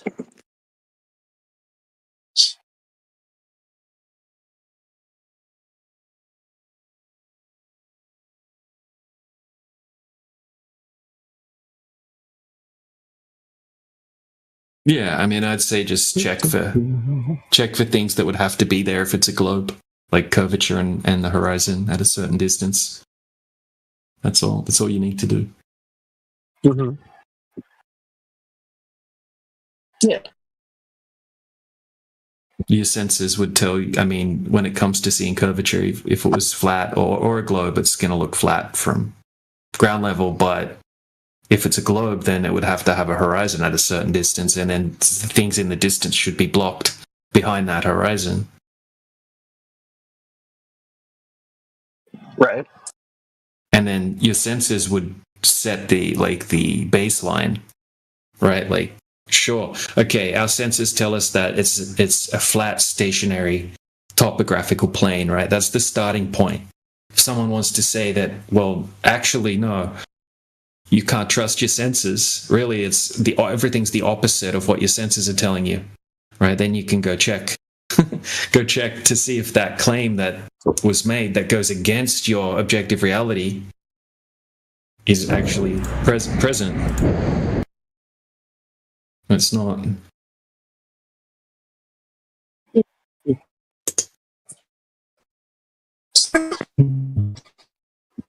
Uh-oh. You're cutting out, F-bomb. Oh, I was just coughing. Hey, F-bomb, do you believe that water can curve?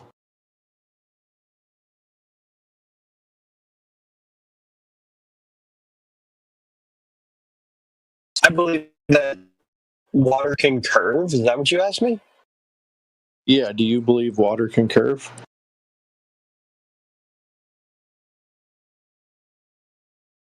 I believe. Yeah. You're roboting, bro.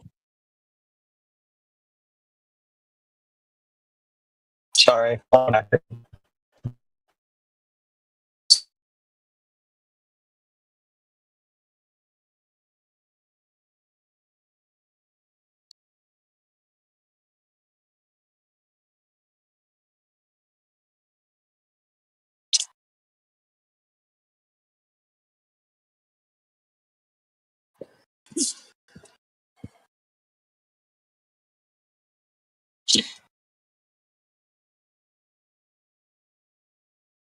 Can you guys hear me now? Yep. Mm-hmm. What I was saying was, yeah, I believe water can curve because if you put a drop of water on a table, you can see that the edges of it curve because the surface tension hasn't been broken. Yeah, that's surface tension. I'm talking about a puddle or a lake or, a body of water. Do you believe that it can curve? Well, I've been told that it can because it curves around the curvature of the Earth, but From my perspective, I don't see it. You don't think it can?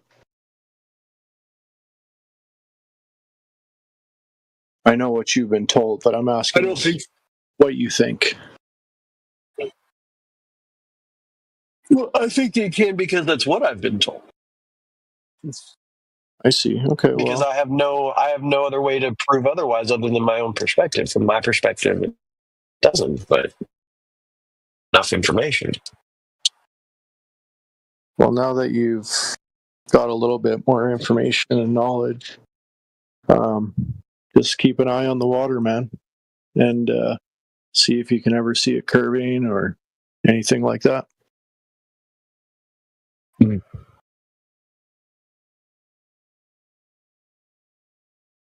Honestly, when you start to all this stuff, it makes your life a whole lot more interesting. If you're into everything.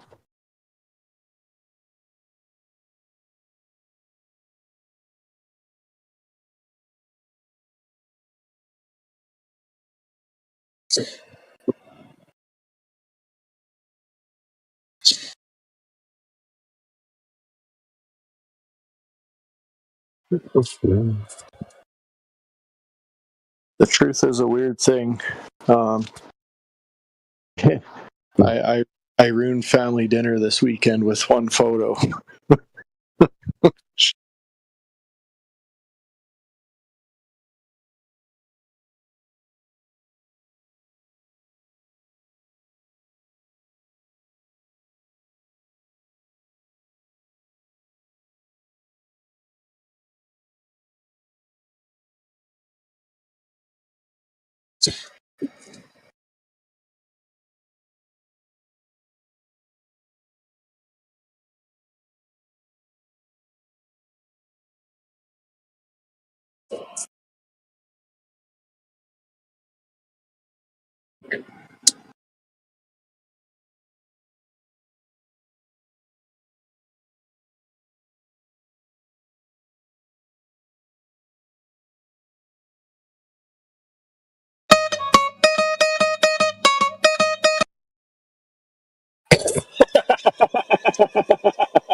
I hate the fact I heard the first two notes that he played and I knew exactly what it was.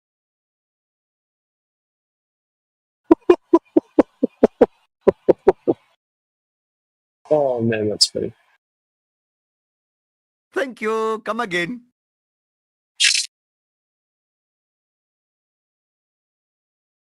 Very nice. Why did you redeem it?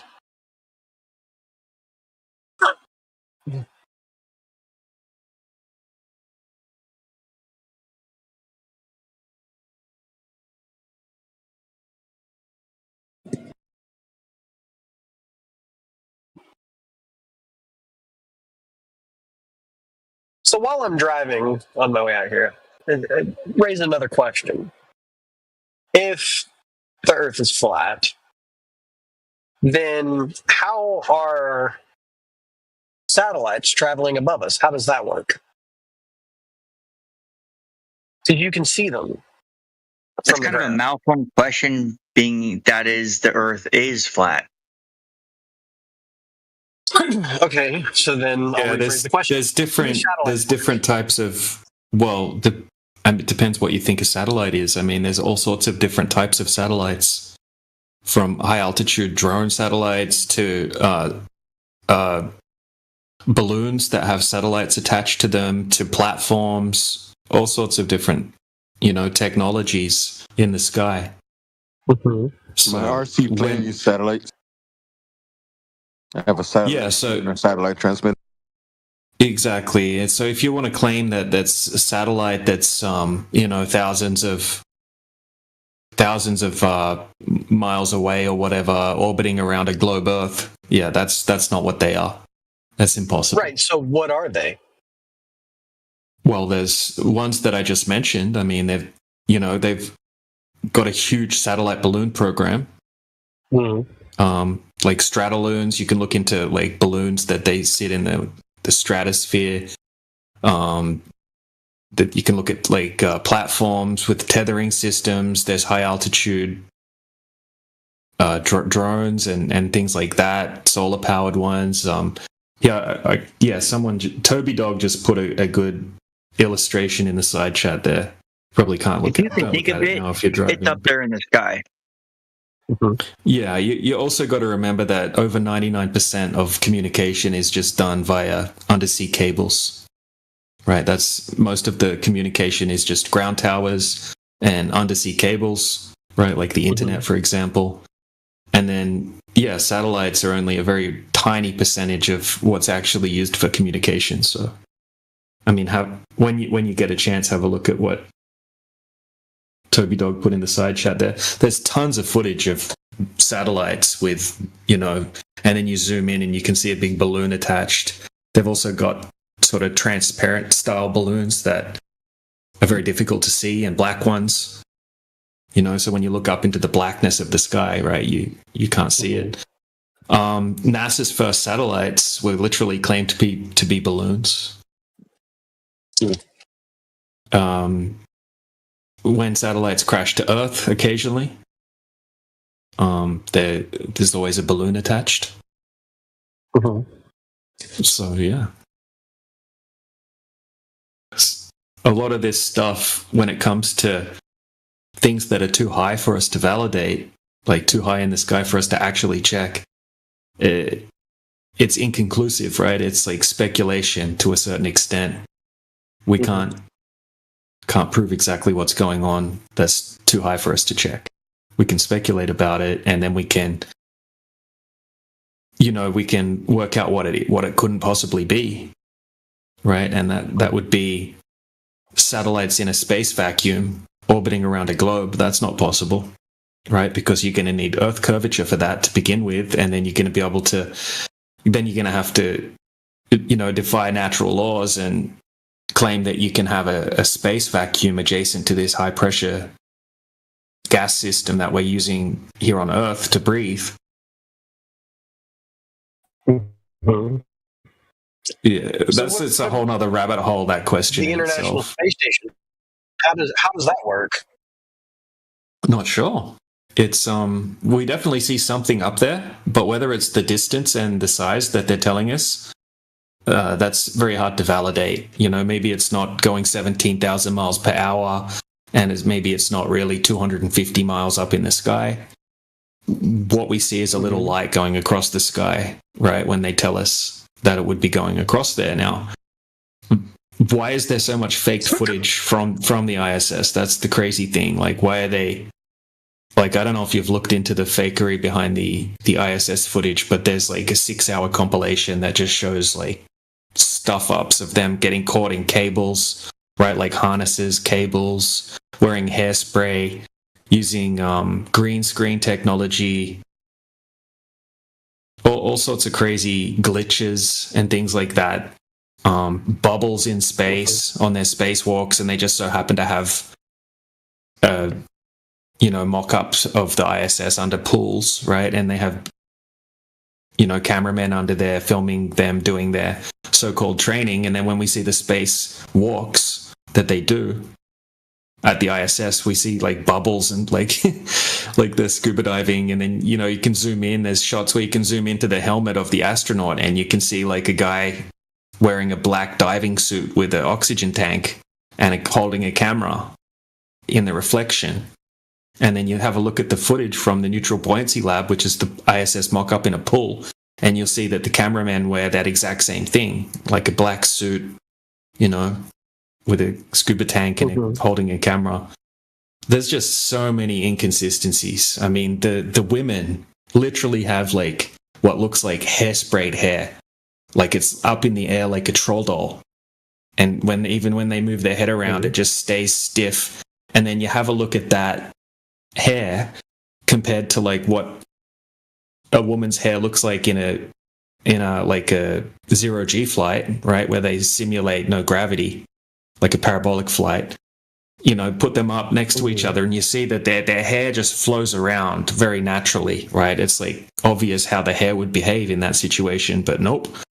All of the women in the ISS seem to have this like obvious hairsprayed hair. It's crazy. And then there's glitches of astronauts like fading in, fading out. Tons of evidence of them using layering and green screens. There's so much. So there's definitely some bullshittery going on when it comes to that. I mean, they can easily fake that type of. Yeah, there's also footage. Like, they definitely don't do it all just one way, right? They seem to use a combination of the neutral buoyancy lab, right, for the spacewalk type footage, and then they've got the footage where they're sitting there, like, sort of doing the interviews and stuff. That seems to be done using green screens in studios and harnesses. And then they've got other footage that they do, and it seems like they have like a 0G flight that has like a mock-up of the ISS inside the 0G flight. So they can go up and they can do like 30 parabolic arcs during one flight, and they can film different pieces of footage and then link it all together. And there's footage of what look like exactly what it looks like when a 0G flight ends, with the astronauts on the ISS, right? They all at the same time fall to the floor of the ISS, and you line it up on what it looks like with a 0G flight ending. It's the exact same thing. So there's tons and tons of stuff to look into when it comes to NASA fakery. I mean, even if I was a globe earther, I'd be super sus on NASA. Like, especially like the Apollo missions were definitely bullshit. And then, yeah, the ISS footage is super sketchy as well. So I don't know. It's a bunch of clips. When you get a chance, when you're not driving, there's tons of stuff in the side chat. Oh, I'm not driving. I made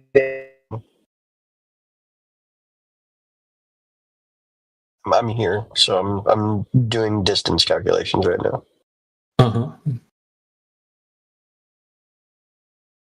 I know for a fact that I am right here.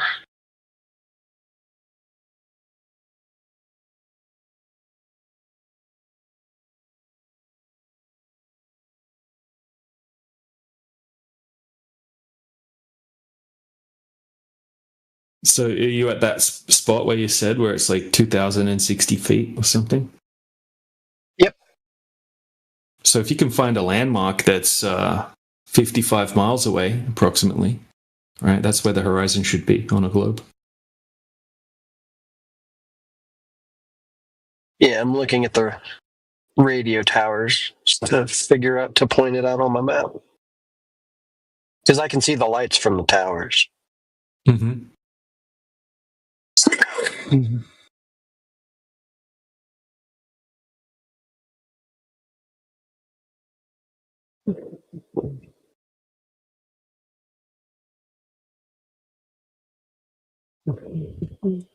So yeah, we have observations. And it's not even done by flat earthers. It's actually the Guinness World Record photography shot, right? The longest.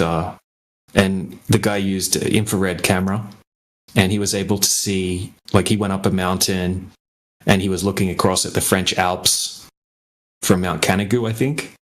And yeah, he was able to see 255 miles. Way, way, way beyond, like, where the curvature of the Earth should be on a globe. I think I've got the image of that here somewhere. I'll post it.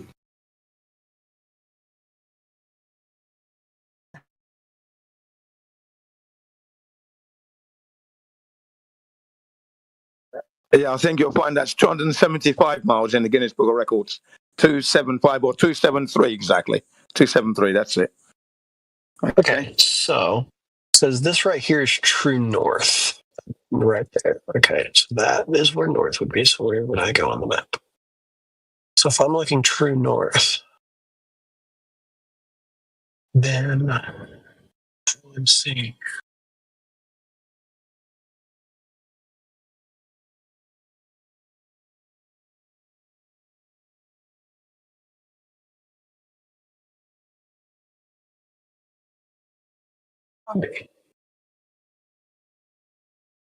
That can't be right. Because if that's saying this is true north, then those lights would be that town, and that town is 21 miles away from here.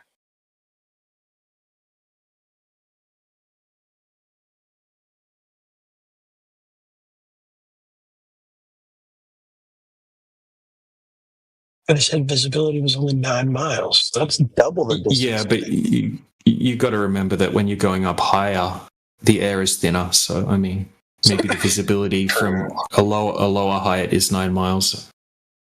I mean, that's true. The higher you go, the less. That's correct. And the mountains would be. That shit's never right either. I've always seen further. It says.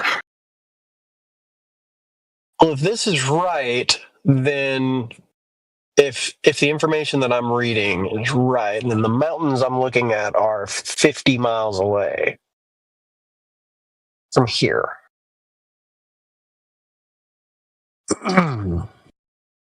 And I know that those are the mountains because I can see the flashes from the radio towers that are on top of them. And I bet you there's not a curve in sight. Well, let me turn off the lights so that way I can eliminate light pollution, and we can start looking at the lights that are on the horizon line. Is it nighttime right now where you are? Yeah. And pretty cool that you're in the mountains. That's quite a treat you're going to have during the daytime to go up there and look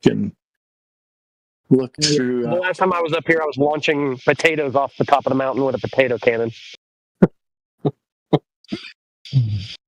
It's going to be quite the treat with a whole new perspective in mind. Your mind's going to be blown, man. Well, if I'm looking there, and I have.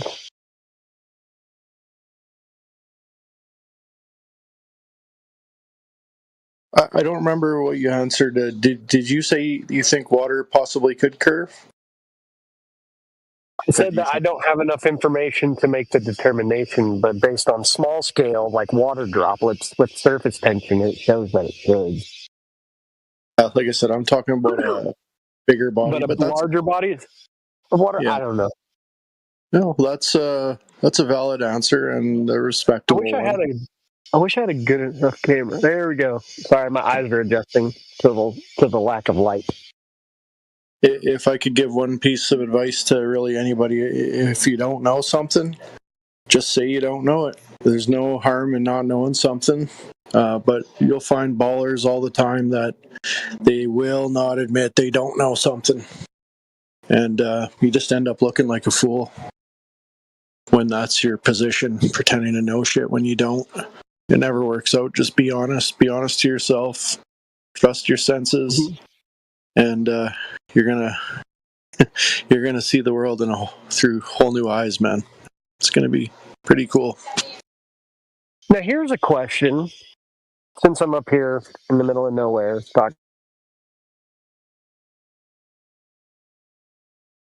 don't get raped by Bigfoot. Yeah. I can see the stars from here, and I know because I've seen the videos that if I set up a camera here, that there will be, and I set it on a time lapse, the stars will move. So, Yeah, the stars move. Or are the stars what's moving? Just like you experience. Yeah, just how you. Yeah, everything in the sky moves around like a big clock, right, in cycles, and resets back into the same position each year. Like the stars, for example. Like if you made like a little star map right now, or picked a star, and then you went back to that exact same location at this exact time next year, on the same day, it would be back in the same spot again. But they tell you that you're on a globe hurtling through space at millions of miles per hour in all these different directions, never ever to return to the same place in the universe again. Right, but somehow, for all verifiable history, those stars just keep cycling back, resetting into the same positions, almost as if you're on a flat, stationary plane with the luminaries rotating around you. A perfect timepiece that all the watchmakers time their watches to. So, okay. I can't, if I look left to right, I can't see a curve, right? But if I look straight, as I look straight, the more lights I see, the more they seem to get closer together on the Y plane, right? Mm-hmm. Yeah. That should be a light bulb right there. So, explain to me how the farther out I look, the more on the Y plane, the lights look like they're getting closer together. And then the ones beyond, I can't see at all. It's just the way perspective works. Like if you're looking, just say you're looking out at a horizon in the ocean, right? Like 100 meters right in front of you would look like a long distance. And then the next 100 meters beyond that 100 meters would look like less than half that distance. And then the next 100 meters would be a tiny little section of water that you could see. And then the next 100 meters would be so small. And then eventually you wouldn't even be able to tell the difference between the 100-meter gaps of water because of the way perspective works. Yeah, I wish I had a graphic to show you, but you should be able to imagine that in your head, right? Like same thing, you could use the checkerboard, like the chessboard surface, right? Just say you're looking down a hallway and it's like checkerboard, right? And the distance between the checkerboards appears like it's getting shorter and shorter the further that you look. So if you put a light on each of those checkerboards, right, when you look straight down, it's going to be a big gap. And then as you go forward, the gaps are going to appear like they're getting smaller and smaller. It's just a product of perspective. Because I just put this inside chat. This is what I can see right here. Yeah. Yeah, nice view. It is actually a very nice view. Now that my eyes are adjusted to the lack of light up here, if I turn my back to the lights and I look the opposite direction, like, it's quite pretty. But, like I said, the more I look, the lights appear to converge to the horizon line. And if you zoom way in, those red lights that you see, like way in the background, according to my map data, those red lights are on a mountain that's like 50 miles from here. Because that is supposed to be the north side of the town beyond the next town. Because I know where those red lights are flashing from because I've been there. Yep. Left, I know that there's some landmarks. I'm trying really hard not to dox myself here. No, that's all right. Yeah, the point is at least you know the area, so you know the layout. Yeah. That'll help you understand what you're seeing as well, which is cool, you know? Right. Yeah, well, the flat Earth, my friend. So, based on... Yeah, I wish I had more equipment so I could take better measurements. Like I wish I had like a long-range rangefinder.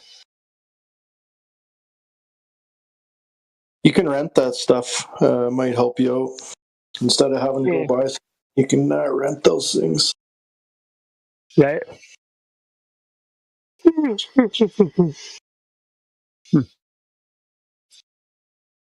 Well, for what it's worth, at least I got to come up here and see this, because I rarely ever do. Yeah. And then the next time you go up there, you probably have a better equipment, you plan it better, and then you can be more precise and concise on the images you want to take. But it's definitely flat, and there's no curvature at all. I mean, you haven't seen curvature yourself, have you now? In all your life? I haven't seen it from here, but the question still remains, like I showed in the picture, the farther out I go, the more the lights seem to converge at a y-axis point. So that's perspective. Ooh, hey, a shooting star. That's cool. So if I can see the mountains that are supposedly 50 miles from here, roughly, give or take. I can see the radio towers on top of it, but I can't see the lights in between the mountains and the lights that I can see. I'm trying to account for that in my head.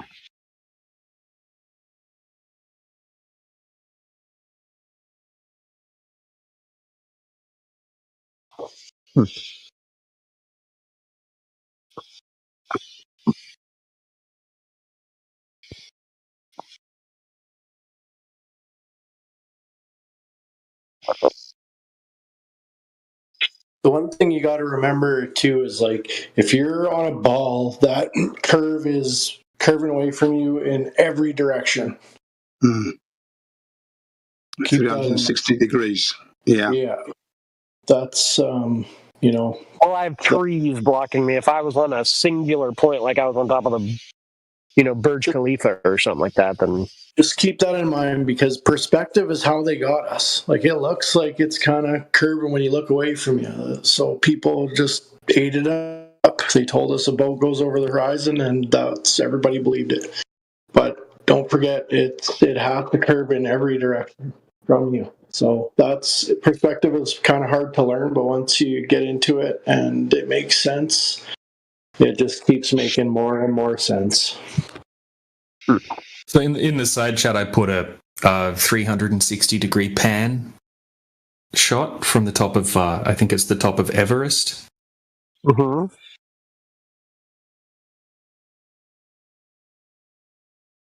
And again, you also got to remember. Oh, go ahead, Jim. Sorry. Oh, sorry. I was just going to say, and you'd be amazed at the horizontality from that height. From that 360 pan. It's just amazing. But yeah, carry on. Sorry. Got to remember, you're seeing a big circle as well. That's what I was going to say. Like you can see the same distance, all directions. Princess F-bomb, check your DMs. So, Earth being flat. First, check your DMs. This goes back to the initial thing that I said when I first started, and we were talking about models, right? How far? Hey, check your DMs real quick, Princess F-bomb.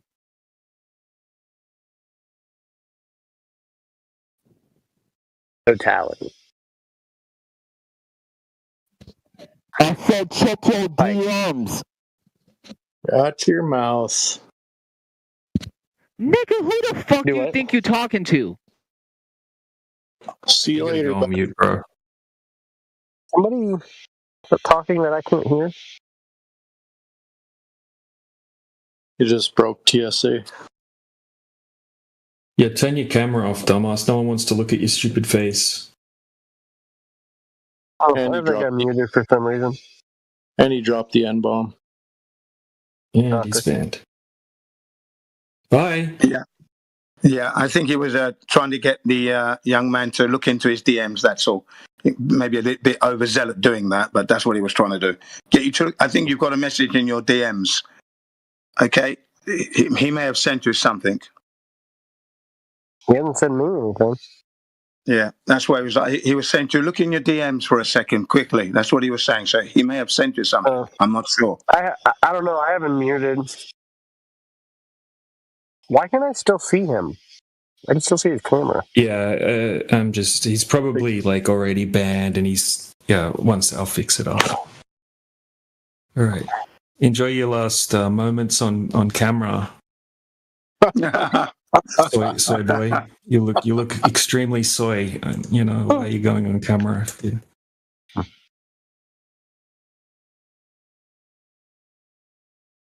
That's us. Oh shucks. Wait, we can turn our cameras on in this call? Oh, cool. Okay, yeah, cool. but it doesn't make the call. Hang on. The reason why we don't put the cameras on is because it messes with the bandwidth, and then communication starts to break down when everyone has their camera on. That's why we don't do that. It's not really necessary unless someone was concerned that they wanted to verify somebody and whatever. I don't mind putting my camera on then for a few seconds. Hello, it's me, Jin. It's the real person, and then I go off camera again because we want to keep the communications better. That's why we don't. Yeah, my bad. I just hopped in. I'll be gone. It's like 4 a.m. I gotta skedaddle anyway. Well, thanks for being with us. Thanks for your patience. Thanks for listening. And do come back, of course. Yeah, word up. Hopefully. What is your position currently? Are you on the fence? Are you in with the Flat Earth camp, or are you in the Globe Earth camp? They just left. Okay, never mind. Yeah. Anyway, going back to my question. So, like, if I went down to, for example, the southern tip of South America, and I continued going south, what would I find? Well, yeah, you'll hit the ice. You know, you'll hit a wall of ice, of course. Eventually, that's what you do. If you keep going from South Africa, you're going to hit Antarctica. That's what you're going to hit. Okay. It's been done by boat as well. People have canoed apparently there. That's a record. It's been canoed from South America, and they hit the ice. You know, they hit the yeah. So it's definitely that's where you're going to go to, Antarctica. Hey, F-Bomb, I got another question for you. Have you ever heard of Perspective before today, or is it kind of your first time getting into it? Have I ever heard of Perspective? Yeah, like just the way your vision works and stuff. I understand the concept of. Oh, well, let me rephrase that. I think I understand the concept of perspective. Okay. Well, it's kind of your eyes do weird stuff. So, the way I kind of, let him tell him. Yeah, go ahead. The way I kind of the way it kind of clicked for me is if you're on a long straight road and you can see all the telephone poles and you look down the road and they get smaller and smaller and smaller. Eventually, you know, they look like they're a foot off the ground, but you know they're all the same height.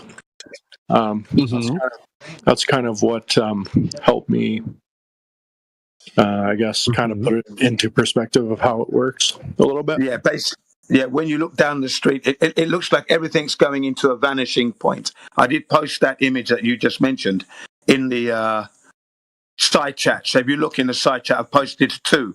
One is of like a hallway, and the other one is like a black and white drawing of the railway tracks, the horizon, and then the signal poles shrinking in size as you look down the railway track as they look like they're converging. The signal posts are shrinking, and everything's going into what's known as the vanishing point. That's the perspective of how your eyes work. Okay, and you'll understand it like that, you know. And that in itself is an optical illusion, isn't it? Because we know that the railway tracks are not converging. Otherwise, the train would crash, wouldn't it? Would come off the rails. But they don't, do they? So it's just the way we see things at long distance. Yeah. Yeah. From a distance, that's the perspective angle of it. It's like looking down the road and you see the car, it's tiny, but as it approaches you, it gets larger and larger and larger and larger and larger, and it morphs to its real size, goes past you, and then starts to shrink again as it leaves you.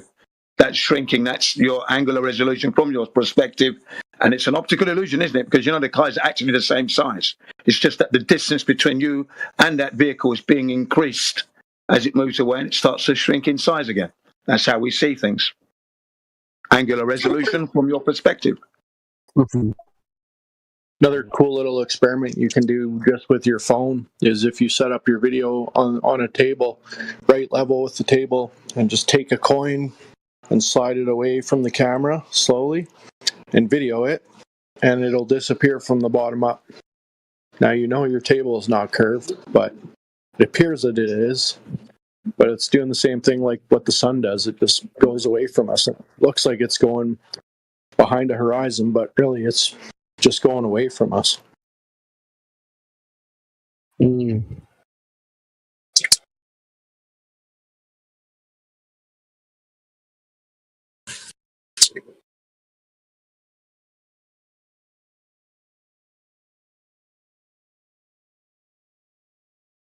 That's all it took for me was my teacher to tell me, yeah, it's going behind the horizon. And I watched it kind of appear to go down. And that was it. I believed it. Then I found out they were lying. Then I was mad because I was I felt stupid. I was so easily duped. And then began my journey. Now I'm not angry at all. I know what I don't know, and I'm loving life. It's free. It's like a weight off your chest, man. Very freeing.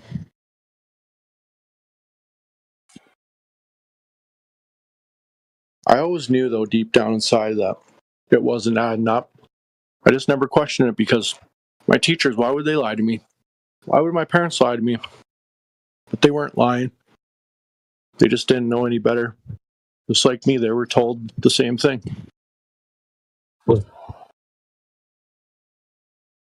So now this brings up the bigger question. What is the purpose of lying to everybody about it? Why the lie, right? Yeah, why lie? Well, that's a loaded question. I'm sure someone will be able to. What purpose does it serve? Oh man, it's a big question. Probably multiple purposes. Multiple purposes. Doesn't just have to be one. But that would be speculation, right? Because we can't necessarily prove motive. Especially like when most people these days are not lying. And it was something that was sort of incorporated into the mainstream education system a long, long time ago. By people you're not able to go question, right? So right. Most people aren't lying. Let me rephrase the purpose. Instead of asking why, what purpose does lying about this serve? For who? Like who? Who are you talking about in particular that's lying? That you think whoever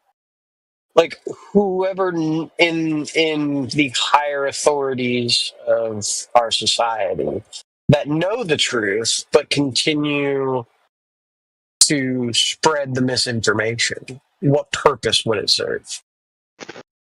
Well, who would that be? I think that's right, DJ, because you could actually potentially not know the truth and still spread the misinformation. So you need to identify these people. Who are we talking about? Well, I mean, I would assume that, scientists and the people in the highest fields of academia would probably know the truth. No. Hey, bro. They believe it. Yeah, they would be amongst the most indoctrinated, right? Because they're the ones that have practiced and memorized the books of bullshit, basically. Like, they're the ones that have memorized and they're able to regurgitate the textbooks, word for word in a lot of cases. So they're the most indoctrinated, potentially. I mean, yeah, like when it comes to people like Neil deGrasse Tyson or someone like that, I don't think that these people are lying. Brian Cox or, these famous scientists, I think they're just professionals at regurgitating what they were taught. And they genuinely believe that. Right, I understand that they would regurgitate what they're taught, but I also would like to give them the benefit of the doubt to say that they've done some amount of experimentation to try and figure it out, have stumbled upon the truth, and have just not decided to tell it. They've decided to continue the misinformation. Well, how would you work that out? That who's done that, right? Because I don't see them publishing any of this information or any tests proving that it's a globe or proving that it's flat or anything like that. I don't see them doing anything. I see them just, talking, right? Regurgitating the information, the mainstream information, not necessarily saying, hey, look, here's empirical evidence that the Earth's a globe, right? We've gone out and actually tested the Earth. They're not doing that. They probably never questioned whether it's a globe or not throughout their entire studies. Like, if it was just a brief moment if they smoked a joint or something. They were taught this from a young age, then it was reinforced at school, and then it was further reinforced in their textbooks at university. And they probably just never questioned it. But like, in other... I guess you could say in other studies and experiments that they've done, they've had to realize when the math doesn't make sense that something would be different about the Earth itself. Like when that asteroid or whatever supposedly, came in and orbited the Earth a few times and then took off. Like if they did any kind of calculations on that. You think they get that right? That one that they keep saying about 2032? It keeps changing. They don't know shit. Yeah, bro. you're talking about Apophis. Yeah, it keeps changing. Oh, 1 minute it's 5% chance it's going to hit Earth. Oh, next minute it's 0.38% chance it's going to hit. Next minute it's going to hit the moon. Oh, next minute it's might not hit the moon. They're all over the place. They don't know shit, bro. Yeah, once you look into it a bit further, they don't know shit, right? They can't even agree on what shape the universe is to begin with, right? They come out with articles and they're like, oh, the universe is flat, right? Like NASA says, oh, the universe is flat. And then some other scientists will say, well, no, actually, it could be the shape of a donut, like a big flat donut. It could be donut shaped. And then other ones will say, well, it might be spherical. And then other ones will say, no, it's like a big cylinder. Or it's like a big cone. Like, they don't have a freaking clue, right? And when their math doesn't work out, they make up bullshit as place fillers, right? Like when their math was off by 96%, they had to incorporate dark energy and dark matter. They like, well, what's that? We have no idea, but it's just something that the math doesn't work. So there has to be some dark matter there to make the math work. It's just pseudoscience nonsense. It's like a big theoretical, conceptual, mathematical concept, basically.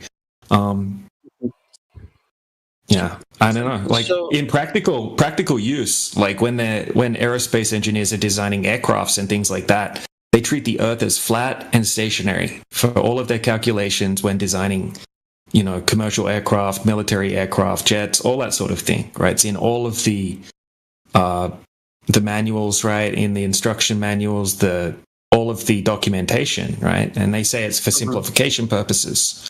So the Earth is for most industries are just utilizing the Earth as a flat stationary plane. Even NASA has documents saying that, for our calculations of motion and things like that, we assume a flat stationary plane.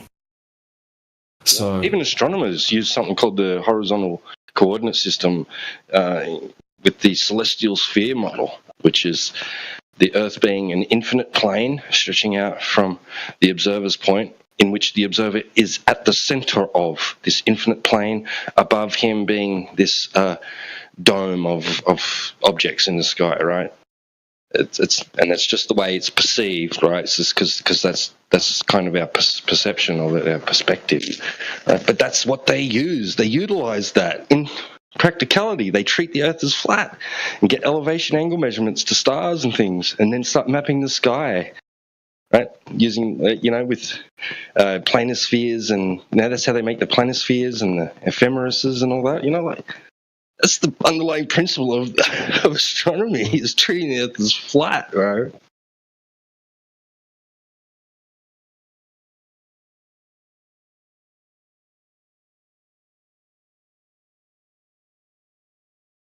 Hang on, I'm back on that back.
Oh, thanks for hanging around and asking all these questions and having the chat.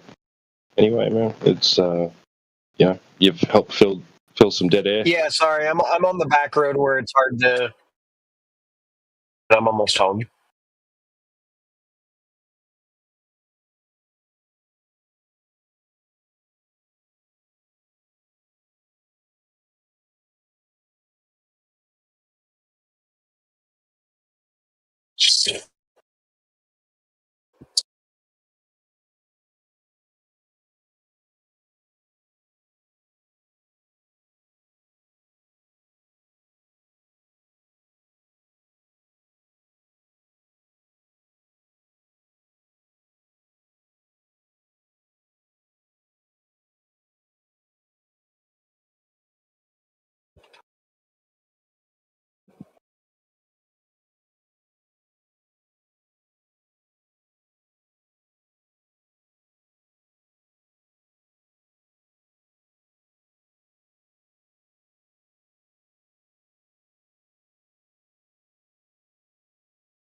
That's nice.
Everybody leaving?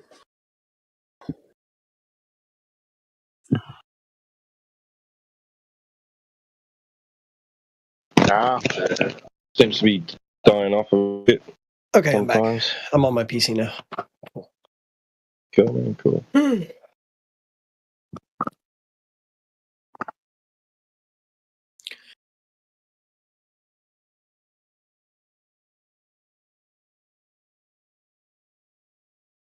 I'm gonna go, but it was fun. I gotta go to a different call and deal with some stuff. All right, man. Appreciate you coming past. Anyway, it was a good conversation. Come back anytime. Appreciate it. Yeah, we really enjoyed that. And don't forget, angular resolution from your perspective. Things, when you look down the road, appear to be going into a vanishing point. Okay? Gotcha. Be safe, guys. Yeah. Okay, cheers.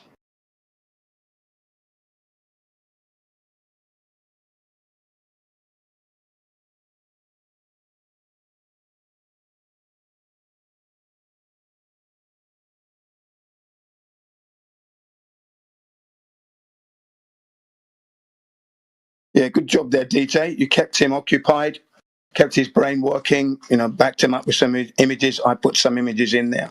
You did a good job on him, really. You did spend some time with him. It was good. I was listening all the way. And yeah, well it was done, a man. good chat. Cheers. Yeah, it was a good chat with that guy. A rare person in good faith in the politics server. So it's good to see. Yeah, because you don't usually like the politics, so you did a great job.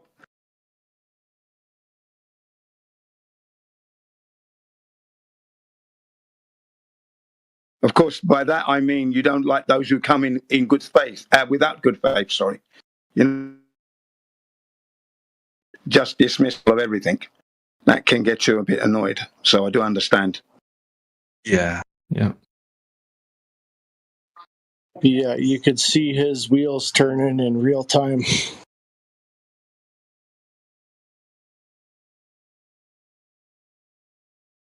Yeah, he even went and did an observation while we were chatting with him. Yeah, that was awesome. Awesome. Exactly. Exactly. Should have shown him that quote from Michio Kaku. I didn't think on that last point, but yeah. Anyway, next time. Yeah, next time. Yeah, we can put Michio Kaku in there. Yes, we're wrong by 100 magnitude of 20, wasn't it? And that the biggest mismatch between science, what was it, and reality? Observation and experiment. Observation. Yeah. And experiment. Massive. Yep. And also when he says, nobody that I know of in my field uses the so-called scientific method. It's all That's leaps right. of logic. And guesswork. We do it by the seat of our pants. Seat of our pants, leaps of logic and guesswork. Yep. Leaps of logic, all right. I heard that. Leap over logic, forget logic, in other words. Let's skip past that. Leap over exactly. Yeah, that's when I started to learn that they really weren't doing science. And I thought, well, bloody hell, what are they getting paid to do here? How does their existence and their field actually help humanity? And it doesn't, does it? What do they do that helps us? Come on, how does humanity benefit from cosmology, for example? Scientifically, and it affects our lives in a positive sense. That we benefit. Cosmology, theoretical physics, and then advanced theoretical physics. Wow. Yeah, advanced. It doesn't, exactly. It sends confusion. That's what it does. It's there to muddy the waters, so you think that cosmology is a science, and when they tell you that they've gone to these planets and they can see this galaxy at the Lagrange point and wherever, it's all crap, and you believe it because you're used to listening to that kind of junk anyway.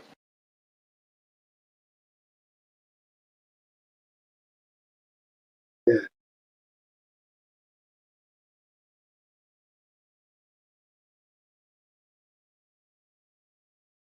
Which was why Carl Sagan stated that a belief without confirmation is a mistake, because he was worried about science becoming a religion and moving away from the scientific method. Now, he's saying that as a man who doesn't use the scientific method in his field, because he was an astronomer. They don't use scientific method, but he was still concerned to make that statement, believing. He felt that people were going to get bamboozled by the scientists. And he died thinking that the pale blue dot image was real, that all his work was on some tin can floating out towards the edge of the solar system, and yeah. That's right. That is absolutely right.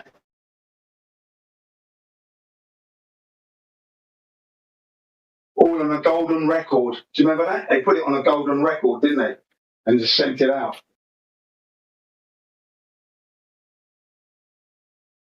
But we now know they never did that. They never sent anything out there. Nothing's out there. It's in a vault somewhere.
Who were we just talking about? Because I was going to look for a meme I made. Oh, yeah, that's what Kelsey. So it's quiet in the English hub, is it, at the moment? Is it? There's only John Luna in there. Right.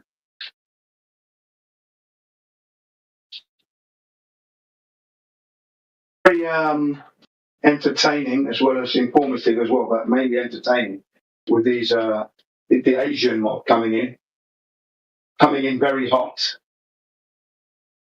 You know, the most recent one was the yesterday, where someone came in and just threw out insults, saying that I needed mental help because, you know, we didn't believe the earth was flat. We knew it was flat because it's measured flat. And then he said, well, you need mental help. He's going to give me some charity to get some mental help. And then we highlighted, you know me, I highlighted the fact that he didn't know his model by asking him just the relevant questions, you know. What's the circumference? What's the radius? What's the angle tilt? What's the rotation of the Earth on that axis at the equator? In India or England? Didn't know that. How fast are we orbiting the Sun, supposedly? How fast is the Sun in the system flowing with the galaxy? How fast? How fast is the galaxy moving through the universe with the great attractor? He didn't know any of that. I said, see, ladies and gentlemen, this man has come in, says, I need mental help. He's trying to defend a model which he hasn't investigated himself to go and check if it has curvature or not. Doesn't know the model at all, but has the gore to say that I need mental help, ladies and gentlemen. Does that sound logical? How can it be? He knows nothing, no investigation, he's correct. I've done the investigation, I've gone out to measure, I'm wrong. How is that possible, ladies and gentlemen? How is that possible? Yeah, he was very embarrassed. He left after that, shortly after that, he left. Because he could see that his position was ridiculous. In fact, it got to the point where he was asking, I've forgotten the guy's name, something Nuss. He sounds like Sasha, really nice guy, right?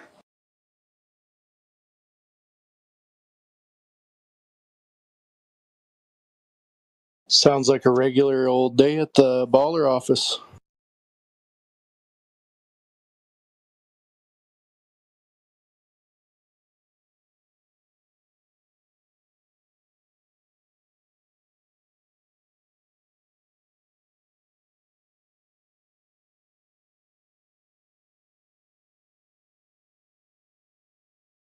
Trying to tell us how we should be experiencing the flat Earth. All the while he doesn't know his own model. Yes. Okay. Oh, that was really hilarious. Yeah, that's like half the people that come in, probably most of the people that come in and say, oh, well, can you explain how this or that works on flat Earth? Like, all they've been told, they just have this vague notion of it there being an explanation from the globe side. They don't understand it. You start questioning about how they think it works on the globe side, and they'll probably get it wrong or not know and have to look it up. But yet they have the audacity to ask us how this thing is supposed to work over a flat Earth. Yeah, that's what I mean, you know, the idiocy of it all.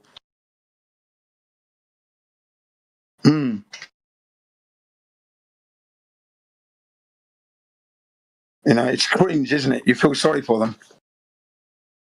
But that's what I mean. It has been entertaining, them coming in, because it's helping those who are listening for the first time or in the live stream to understand that this is what happens to you if you haven't checked anything. You can't point fingers at anybody else to be wrong until you've gone out to check yourself. And just because someone told you the Earth was a globe without actually giving you proof, and you haven't checked it yourself, doesn't mean that your position is correct.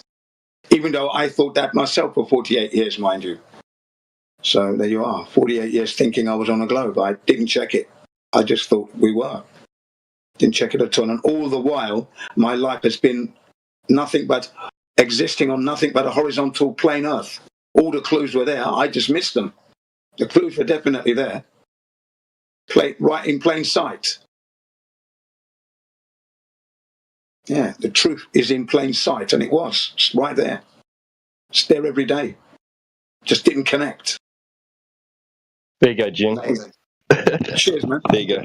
This side chat. Yeah, I'm going into the side chat now. Cheers.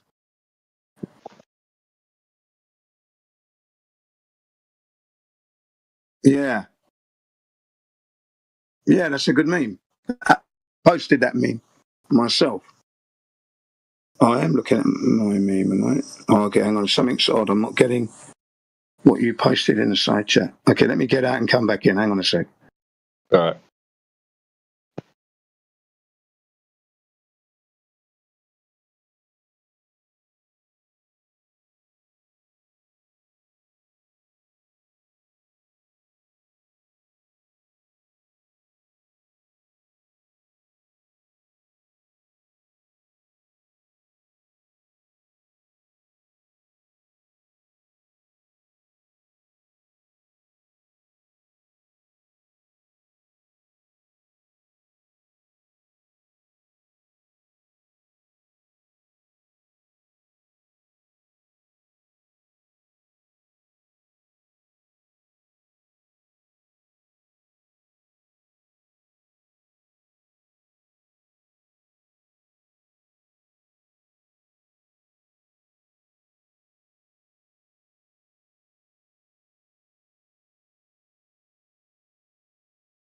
Okay. Yeah. The Carl Sagan. I just replaced like the kid with Carl's face. Yeah, well done, mate. Nice. Yeah.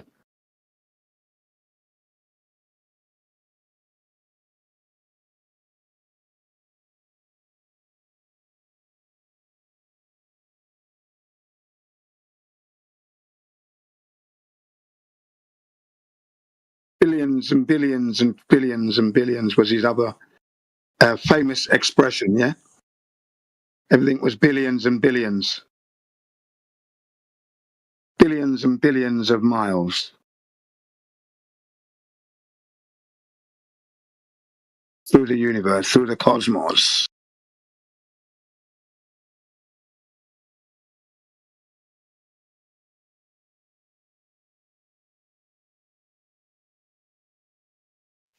Yeah, it's just pure imagination.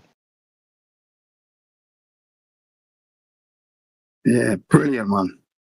I'm going to keep this one. Thank you. I'm definitely having that. Yeah, man.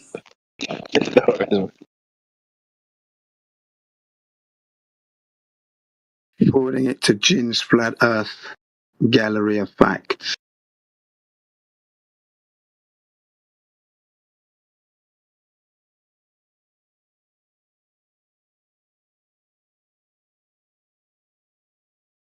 Yeah, I want a meme. You see, that's going to come in handy for me, that one. I did want a meme of him doing that, so there you go. Nice. That'll be doing the rounds now.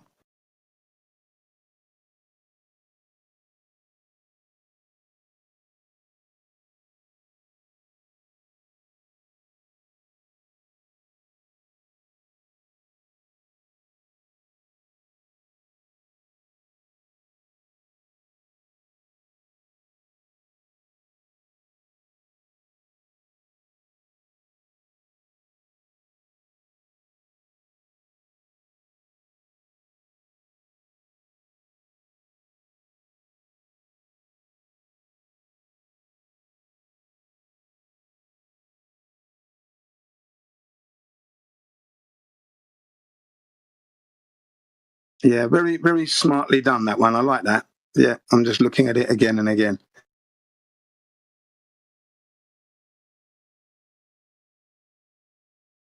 It was just appropriate because of the kid in that show's name's Carl, isn't it? Like, so it fits.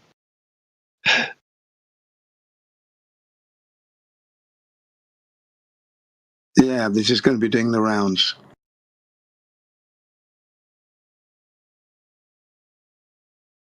Yeah, this is well done for creating that right off the bat. That's a good bloody meme, that one. Yeah, sometimes I do all right, but yeah, like that because it's difficult because I do it on a computer. I was just doing it on a tablet. Yeah. Well, excellent job. I've got it now, and I'm going to be using it a lot.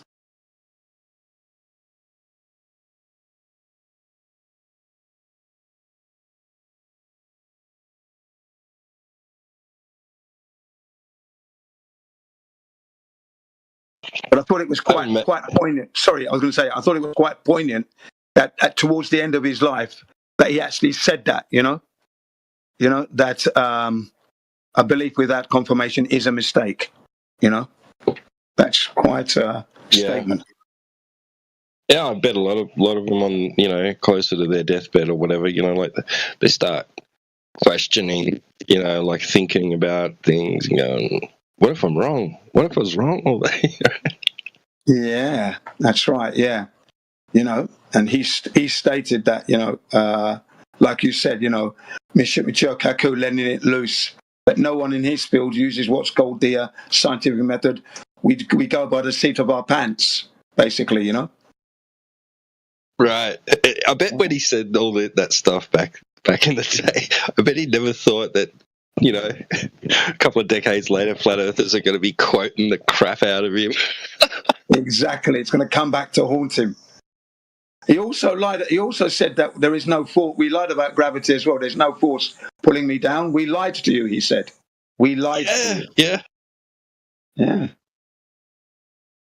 So he's made some great statements. And then Neil deGrasse Tyson, that stuff is flat because you can't see curvature from the top of this 2 millimeters of this beach ball. It's all flat. Right. He said. Yeah. Unfortunately, Von Gardner died, didn't he? The other day, literally a few days ago. Yeah, apparently he had a heart attack during a paragliding or parasailing or something. No, paragliding. They said it was paragliding. They said paragliding. But he was in one of those microlight things, wasn't he, with an engine on it? See, and had an heart attack. Oh wow! I think it was 56, according to the news reports.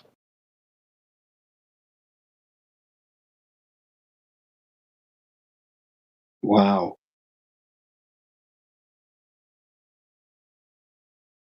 Did he die? Yeah, he passed away. That's Neil deGrasse Tyson you're talking about? No, we're talking about Felix Baumgartner, the Red Bull jumper. Oh, really? Shit, eh? Yeah.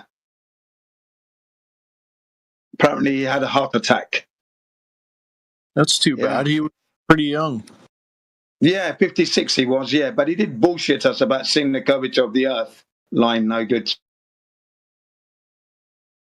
Or was he? Did he see the curve through his mask? Or I don't know about him. I'm undecided. His helmet would have facilitated curvature anyway. Then he had the GoPro fisheye lens, which Neil deGrasse Tyson happened to mention. And then if you look at the Red Bull jumper himself, before he jumped, he was in his gondola, and there's that round porthole that you look through. The Earth's horizon was dead level. But as soon as he stepped onto the platform, there's the curvature there, right there. And Neil deGrasse Tyson mentioned that he used a camera that facilitates curvature, he said. Basically a GoPro fisheye lens. Right? And did he really fall because he was dropping to Earth and he broke the sound barrier? Did he really? It's a question, isn't it? Can you fall and break the sound barrier? I'm beginning to doubt that you can drop, get high enough, drop and drop to the velocity of 760 miles per hour, which is roughly the speed of sound, 760 miles per hour. Dropping, accelerating downwards. At that speed, right, you'd want some real gradual slowing down. Like, did he have like a series of parachutes starting off from like smaller to larger? Because you wouldn't want to just open a big parachute at that speed, right? Exactly. It'd rip your guts out. Yeah, and he was tumbling as well. He was actually tumbling during that drop, which I thought was like amazing. 700 miles an hour. That's not bloody slow, right? That's why I don't trust that feat in itself. I don't think he did that. What I'm trying to say to you is that I think he was dropping not anywhere near 700 miles per hour, but the clock and the speedometer is just giving us the numbers. Do you understand what I mean? Yeah. Much the same as Elon Musk rockets when they take off and they show you the speed and the miles per hour just placed on the screen, right? But the action belies the numbers, or the numbers belie the action.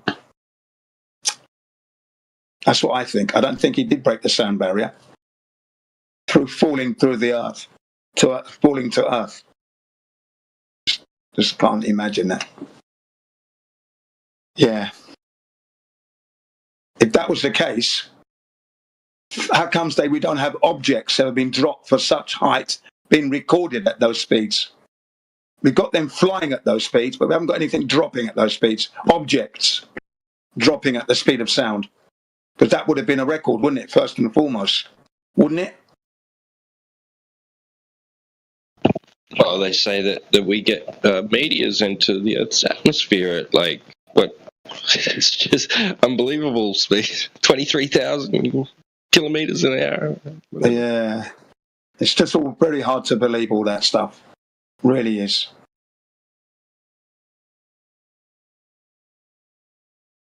So maybe God called him in early. What are you doing on my flat earth telling lies about dropping at the speed of sound?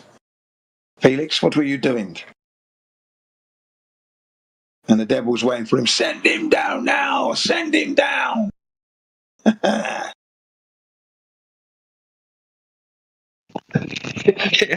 Drop him! He'll break the record again. Yeah. Send him down! Let him break that record one more time, yeah. Forever and ever and ever, he'll be dropping at the speed of sound. Come on! On fire!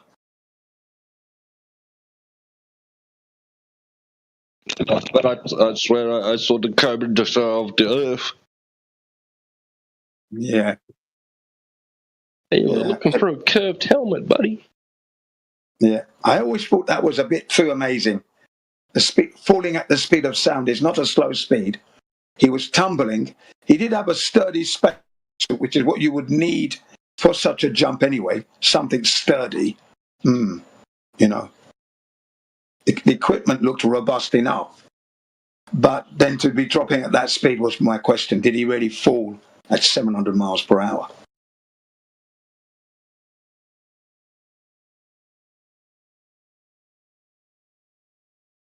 Yeah, and I can't trust it.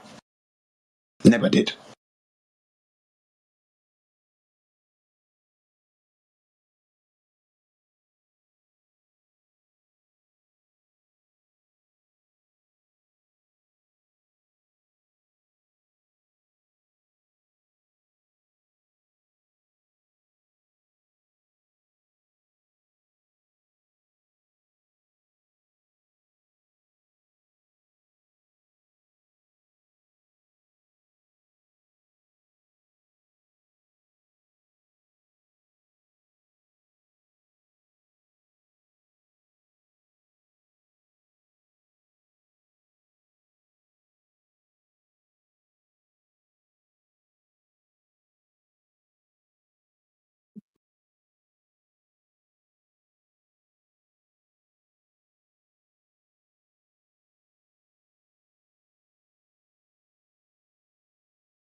What happened to that Australian?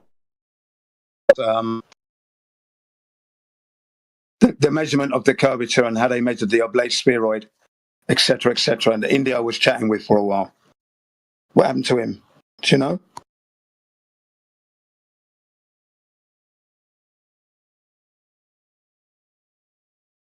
No, okay. No, I missed it. Yeah, no worries. Yeah, I wasn't very off a bit. It was just waffling anyway, you know. talking about GPS and how GPS works, and India was trumping him every time. That was Daza, yeah. Yeah, that's the guy, Daza. Yeah, thank you.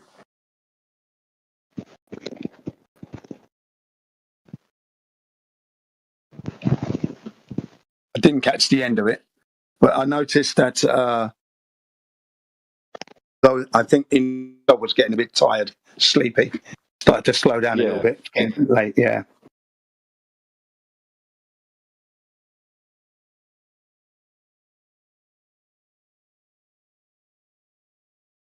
But it's, you know what annoys me the most is that they've got the gall to laugh as if they're telling the truth, and they're laughing. You know, you guys kill me. You flat earthers are really funny. You know, as if we're. Hang on a second, you haven't proven the Earth is a globe, mate. How can you be laughing? What are you talking about here? We should be laughing at you, actually. You know, how ridiculous you are that you can't even prove your globe. And yet you're running on pure belief, building upon a lie, upon a lie, upon a lie, upon a lie. And in the courts of law, that whenever you build upon a false premise, whatever you built has to be seen as null and void. For your foundation at the beginning was false. Faulty foundation, false premise. The earth isn't a globe. Yeah, I've been doing that a lot for the last 2 years, just saying all the globe is you're all null and void. Clicking my fingers, null and void, you're null and void, you're null and void as well. All of you, null and void. That's how you have to treat them, ladies and gentlemen. When they're not proving the globe, they're null and void. Boom, gone. That's it. They've got nothing. They're null and void. It triggered a few of them. Because I'm just like Radwin, I like to wind them up as well. You know, I like to get them angry. Get the angry juices flowing. Yeah. Makes for a nice, interesting, hot debate. I like a hot debate. Like, what's his name? Elder Bear got smashed up yesterday. Totally trashed him yesterday, and I was going to do it today, but India and that were in the house, and Miggy, so they took care of him. I dropped a few comments though here and there just to remind him that I'm still there. Count yourself lucky, because if they let me go, you'd be finished. He was complaining that I monologued. He's the one, he interrupts every single time. So now that I had my chance now to just run him over like an express train with the flat earth truth and facts, yeah, he didn't like it. Didn't like it at all, did he? It was painful. Even they got me muted again. But sometimes it's worth it.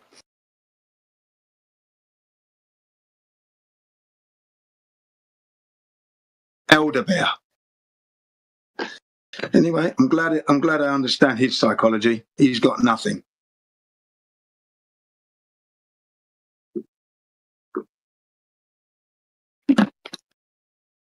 Real globe knowers.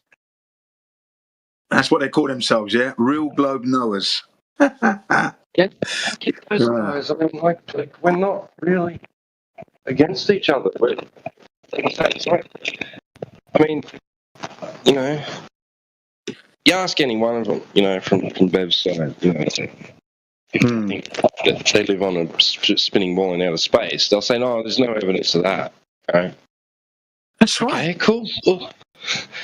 Well, then what are you fighting with us about? Why are you coming in and saying, oh, well, what's your definition of flat? Oh, where's the angle of elevation, angle to Polaris, and all this stuff? Like, why? Yeah. Why? Why be antagonists? 69 piles per degree, was it? Or per 15 degrees, was it? He keeps going on about. Which is not our position. Yeah. We never offered that up. I always said to him, I don't believe that. I don't know that because I haven't actually measured it. And no flat earther has flown the circumference of the equator to know that size is correct. So what you offer up, I don't know what flat earther would have said that. Because he keeps saying we flat earthers all the time. I said, I don't know what flat earther would have said that. Who was it? Where were you? And then he offers up like Nathan Oakley. But Nathan Oakley doesn't say that. He says the Earth is measured flat. He doesn't say the 1 degree per 69 miles. He doesn't give us that spiel. I've never heard him say that.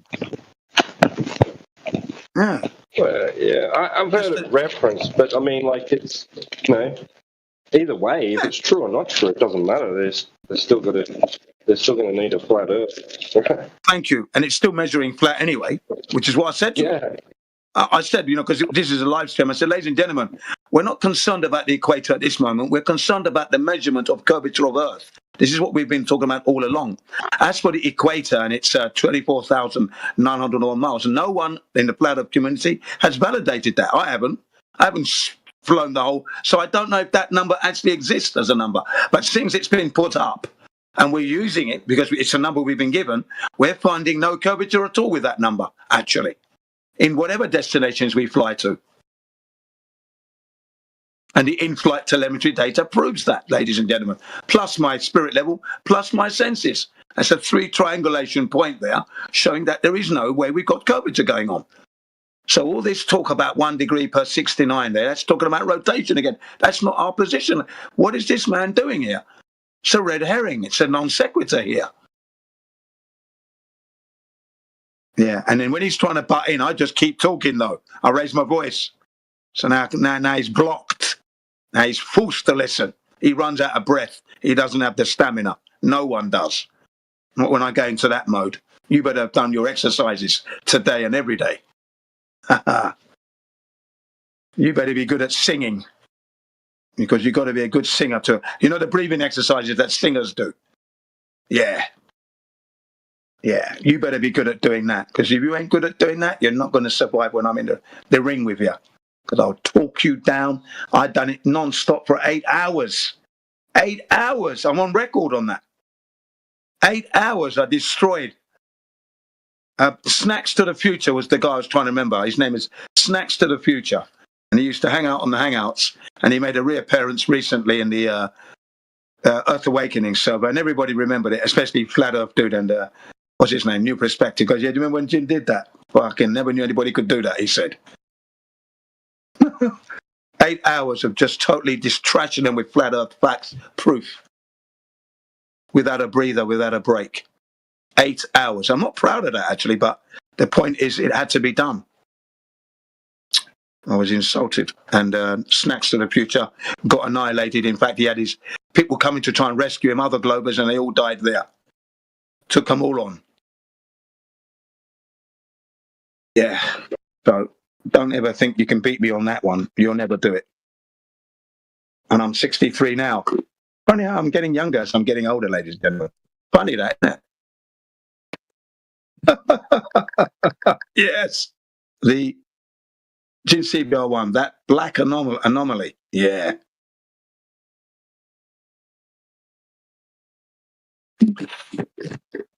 The destroyer of the heliocentric model, that black matter that matters. The dark bomber, Jin CBR1. Yeah, yeehaw, bring it on, yay. I do make those entrances in those other servers, though, especially Gem Pandas. I haven't been in there for a while because I've been here. Thought I'd put in a good appearance. I haven't been able to come into this politics for like 2 years trying to get in. So I thought, yeah, let me put in a good appearance. Make up for the years I haven't been in. Trying to get in.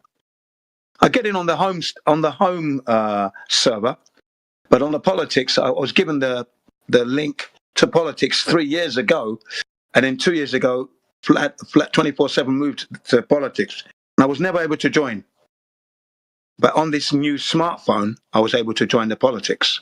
On my iPad, on my other iPhone 6, I just can't get in. It's really odd. That's why I've been coming in a lot. Been around a long time with the 24/7. You know, early days, I was there. Just haven't been able to get in for the last 2 years, roughly. Because somehow I'd get to the 24/7, click on the 24/7, join voice, it says you click there, you hear ba-ding, ba-dong. So I get in and get kicked out immediately. Ba-ding, ba-dong. Ba-ding, ba-dong. That's what used to happen all the time. Yeah, and I couldn't understand. And everyone tried to help me to get in. Jedi, Miggy, Indio, they all tried to help me get in. I just couldn't get in for some reason. Couldn't understand it. What happened? Yeah. speaking of, I haven't seen Jedi for like a week or so. Yeah, that's right. Yeah, what's happened? Maybe he's taking a break, perhaps. But yeah, right. Must be. Yeah, I haven't seen him for a week as well. Yeah.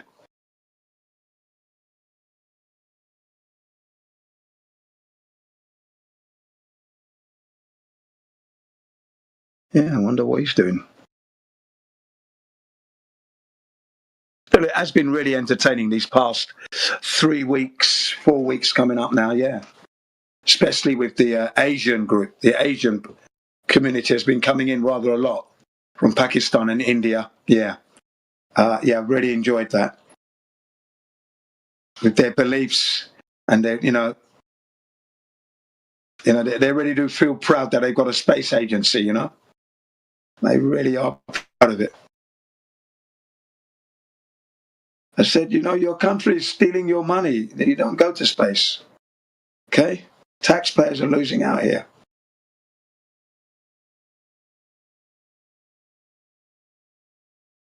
Yeah, but what about all the thousands of years of knowledge and scientists and that? And then either you or one or the other would say, it's not a scientific endeavor, which is true, it's not.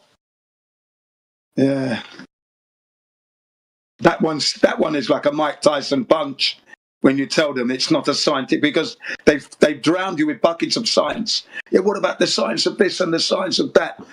And then as you wipe your face off, actually, learning about the Earth's shape is not a scientific endeavor. Bang! They're on the floor. There's nothing scientific going on there. It's geometry, actually. Whoosh! Buckets of water of geometry. Burning art. Yeah, that's right. The world's been hoodwinked through science fiction. So Yeah, but I love that. I love the exchanges, when they've come in red hot and then you guys have just hit them with a Mike Tyson punch to the jaw there. It's not science, actually. It's actually geometry, trigonometry, if you like, and, observations and measurements. And, they're stuttering to get the words out. It's not science. Yeah, I love it, man. Yeah. Came back at the right time. The English Hub. I got back and then Jedi gave me the link to the English Hub. And then I joined 2 days later. I wanted to spend time in the politics. It took me 2 years to get in, so I spent some time. I thought, let me click on the English Hub. Boom, I'm in. And then you guys were in there talking about, yeah, I recognise these voices. Okay. So that's what the English Hub's all about. People beginners to English through Flat Earth. That's interesting. That's right down my alley, yeah. Yeah. And it was good hearing a lot of Indians. I thought, now it's my opportunity. Because I'm always reminding them about the bridges that have collapsed. 2,501 to the present day. Only last month a bridge collapsed in India. So I always remind them, how can a country that cannot build bridges put satellites in elliptical orbits around the moon and even land on the moon and even send a probe to the sun? That's rubbish. You can't build bridges properly. Don't start lying here, India. Shut up. Yeah. And then everyone mentions the cartoon images that we got from them, as they were landing on the moon, and the horrible images we got there.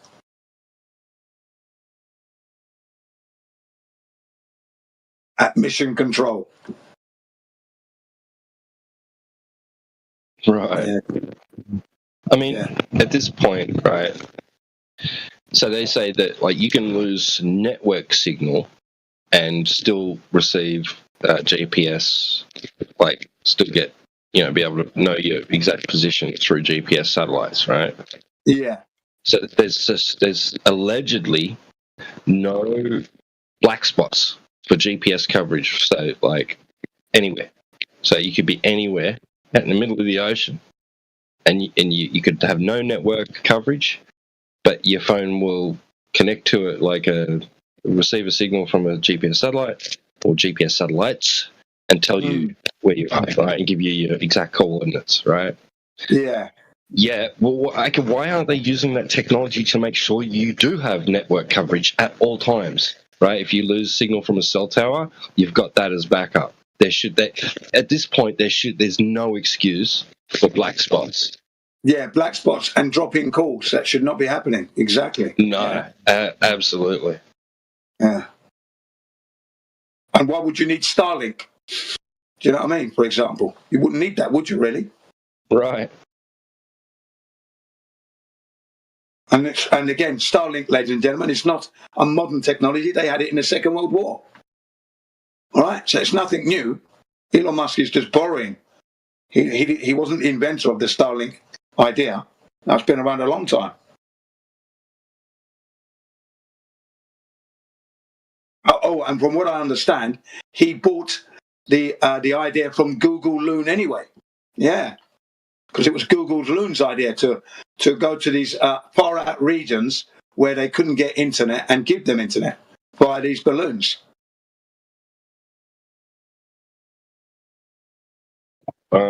Yeah, I haven't looked into it, but the rumor is that affiliates of Elon Musk or people that have shares in SpaceX bought the Google project. They bought them out.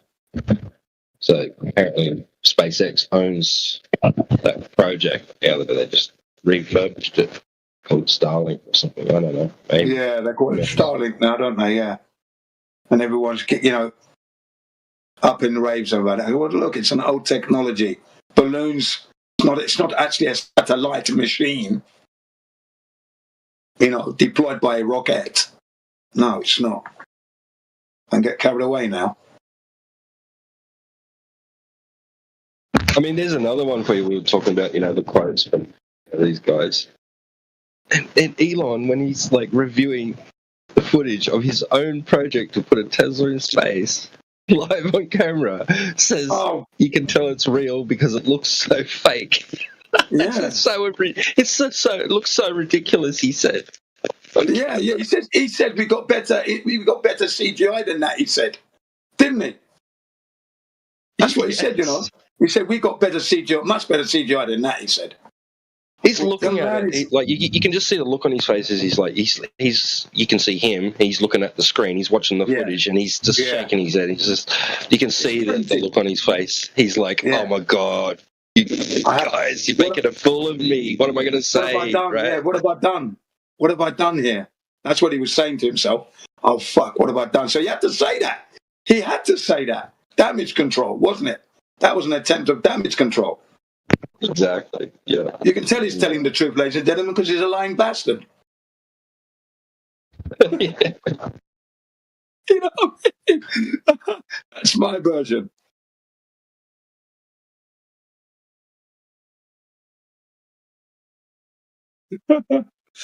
Yeah, Elon.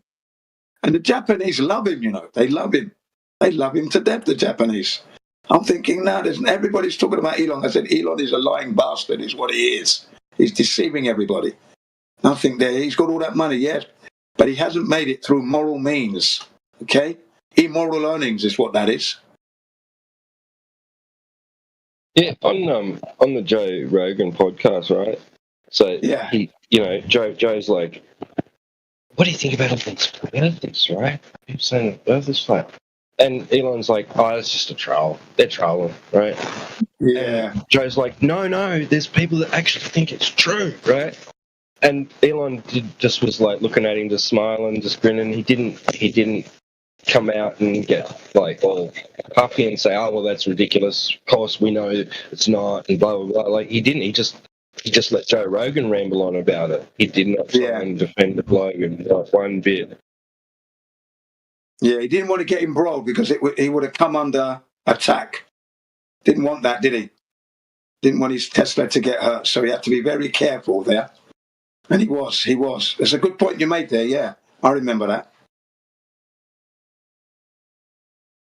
Joe Rogan, the sellout, who's trying to make his way back into the truth community, but no, I've written him off completely.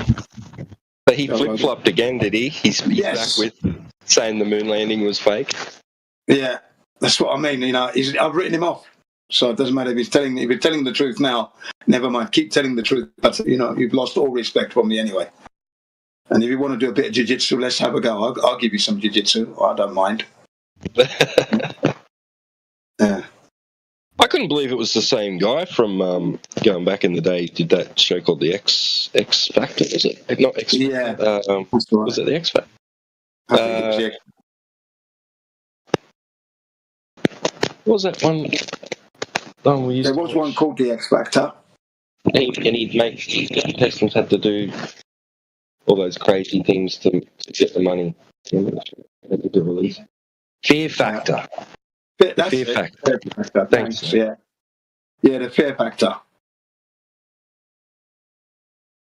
Yeah, and he was meant to be a comedian, but I thought his comedy was rather just boring and dry. I didn't think it was, but then that's typical American humour. Sometimes it can be a bit dry. Yeah, I didn't think it was a great comedian. It was shit. And then what's with the bald egg head now? You know, what's going on there? Bald egg head. Right, that's what I mean. When I seen him years later on his podcast, I was like, is that the same guy? Yeah, and it looks stupid with the headphones. They just look ugly. You got this peanut-shaped head with the headphones on top of it, no hair on the thing. I mean, it looks ugly. You look a cunt, mate. Fuck. Honestly, I'll never do that. Bald egg with the headphones. Oh, some people just don't get it, do they? Ugh. Just looks silly. You know, making all that money and not really having that much of an impact. Not only with those who have been indoctrinated follow him anyway, I think. The Lost Posse. I did like, what's his name though? Oh, wow, come on. Alex Jones, even though he is controversial, did like at the beginning, you know, the way he was delivering his truths and that, truth bombs that were coming across nice. InfoWars, yeah, that was good. I enjoyed all that period. And then he went a bit controversial, and then he was trying to attack Eddie Bravo for being a flat earther, but that didn't work. It was more embarrassing for Alex Jones, right? Yeah. He did redeem himself in recent months, especially when I say recent months, back in the beginning of the pandemic, and that's all I'm going to say there. He warned us. He got out of his truck in the middle of winter, snow everywhere, and started pleading to us not to do that. Don't do it, basically, and that was it. So I thought he did a good thing there.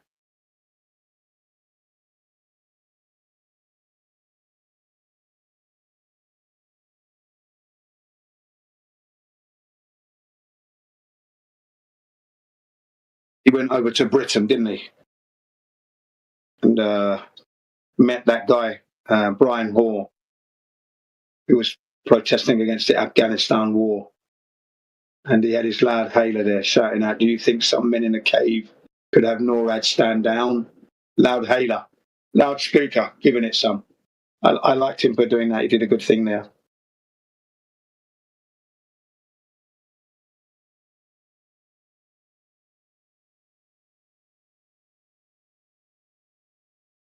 Joe Rogan was quoted saying that he'd lied to his mother, didn't he? He said that. You can show me some evidence I'd lied to my mother, he said. I thought, wow. And he said that live, didn't he? Yeah, about the aliens and stuff. Yeah, yeah. He'd lied to his mother. And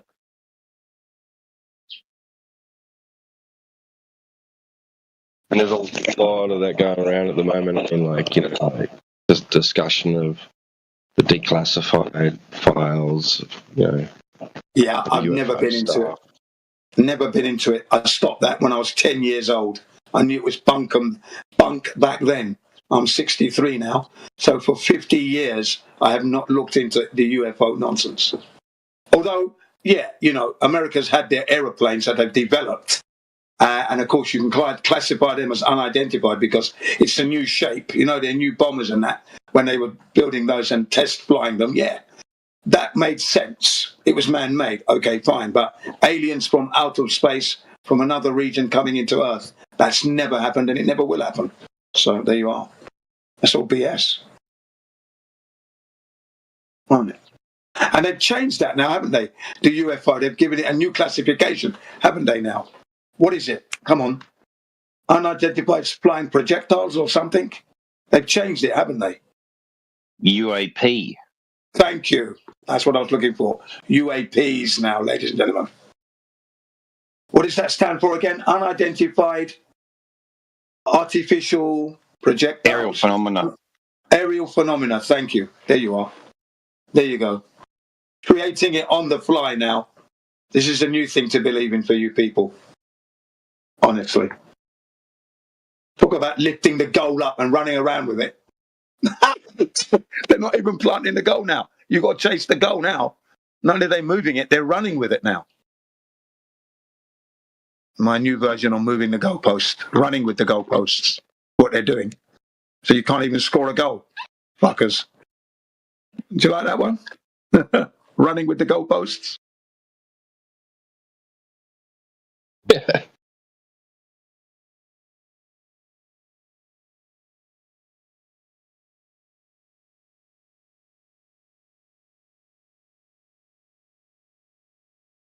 Yeah, we're having a real scorching summer here, which I'm loving.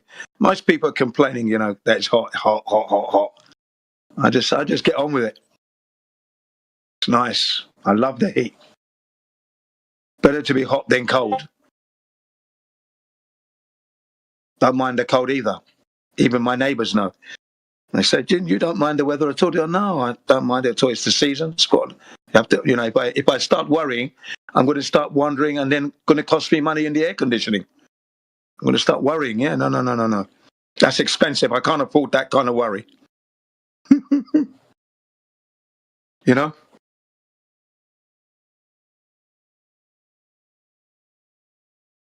I don't even use the air conditioner in my car. I like to have the windows open and the sunroof. I don't like that chilled air coming in. My wife's in the car. I pipe it all over to her side, and the kids in the back. My side, no aircon coming at me at all. Zero. I like the natural air flowing through. When you're moving, that's it. Same on a motorbike. You get used to it. You know, you undo your leather jacket at the front, keep the neck collar buttoned up, boom, and then open the side zips like that, and then the air, you get gold silver air coming in and cools all your armpits as you're bombing along. Wicked. You know? Yeah. So it's just what I'm used to. I'm just not used to that horrible cold air licking your skin. Oh, I hate it. Not in summer. I do want to feel the heat.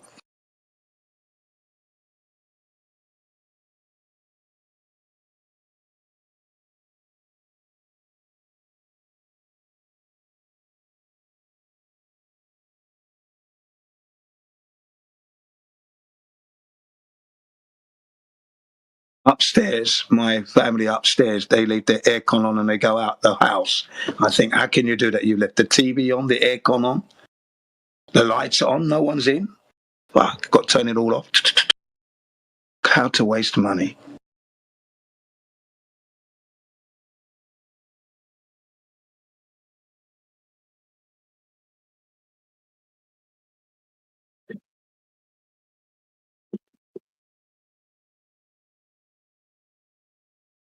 Right, I'm just going to refresh my flask with some fresh water, chilled. Got it free from the supermarket. My alkaline 7.2 pH water that I went to get today. So I got 15 litres. I've put 10 litres in the fridge. And then I'm just going to go up now and fill up my flask. A few ice cubes and some water, yeah. I don't have ice in my drink usually. That's the alcoholic drinks. Like if I'm having a Jack Daniels and Coke, no ice. But if I'm having Bailey's, you know Bailey's, the liqueur, and Cointreau mix, I have one ice cube. I say to him, yeah, one ice cube. One. Thanks. And that melts slowly and helps to chill it nice. Just one cube. I'm a real connoisseur with ice. Outside of that, I don't have ice in my drink. Except for water, of course, because when the ice melts, it doesn't matter. It's not going to change the flavour. but I don't have ice in my drinks generally because it thins out the flavour of the drink, which I don't like. Plus, you lose volume. I taught my children.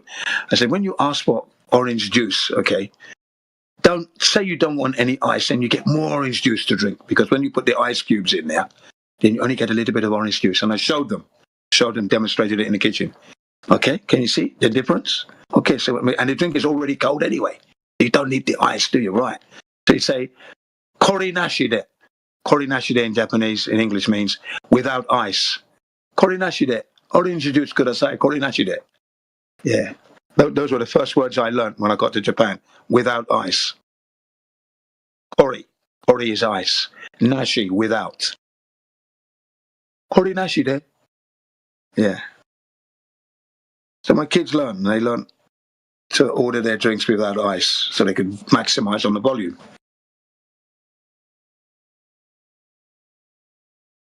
But no, they don't even drink that now because that's not healthy. It's sugar water, isn't it? Orange sugar water. So we don't drink that anymore. They're drinking teas and water is what they drink now. I've never bought them Coca-Cola in their lives or Pepsi-Cola. But when we've been on holiday, I have bought them Red Bull, and we drink that with Corona beer. So we make a shandy with that. Yeah, I've done that. Given them a drink. 20% beer, and then 80% soft drinks, or 70-30, like that mix. That's it. I mix it, I do it, and I give it to them. They love it. So the only time I bought them a canned drink would be the Red Bull. Caffeine-free. Which you can get now, which is what I got back then on holiday. Hawaii, Guam, Singapore, Saipan, Los Angeles. Yeah, when we've travelled places. That's what I bought them, soft drinks and shandies. That's the only time. I haven't bought them Coca-Cola in their lives, not once. Saying that, though, my wife has on several occasions, and I've caught them and I said, what are you doing? Put it down the sink. Go on. Throw it away. Why are you throwing it away? Because it's not healthy. That's right. Now go and get the healthy drink that you're supposed to have. Thank you. I said, wife, why do you buy them this crap? It's not healthy for them. Look, okay? The worst drink on earth. Come on, man. It's poison. Going to make the kids be fat.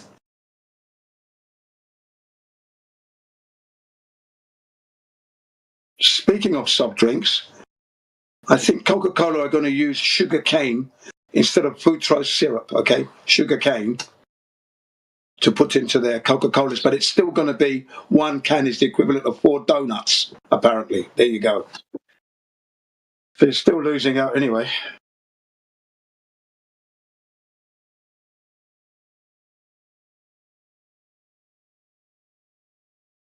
Dang, that's a lot of sugar. Yeah. Yeah. It's a lot of sugar in it. Yeah. I remember when I was a kid in the 70s, watching TV, the adverts came up, right, and it said that one can had 365 calories in one can. And they were showing us American kids, all fat, overweight American kids. I said, and I was drinking Coke big time at that time. Yeah, I thought, wow, I'm not going to drink that. Sod that. So I went from Coca-Cola to Tango, from Tango to Tab, and Tab was just one cow. But I didn't last long because it didn't taste good. It was that NutraSweet, which wasn't the same as a Coca-Cola. So I stopped all that stuff and just went on to water.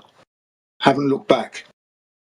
And on to fresh orange juice I went to, rather than fizzy drinks. Yeah, as a kid, I stopped the Coca-Cola stuff early, luckily.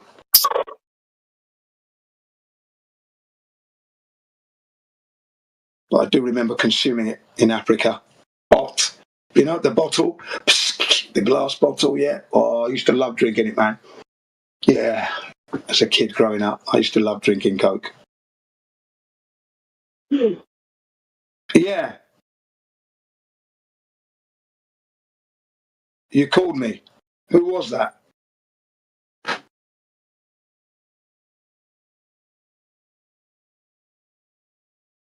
But I myself have not bought my children Coke once. I'm proud to say that.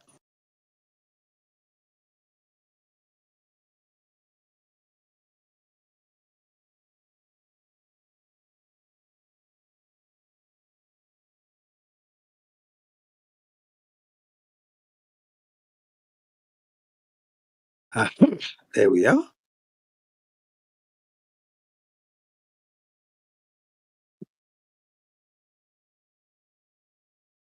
Yeah, knowing full well it's an unhealthy beverage. Of course, I'm not going to give it to my children to consume. You know, especially if my wife's occasionally buying it for the kids. I could not buy once, and I didn't.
Yo.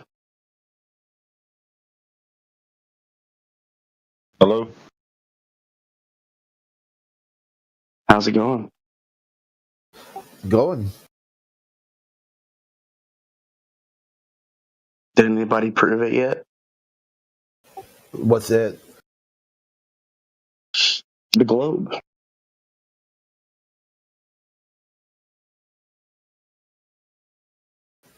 Which globe? No globes were proven. Oh. What are you talking about? The Earth as a globe, or just a globe as a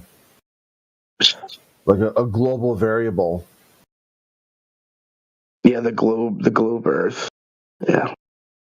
Yeah, they don't even try anymore. They just say they try to prove not flat.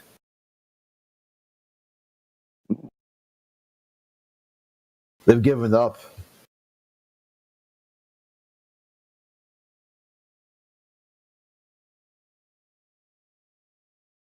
They'll tell you it's not flat, therefore a globe. You're like, okay, well, sure. Therefore a globe, then what? It looks flat. It's really big. You're like, huh? Wait, are you sure that's what you want to do? And they're like, yeah, 100%. So you want to say it's not flat, and you can prove it by presenting a globe that's so large it looks flat. All right, I guess we're good.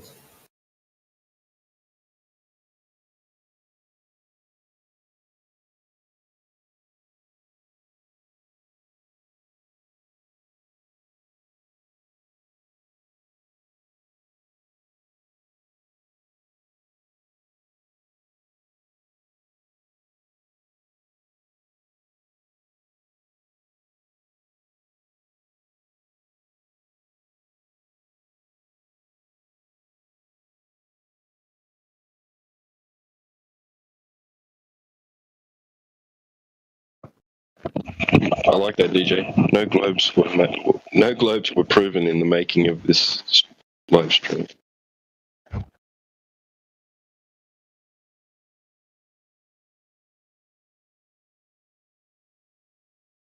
I can't pick the right GIF for today. The headline is Elon Musk using eugenics startup to inspect DNA of potential babies for intelligence. And right now he's got him and his girlfriend that are the two DNA prospects. The Gen Xers. Yeah. So I got the part of the, where he does the Roman salute, where he just puts his hand over his heart and then he stops. I got one where he's like at a Trump Vance rally where he goes like, Dragon Ball Z Goku power. And one of them where he's like, it's not manga, it's dork manga. And he's just jumping around the stage making X symbols.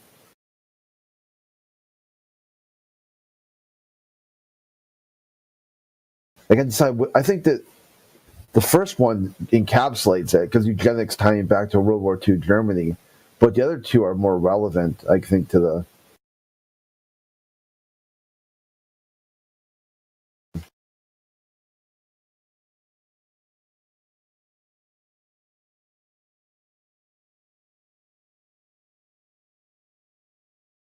Oh yeah, you guys hear that Felix died? If people have been covering that.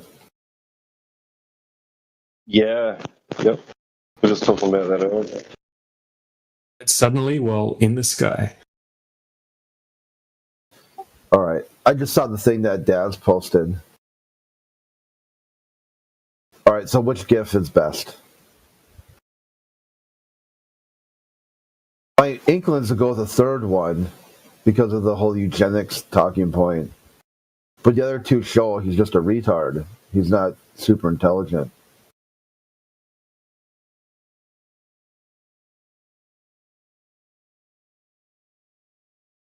Since I've got a sick and twisted sense of humour, I reckon Bill Gates getting the pie in his face gif.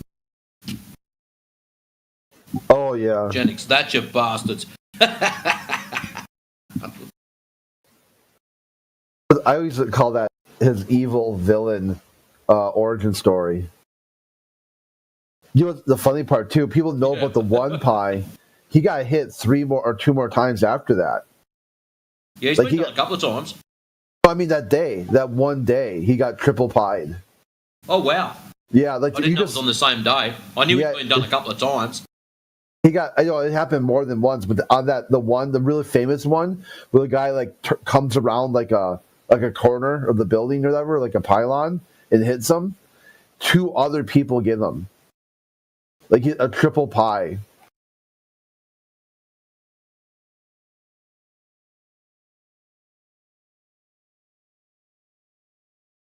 And like his quotes, like jokes on them, it tastes kind of good.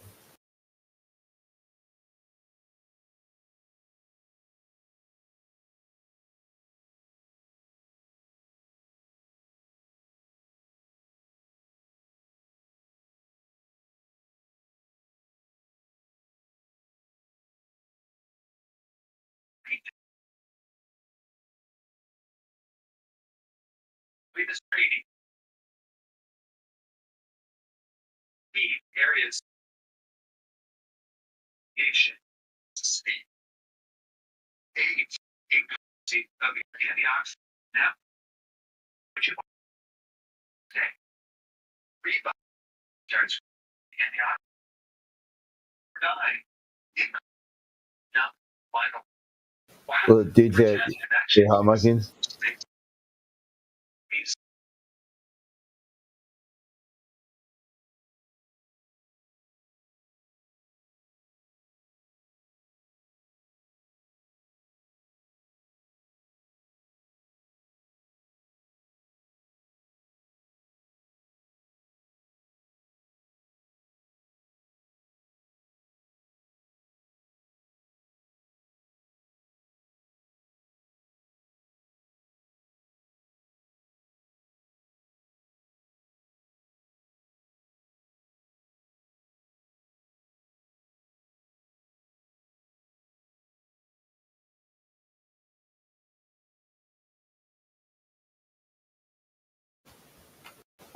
All right, so what do you guys think? Which one's best?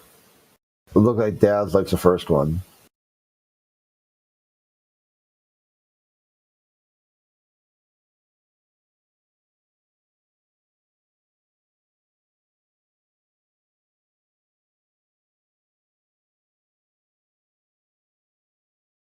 I was just reading it. Elon Musk using eugenic startup to inspect DNA of potential babies for intelligence.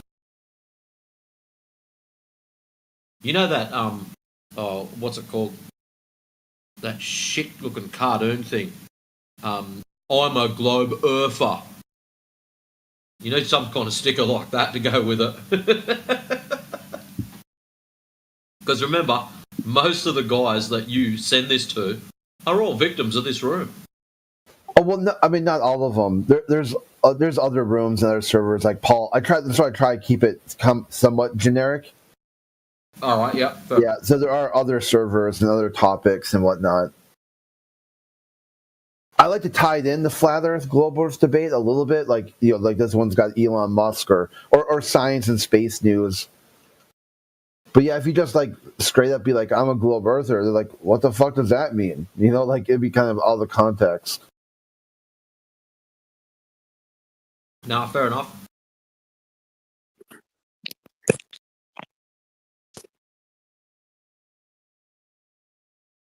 I think that the Roman salute one, I think that's too overplayed.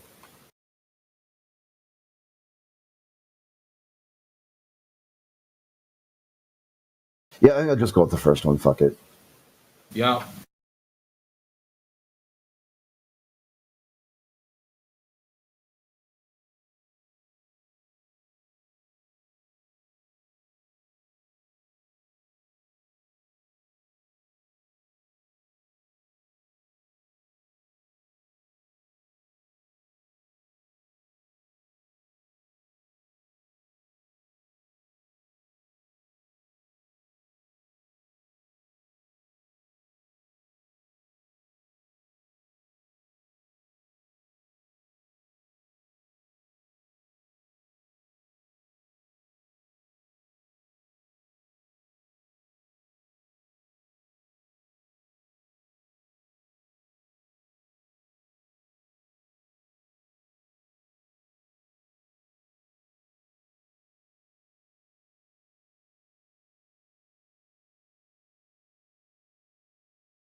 He run away.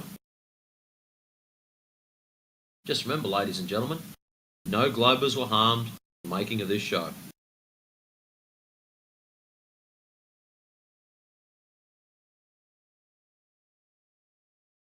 Welcome, Matrix. That was good.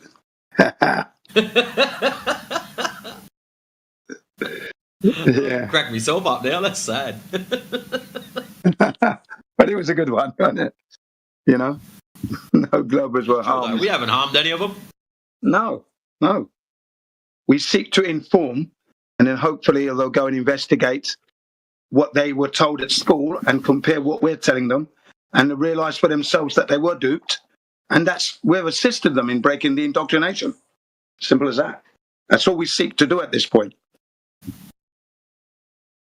And then where humanity goes after that is now open for discussion once everybody's on the same page.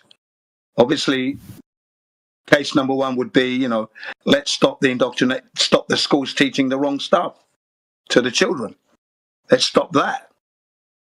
And maybe that might go as far as to stopping the space agencies and the money that's being wasted there as well. Yeah, so it's a very good thing we're doing for humanity, actually. Very noble.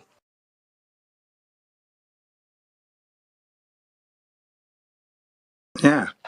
And no Globers will be harmed during that process. In the making of this show. There you go. There's always a disclaimer at the end of the show. No animals were harmed in the making or the filming of this production.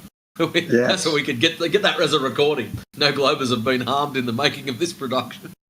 Yeah, I think you should put that down. That's a brilliant one, Someone was going to say something. Go ahead, sorry. Yeah, I would say that's why a lot of times when I talk to globalists and they're like, oh, you gotta be rage baiting. No one believes this shit. And I'm like, even if I could prove the globe, like right now, like hypothetically, here's my proof. It's irrefutable. It's 100% proof. I would still side with Flat Earth for two reasons. That they still have to learn the lesson of free speech. Yeah. Number one, people are allowed to say what they think the Earth is. That's okay. It's okay to be wrong.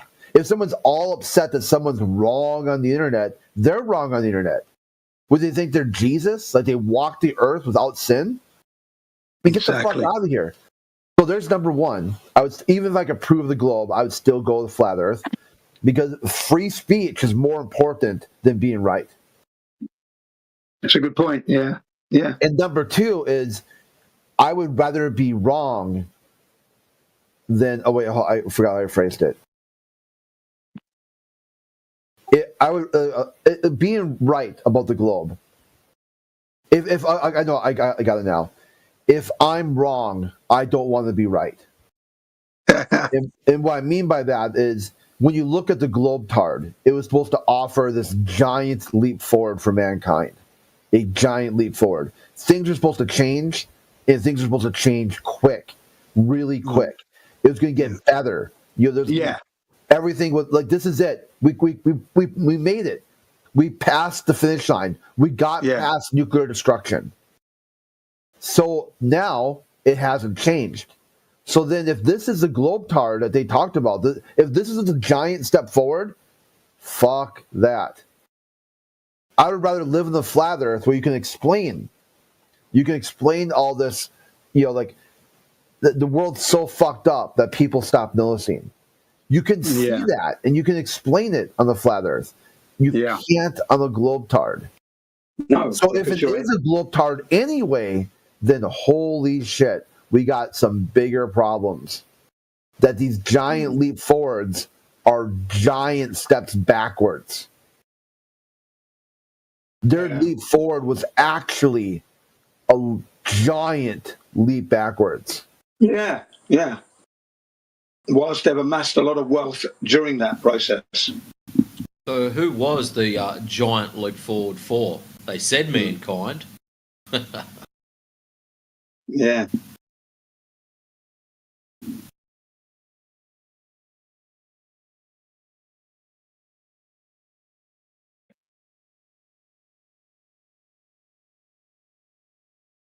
But mankind hasn't benefited, and mankind is losing. Yeah, so if that is their giant leap forward, then fuck, I'd rather be wrong than right. They didn't say for which section of mankind in its entirety. Mankind, the small collection that we've got over to the left here. Which section of mankind is going to benefit from? That's what was not stated. It's just a giant leap for mankind. They're probably talking about a small selection, in which case it was.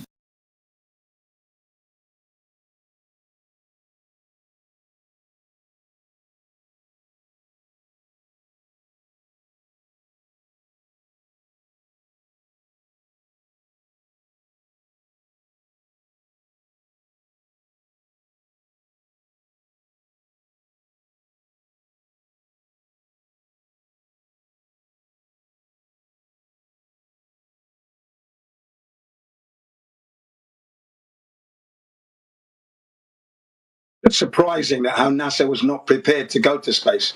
They had no shielding. They didn't have proper suits. You know, they didn't. They never went. Simple as that. They did never have went. proper suits.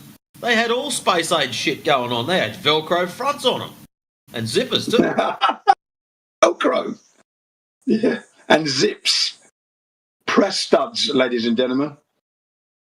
I'm talking about the vacuum of space here, and you got Velcro, press studs, and zips as fasteners for your suit, which is meant to be airtight, by the way. Yeah, but the vacuum of space wasn't so bad back in the 60s. Oh, it was just a little bit, was it? Very low With quality. global warming, it's got worse. Yeah.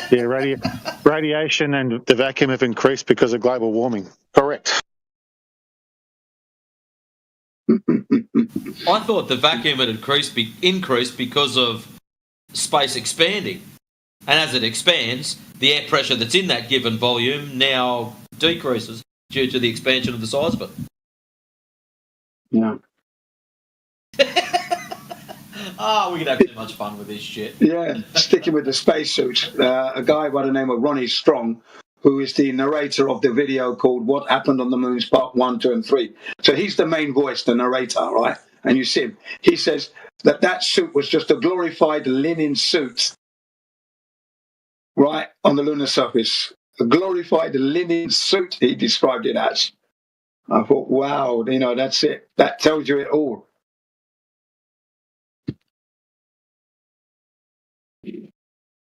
Yeah. Wouldn't they have needed a temperature regulator in the suits as well?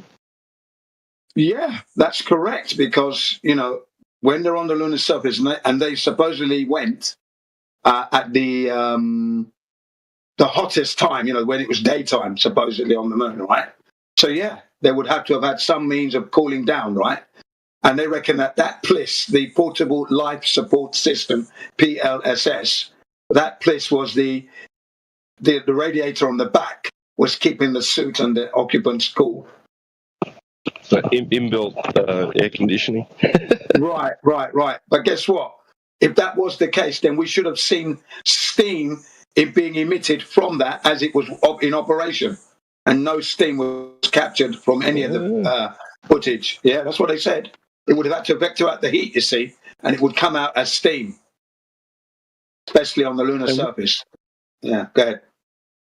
And where did the heat exchange happen if there's no air? There you are. See, because it's an air conditioner, remember, so it makes its own air, apparently. Very smart bit of kit, that is.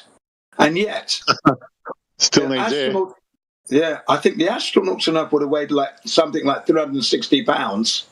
But when they got up there, it would only have been a quarter, okay? Yet, the thing on their back was like it was empty. It was just like an empty box on the back of their shoulders, because the way it was moving around, it was moving around a bit too freely for 1/6 of Earth's gravity. Should still have a little bit of a downward vector, and not flying around like an empty paper bag or an empty cardboard box that you've got strapped on your back, because that's what it seemed like when they were jumping around on it. There you go. As Bill Cooper said, 360 pounds is an oppressive weight here on Earth, he says. But on the lunar surface, they would have been only 60 odd pounds, 62, 63 pounds. And that I could do a lot of dynamic jumping and, 6 times as high. We didn't see any of that, he says. Bill Cooper, when he gives his rendition of how they didn't go to the moon. Right? Yeah, he did all the maths. The word oppressive just killed me. Is an oppressive weight here on Earth, 360 pounds, in the suit with the bliss on your back. It's funny too. Pliss. Yeah. It's like piss. Yeah. Taking the bliss.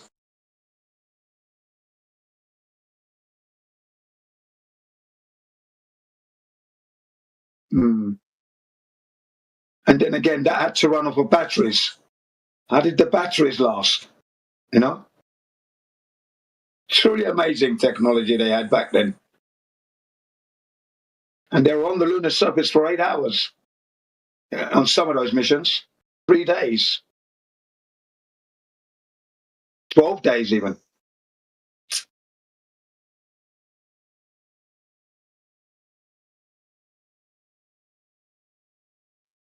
How about like, look at the difference in time. Like a scuba diver's tanks, they give them like 1 hour, and then you have NASA that lasts 8 hours. Like, really? That is a great point, because when you see those tanks, they're tiny. And you know what they've been said? Just to carry on with what you said there, because what you said, the experts also added this to that. They said, why are they not using those tanks today with the scuba divers? Because they're performing so well. Why would you need these big things when you could use those small ones? Yeah. Exactly. Yeah, exactly. Very true. It's just crazy that we fell for it back then. Mm. Well, it's all new, isn't it? Like, nobody questioned it. Like, no one, I mean, well, I'm pretty sure someone did, though, but how did people not question it? Like you're saying, like, wait, so if NASA can do it for 8 hours, like, although I guess scuba divers could only stay at the most. Crit would know this answer, I guess. Don't they have like a time? Like you only have so many hours you can stay underwater in that pressure. Yeah, well, if you're at less than 30 feet, you can stay, or 33 feet in freshwater, 30 feet in saltwater. It's indefinite. You can stay under the water. I mean, the only hard part is like, eating and going to the bathroom and whatnot, or trying to rest. Yeah. But yeah, the pressure there. I mean, there's people who have done marathons, like the Guinness Book of World Records. Like some guy spent like some 28 days underwater. I mean, yeah, they had like someone would bring him a tank, like every couple hours, like, or you'd have like 6 tanks for the day. And as long as you breathe really slow and deliberate, the tanks can last, like 2 hours or something. Like, if you're not swimming, you're just in place, anchored to the bottom, 30 feet down. At rest, relaxing, yeah. Just eating peanut butter and pooping in the bag. That's it. Like it's not a whole lot of energy. But I mean, that's so like one tank at the lowest possible pressure. I think about not doing like just really slow breathing, like 2 hours. So yeah, it doesn't really add up. Like they're some of the spacewalks were much longer than that. Yeah, and then the limits. Their suits, they're saying like, how can those suits give them that much oxygen, bro? It's like a scuba diver having like you said, like 6 tanks on them, just or 4 tanks on them. But when you see the size of them, they're small. They're not very big at all. They're really half the size of the scuba divers one. Half of the size. They're saying that basically 8 spacewalks are generally 8 hours. That's right. Like, how the fuck do they do that? How did? And it's not all tank either, because like inside of it, they have like, apparently there's like fans in there, and like there's all this like equipment inside of that thing for them, apparently. Mm. So Yeah, because that thing had to keep them aired and cooled, as well as evacuating the air. All operated by batteries. Yeah, when you really look at it, it's really all nonsense. Yeah. Do you know why? You're a hot mic in there. What Big guy? Ruth. Who's that? Yeah, my bad. It's okay. So, yeah, I mean, you think about that. There are things that they have scrubbers. I'm trying to think of what it's called right now. It's like a rebreather. Okay, they have things that are called rebreathers. But even they have a limit. There's not like a rebreather is unlimited. No, they've got to be replaced after so many times of use. Yeah. Yeah, and the rebreather itself requires unless you're just sitting there and just breathing normally, it's got to constantly calculate how much oxygen to let back into the system and how much carbon dioxide to scrub out. Mm-hmm. Like you see a rebreather, it's like a whole backpack. It's not just like a little like a scuba tank. So you see, it's a massive giant filter-looking thing. Oh yeah, it's huge. I posted it. It's in the site. Yeah. Oh, let's have a look at it. Well if they're using a rebreather, where the fuck is it? Where's it stashed at? Crazy. Yeah, that Bliss was just an amazing bit of kit, I'll tell you.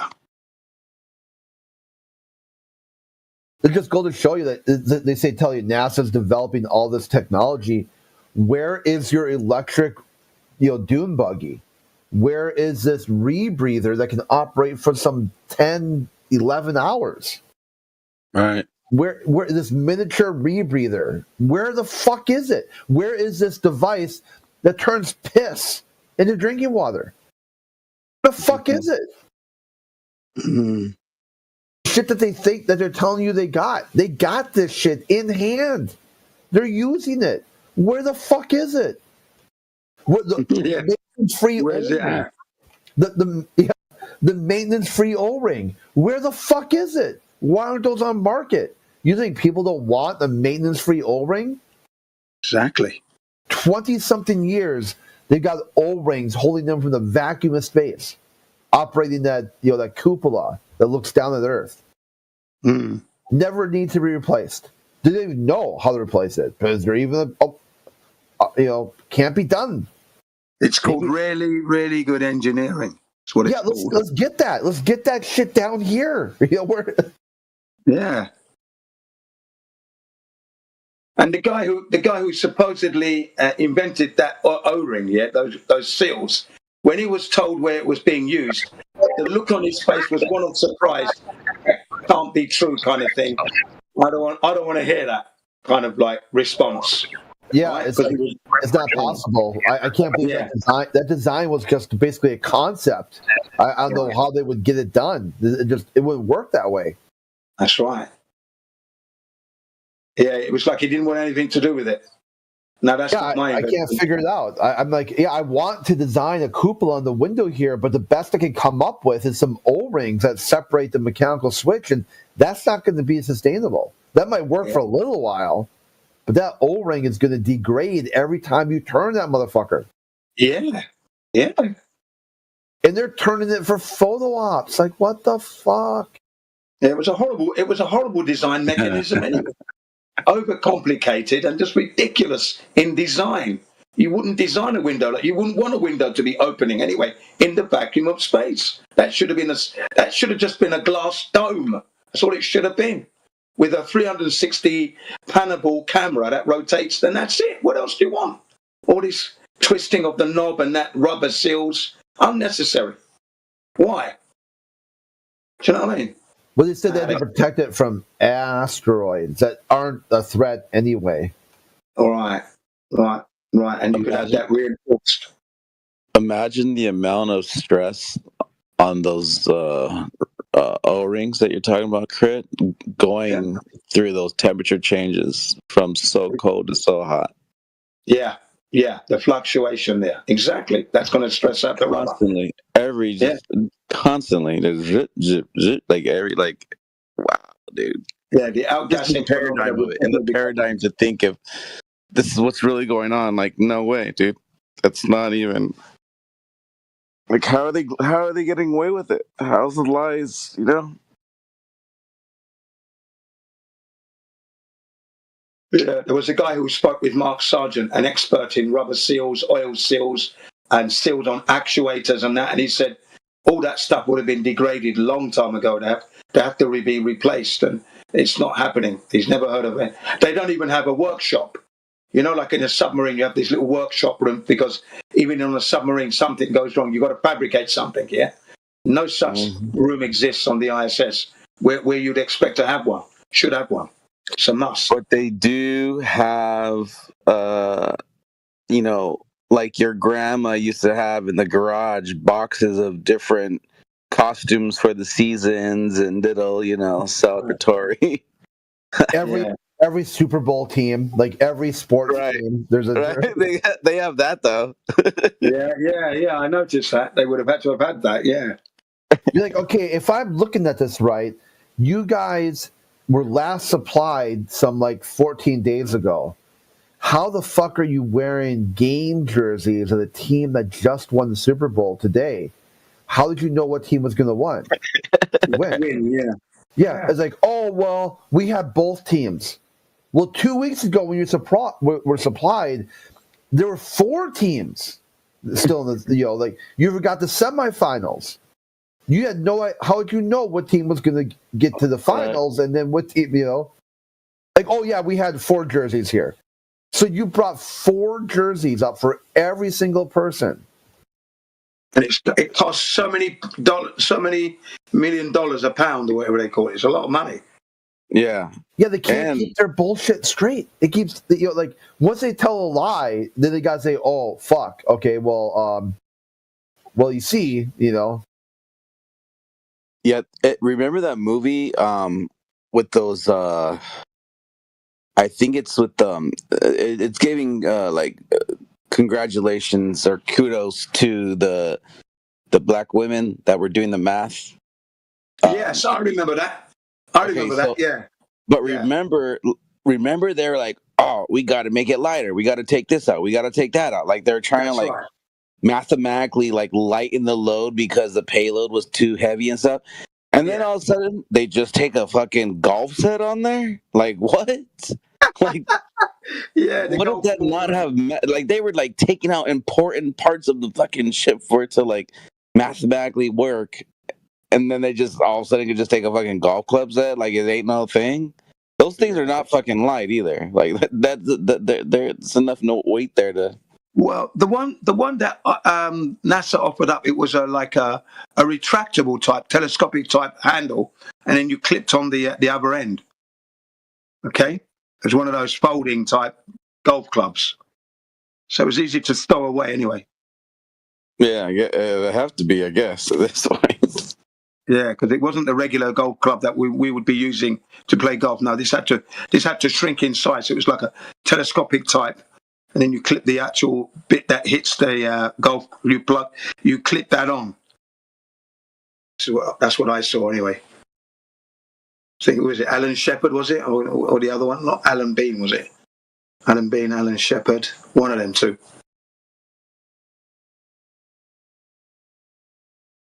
Yeah, just all weird. And then they hit the golf club, and it doesn't go 6 times as high or 6 times as far, as Bill Cooper lets us know. He goes, yeah, look at that, They should have been able to hit that straight out of the stratosphere, right out into space. Mm-hmm.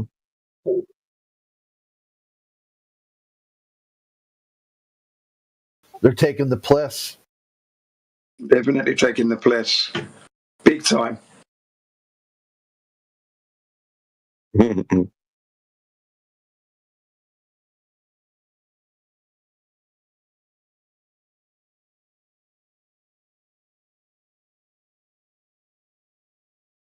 back then, the batteries were not light, they were heavy. Heavy fuckers, they were, the batteries. You know? I remember the brand Everready. Do you remember those guys? Everready? They were big batteries. They were heavy all the time. And they leaked as well. Everready.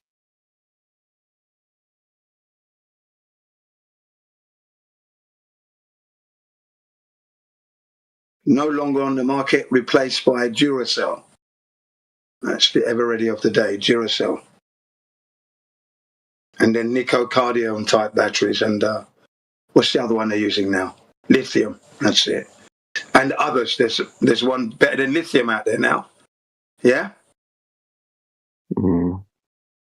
What they're using in the Tesla cars, for example. That battery technology is there now. Lithium ion. Thank you. And it's still heavy as well. When you look at how much heavy, they need. Yeah. Yeah, those batteries are fucking heavy. Heavy as. Yeah, heavy as, man, you know. Exactly. That's what I'm trying to say. So how did they manage to get all that on there? All the batteries that you would need to run the LEM. Look at the LEM and all the computer stuff that's in the LEM. Right, and the air conditioning. Every time you open the door, all that air pressure's gone into the vacuum of space. Because they didn't have a two-door system where you'd have you like an airlock. They didn't have that, did they? Just one door. So you'd have to repressurize the system. Go ahead. I think they did, or they supposedly say they have an exchange over from the position of the LEM to the external hatch where they access the ladder. Right. If you look at the drawings, it doesn't really show how a human being could fit in that area. No, there was no room at all. In fact, what the experts have said is that when they scrutinized the LEM, like what's his name, James Collier, that when they were in the suit, there was no way they could have got out because the suit, the hatch was too small for them to get through when the suit was on their back, when they had the pliss on and fully suited. Plus, the door couldn't open because the door opened inwards. So the question was, where did one of the astronauts go as the door was coming in? Because there was nowhere for him to back up. And the door is coming towards you. You've got to open the door to come in. The door is opening inwards. They said that was a schoolboy error by NASA. But the door should have opened outwards, not inwards. So there was no way that the door could have come in and have two astronauts in there because the size was like the size of two public telephone booths. That would be the size. Very small indeed. And you had to have two astronauts fully suited in there. And that door's coming towards you. Where does one of the astronauts go? Where could he go? There was nowhere he could go. And the door's coming. I just kept laughing the way you were saying it. What an embarrassment. And then you couldn't get out the hatch anyway. And if you look at the pictures where you see Buzz Aldrin coming down the ladder, right, all of that was just a mock-up. There is no actual LEM there. That's just a mock-up. Okay? It's really, really, you have a closer scrutinization. I learned that from the Apollo detectives. So when you see the photographs of him coming down the ladder, you look at it, he hasn't come from inside. That's just a makeshift. And you're concentrating on him and the ladder. So you don't notice that bit of trickery there. Yeah, really, really, really bad. Criminal impact.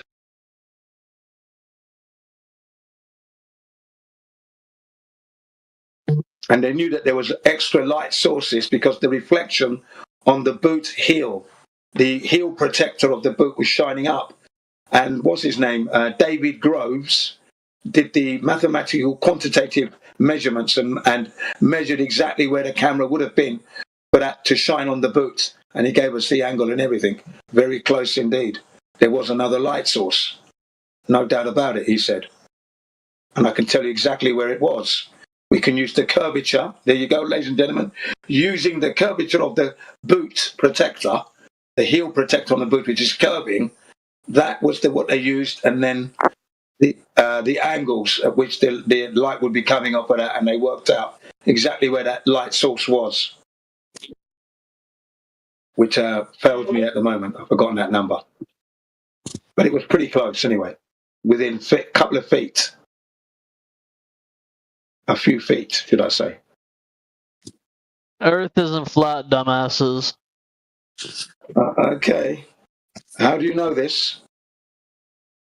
Because it says it in the books. Okay, so you believe what's in the books, but you haven't gone out to check it for yourself, is that right? You're the guy that debated with T-Jump. Yeah, why? What's up? Is he still butthurt, is he? He needs a new butt, does he? He's looking for a new bum, second-hand bum somewhere. Has anybody got a used bum? Why are you talking about him like this? Come on. You were so respectful in the debate. I know, I'm still respectful. I'm only joking. Come on, man. It's a joke. Oh, dude. Yeah, I don't You're mean great, that. dude. You got destroyed, though. I can't lie. I didn't get destroyed. You're out of your mind. You must be dreaming. You must be thinking about somebody else. Because Jin CBR1 doesn't get destroyed. If anybody, that's what I said. Aren't you Dave? No, I'm not Dave. I'm Jin CBR1, man. Going on with you're not Dave, so you didn't debate T-Jump? well then that's it then. So you got the wrong guy then, haven't you?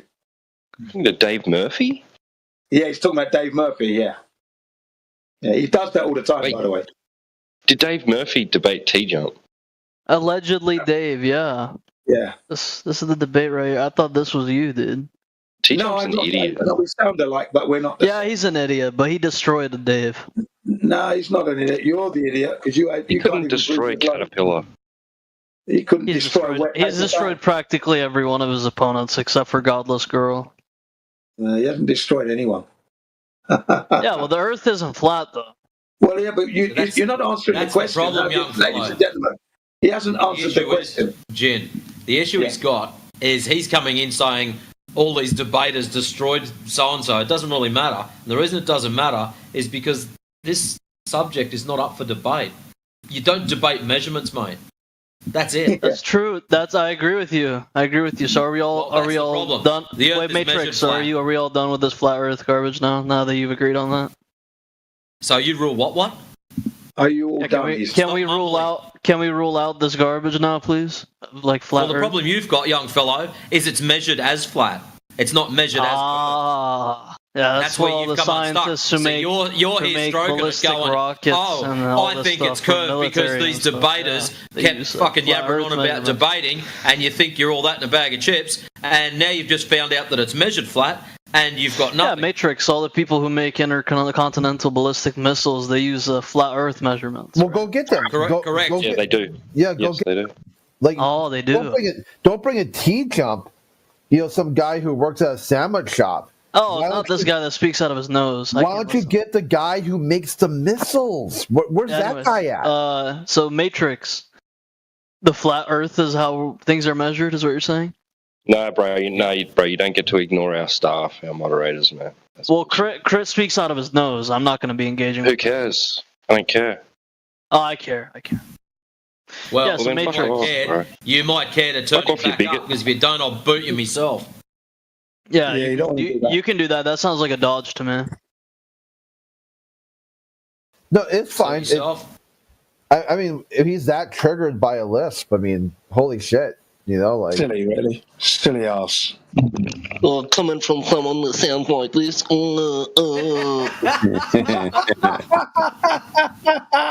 That's exactly how he sounds.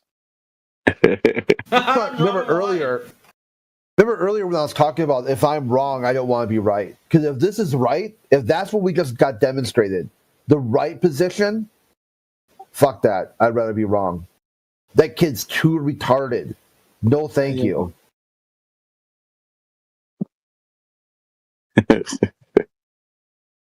That was a great impersonation. That was bang on, man.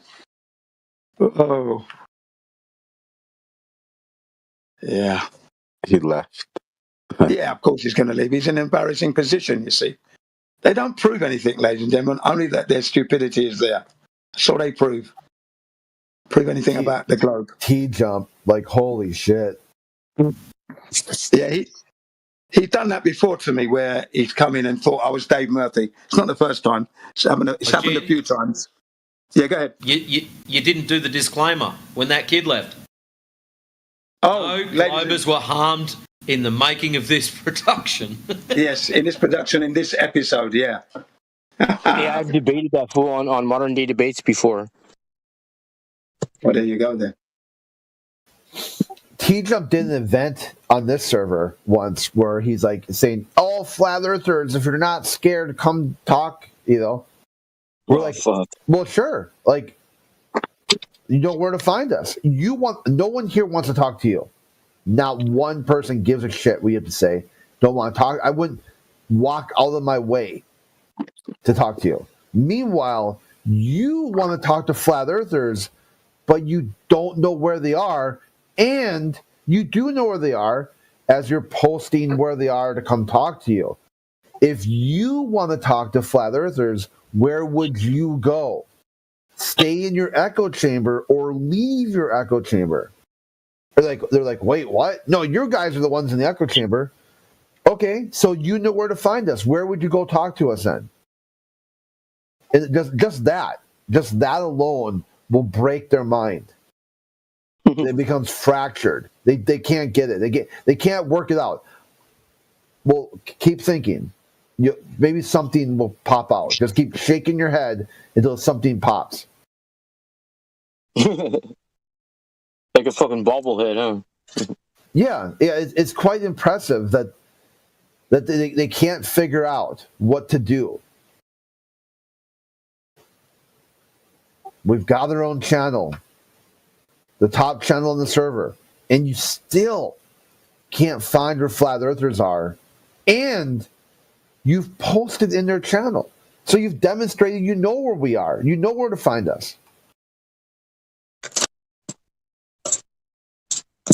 I remember that fool was saying that he did experiments when he was in college of sending a laser signal to the moon and getting it bounced back. And so I hit him with a bunch of questions, and he couldn't even fucking bring up a video or a reference of a time frame of when he did this so-called experiment, dude. He's just fucking blowing shit out of his ass. Yeah, I think it's the wrong guy. The T-Jump dude isn't a college graduate. He's like just a YouTube celebrity. He was on Modern Day Debate many times, debating all types of different things. Yeah, he thinks he's some kind of polymath. He's going to be president of the United States someday. Yeah, he's a fucking retard, dude. You're like, flat earthers vote. Some flat earthers vote, right? Like he said, he doesn't want anyone. Like he says, I'm going to be president, and I don't want Christians, flat earthers, science denialists. Like this huge list that basically would be everyone, including himself. Even himself, he couldn't vote for himself. He said that he's running for president one day. Yeah, I think it's kind of a little shtick. Future president of the United States. Yeah. Dude couldn't get elected as dog catcher. You know, like he's gonna get. Fuck, it's funny.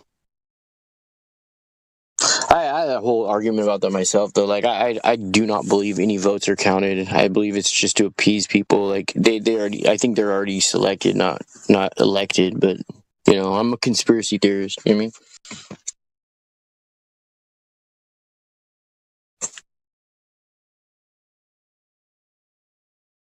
I just don't think I don't think they put any type of power in the people's hands like that. But they make people think that they have that power.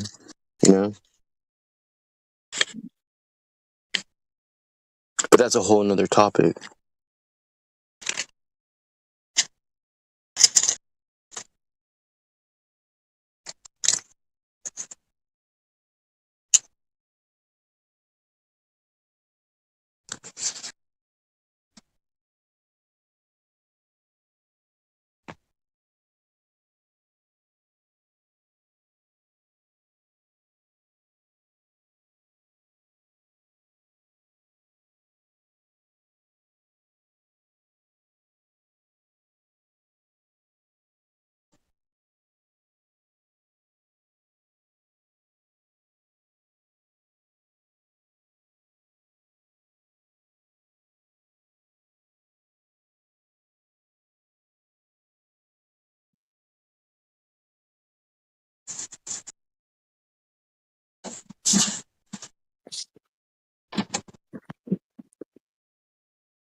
UK's been pretty dead. The UK server, their gen's been. I haven't seen anyone on for like weeks.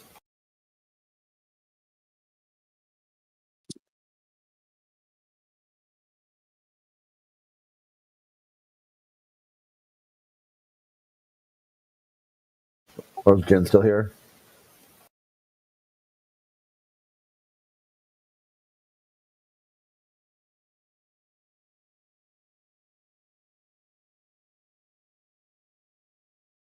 Yeah, that's right, Crit. You're right, Crit. Yeah, I went in there a couple of days ago. There was like 4 of them in there. They were just playing games. So I left. But yeah, it's been quiet for the past couple of weeks. You're right. Yeah. I had popped in every other day. I'd check, but there's no one in there. Yeah, the last time I was there a couple weeks ago, there's like some dude had pinged me and you and said, "Get your asses in here and talk about flat Earth." And I'm like, "All right, let's see how this is gonna go." Yeah. And they're like, "Is the Earth flat?" I'm like, "Yeah, it's flat." And they're like, "Cool." I'm like, "That's it." I was expecting some kind of like fucking meltdown, like. Yeah. No, I've had the meltdowns. I've had to like really get them to realise that at the end of the day, it is what it is. It's flat. It's not curved. And if you wanted to know about this, you could have gone to Jin's Flat Earth Gallery of Facts and go to the very beginning and start to learn everything. It's laid down like a red carpet treatment for you. What you don't get at university is all there. You're waiting. The information you need to know is waiting for you to discover right in that gallery. And then all you've got to do is go out there and confirm it. It's all there. Because they keep asking, where'd you get all your stuff from? I goes, well, look, I posted where I get my stuff from in this server. Go to Jin's Flat Earth Gallery of Facts and you'll find out where I get my stuff from. Why don't you? It's in the server. What are you scared of? One of the best talking points I've had for them is that they think, England is about on par or even ahead of America in some ways. Yeah. Science and technology and, cultural evolution. Like America's kind of like the step kid. They're not quite where England's at now. England's just more advanced. I'm like, so one of the things I said, if you guys went to the moon today, you're 60 years behind America. Shut up. And they're like, oh shit. Oh, that's a burn. Yeah, that's a burn. That's a giant burn. Yeah. America took a giant leap forward some 60 years ago. If you went today, that would put you 60 years behind America. Yeah. And India has landed on the moon, but yet Britain hasn't landed on the moon. Yeah, that's a good one too. Like India is more advanced than you guys. Yeah. India, with their 2,501 bridges collapsing since 1977 to the present day, apparently I've got two satellites, Chandelier 1 and Chandelier 2, on elliptical orbits, and Chandelier 3 landed on the south side of the moon, and Chandelier 4 is on its way to the sun. What's going on, Britain? Yes. Yeah, anomalies are all over the place. And all the while, Peru's banging on the door to get in. Let me in, Peru. Peru wants to join in the space race, if you will. Banging on the door.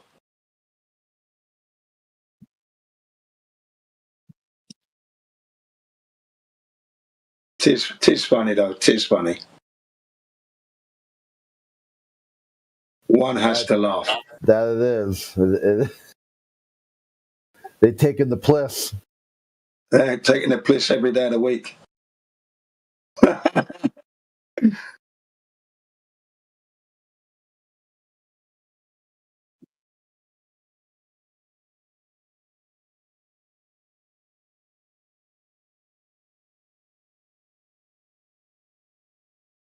Still, they've done very well in exposing the moon landing, the Brits. They've done an excellent job. There's some really, really good documentaries out there, especially that one I keep mentioning. It's called What Happened on the Moon, parts 1, 2, and 3, 4.5 hours. nearly 5 hours of heavy scrutinisation, forensic style, murder case approach. It's been pretty good. And then you've got American Moon, which is an American one looking at the same thing. And then We Never Went to the Moon, another American one. And then you've got James Collier, Was It Only a Paper Moon? Another American one. Bill Casing, We Never Went to the Moon interview. Bart Sibrel. So there's been some good coverage. But Britain did their bit of exposing. Oh, yeah, and the one with Richard Hall, another British guy, who exposed also the Mars landings as being hoax as well. So they did the Moon and the Mars, that one. Richard Hall TV. Richard Hall TV. Yes, been a lot there. And then you've got Astronauts Gone Wild. Bart Sibrel again. A funny thing happened on the way to the moon. Bart Sibrel again there. Moon Man, yet again, the latest one. Bart Sibrel again. There's a lot out there, ladies and gentlemen. A lot that you haven't seen. Ralph Renee. NASA really mooned America. Whoa. Another good man there. American. That's pretty funny. NASA mooned America. Yeah. I always think of a bum, a bum, because when you do the moonies, when you expose your buttocks to the public, that's known as a moonie, by the way. Showing your ass. So NASA really mooned America. Cracked up when I heard that title. And then you've got the Apollo detectives, who are still scrutinizing every day of the week they do this stuff. Scott Henderson, Robert J. Williams, Marcus Allen, and Randy Walsh, Gerald White, and a few others, known as the Apollo detectives, scrutinizing NASA's works and how they didn't go to the moon, how it was impossible. Still thinking they're on a globe, though, by the way, ladies and gentlemen. Can't quite cross the road. The Apollo detectives.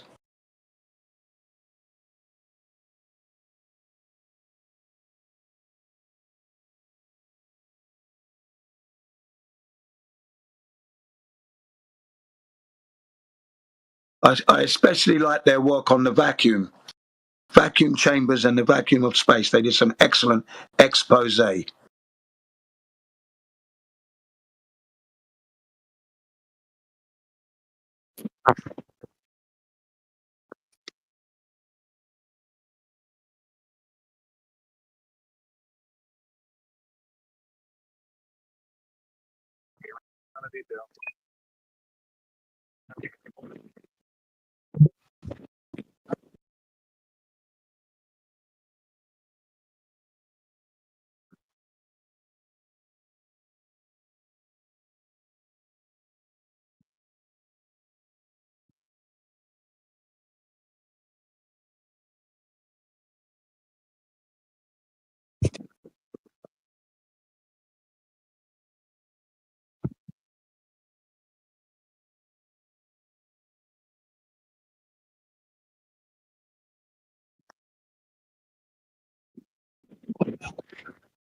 Yeah, I want to see a video of them adjusting the sun on the moon landing mission.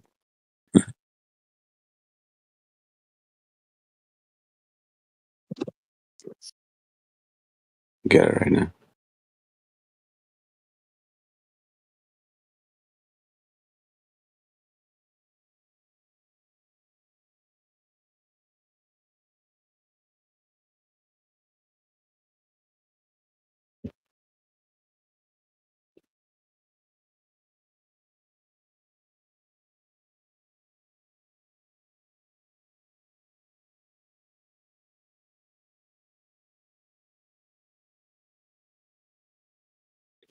Check this awesome video out. I didn't know they could adjust the sun.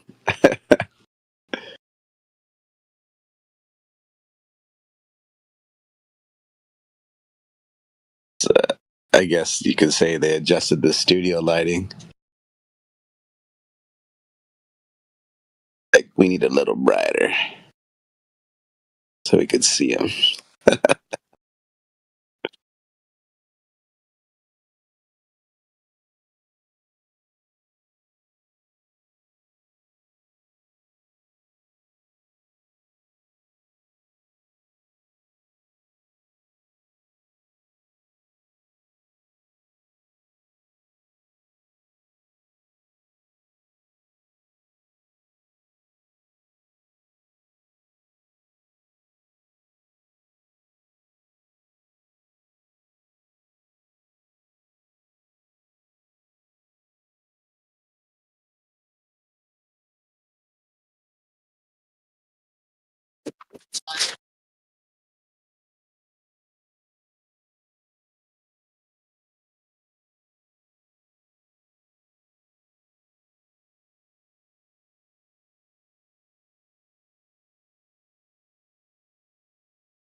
I never noticed that, but there's like a reflection. What is that? Play it. I'll show you guys what I'm talking about.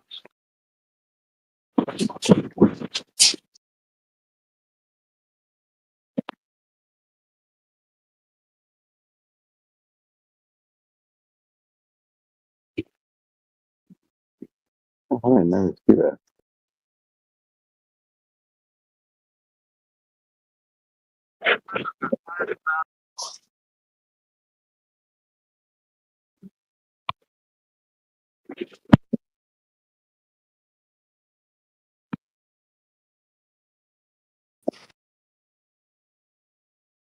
Would you tell me what's in that reflection, or what is that exactly? What's the reflection of?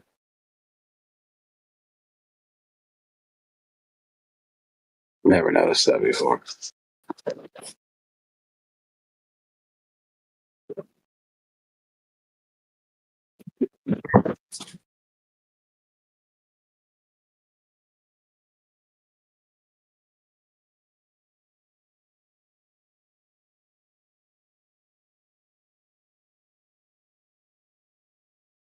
Famously, we watched that scene from the like the ground when he jumps down on first jumps on the moon, but this is apparently a camera from above.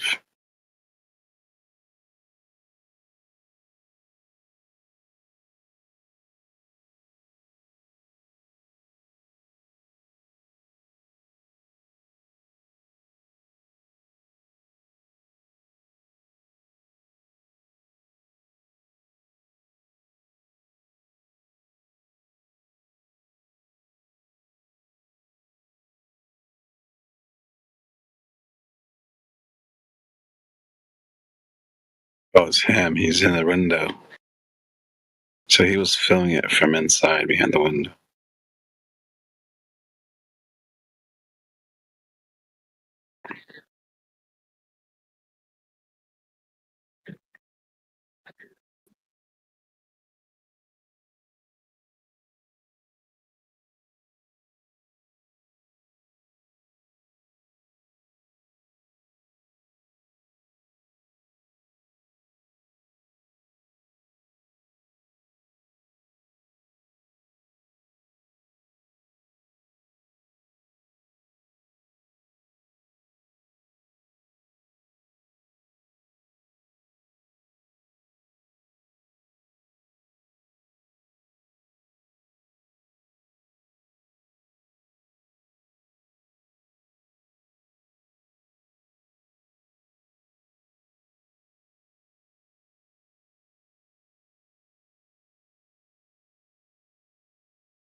Dude,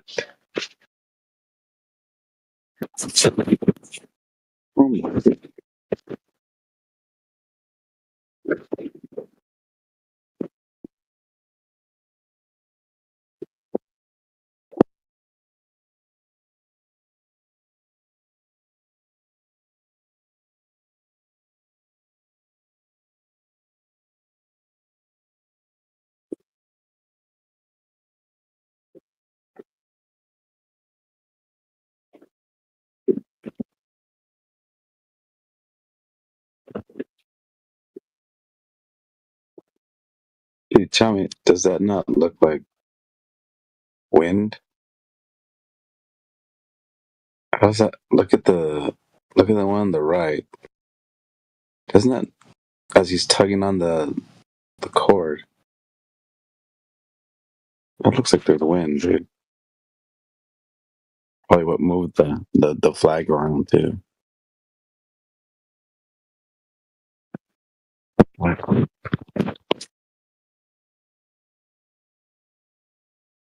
Space wind.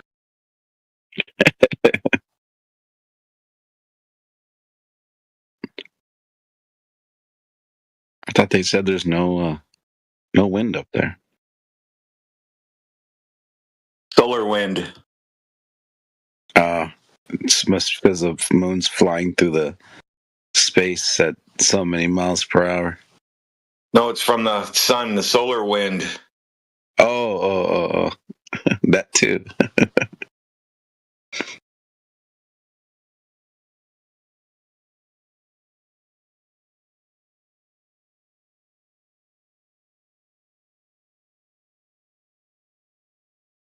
It's funny you guys are still trying to figure out if they landed on the moon or not. We're not figuring it out. We're mocking it, laughing at it. Hopefully, people that believe that happened will pick that up. Like, oh yeah, wait, hold on, that don't make sense.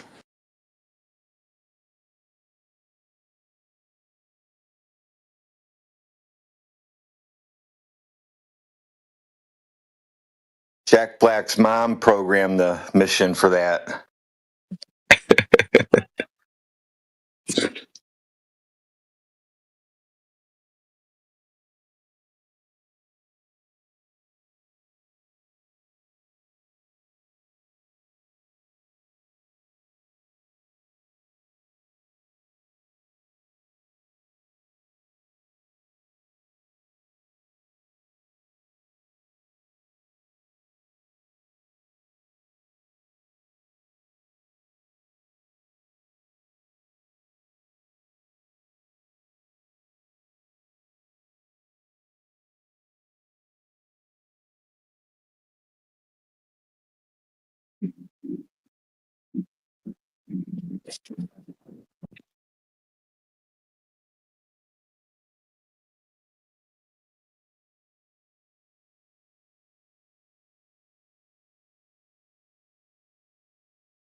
Here's a side by side of when he supposedly he was taking photos, and here's the infamous lander shadow that almost reaches the horizon. That's a huge shadow.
Did you get him?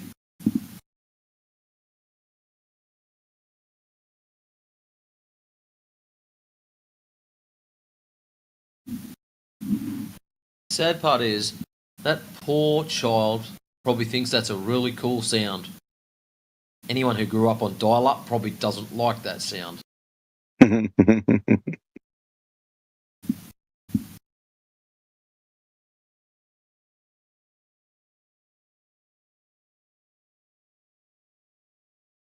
Yeah, that AOL dial-up was the worst.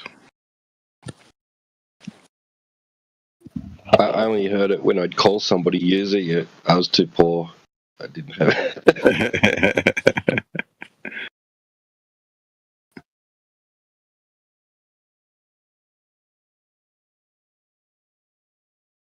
Yeah, a phone call would come in and kick you offline.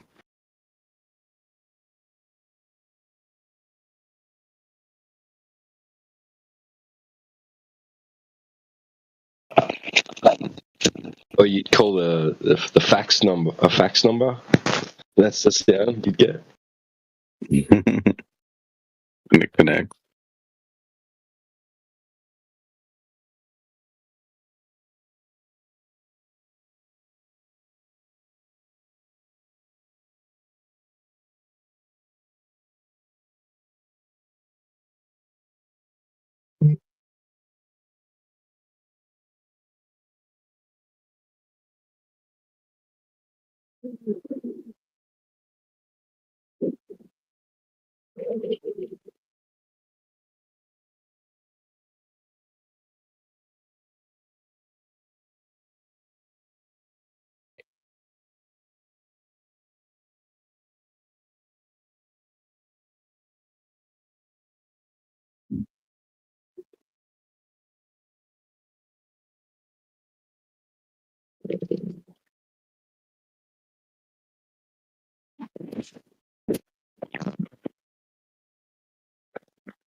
Savings are heating up.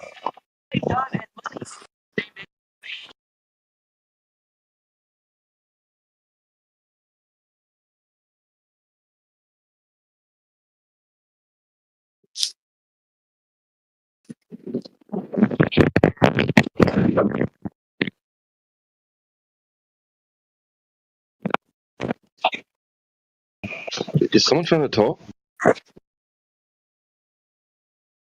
No.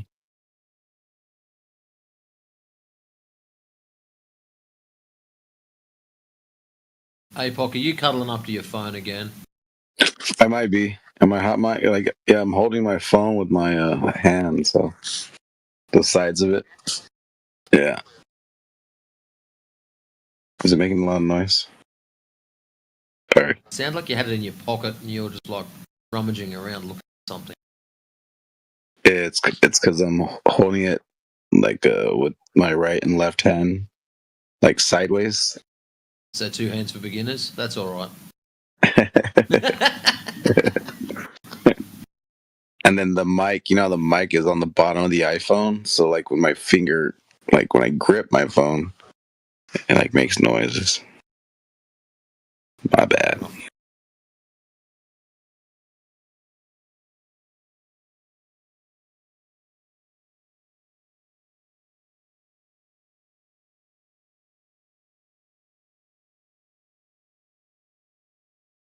I'm watching this video. It's like a 43-minute long video.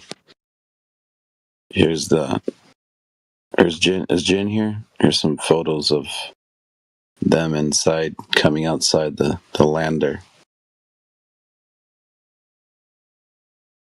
And then there's a photo of the bottom of their lander. I don't know. It doesn't really seem like a thrust was coming out from under that. If you look at the third picture, like, shouldn't there be like a burn hole or like, I don't know, something?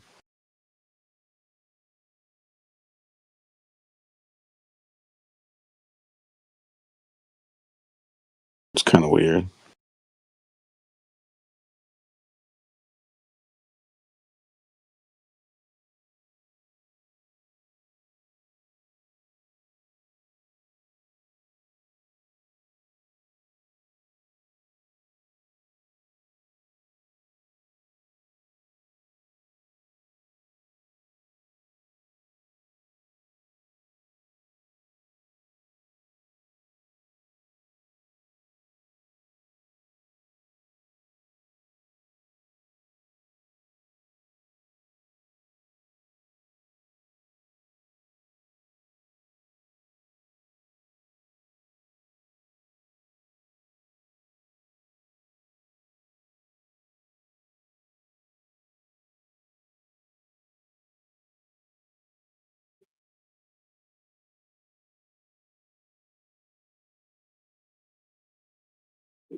Who's that?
There's always somebody around here. Of course. Always. Hello. Good morning.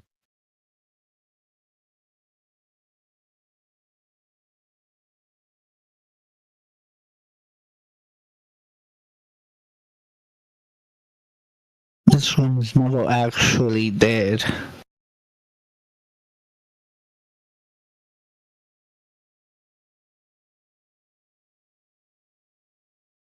It's quiet at the moment. How's it going anyway?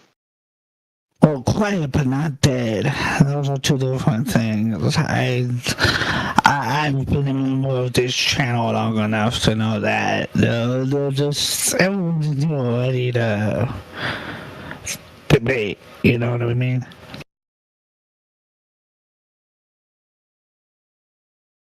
Yeah.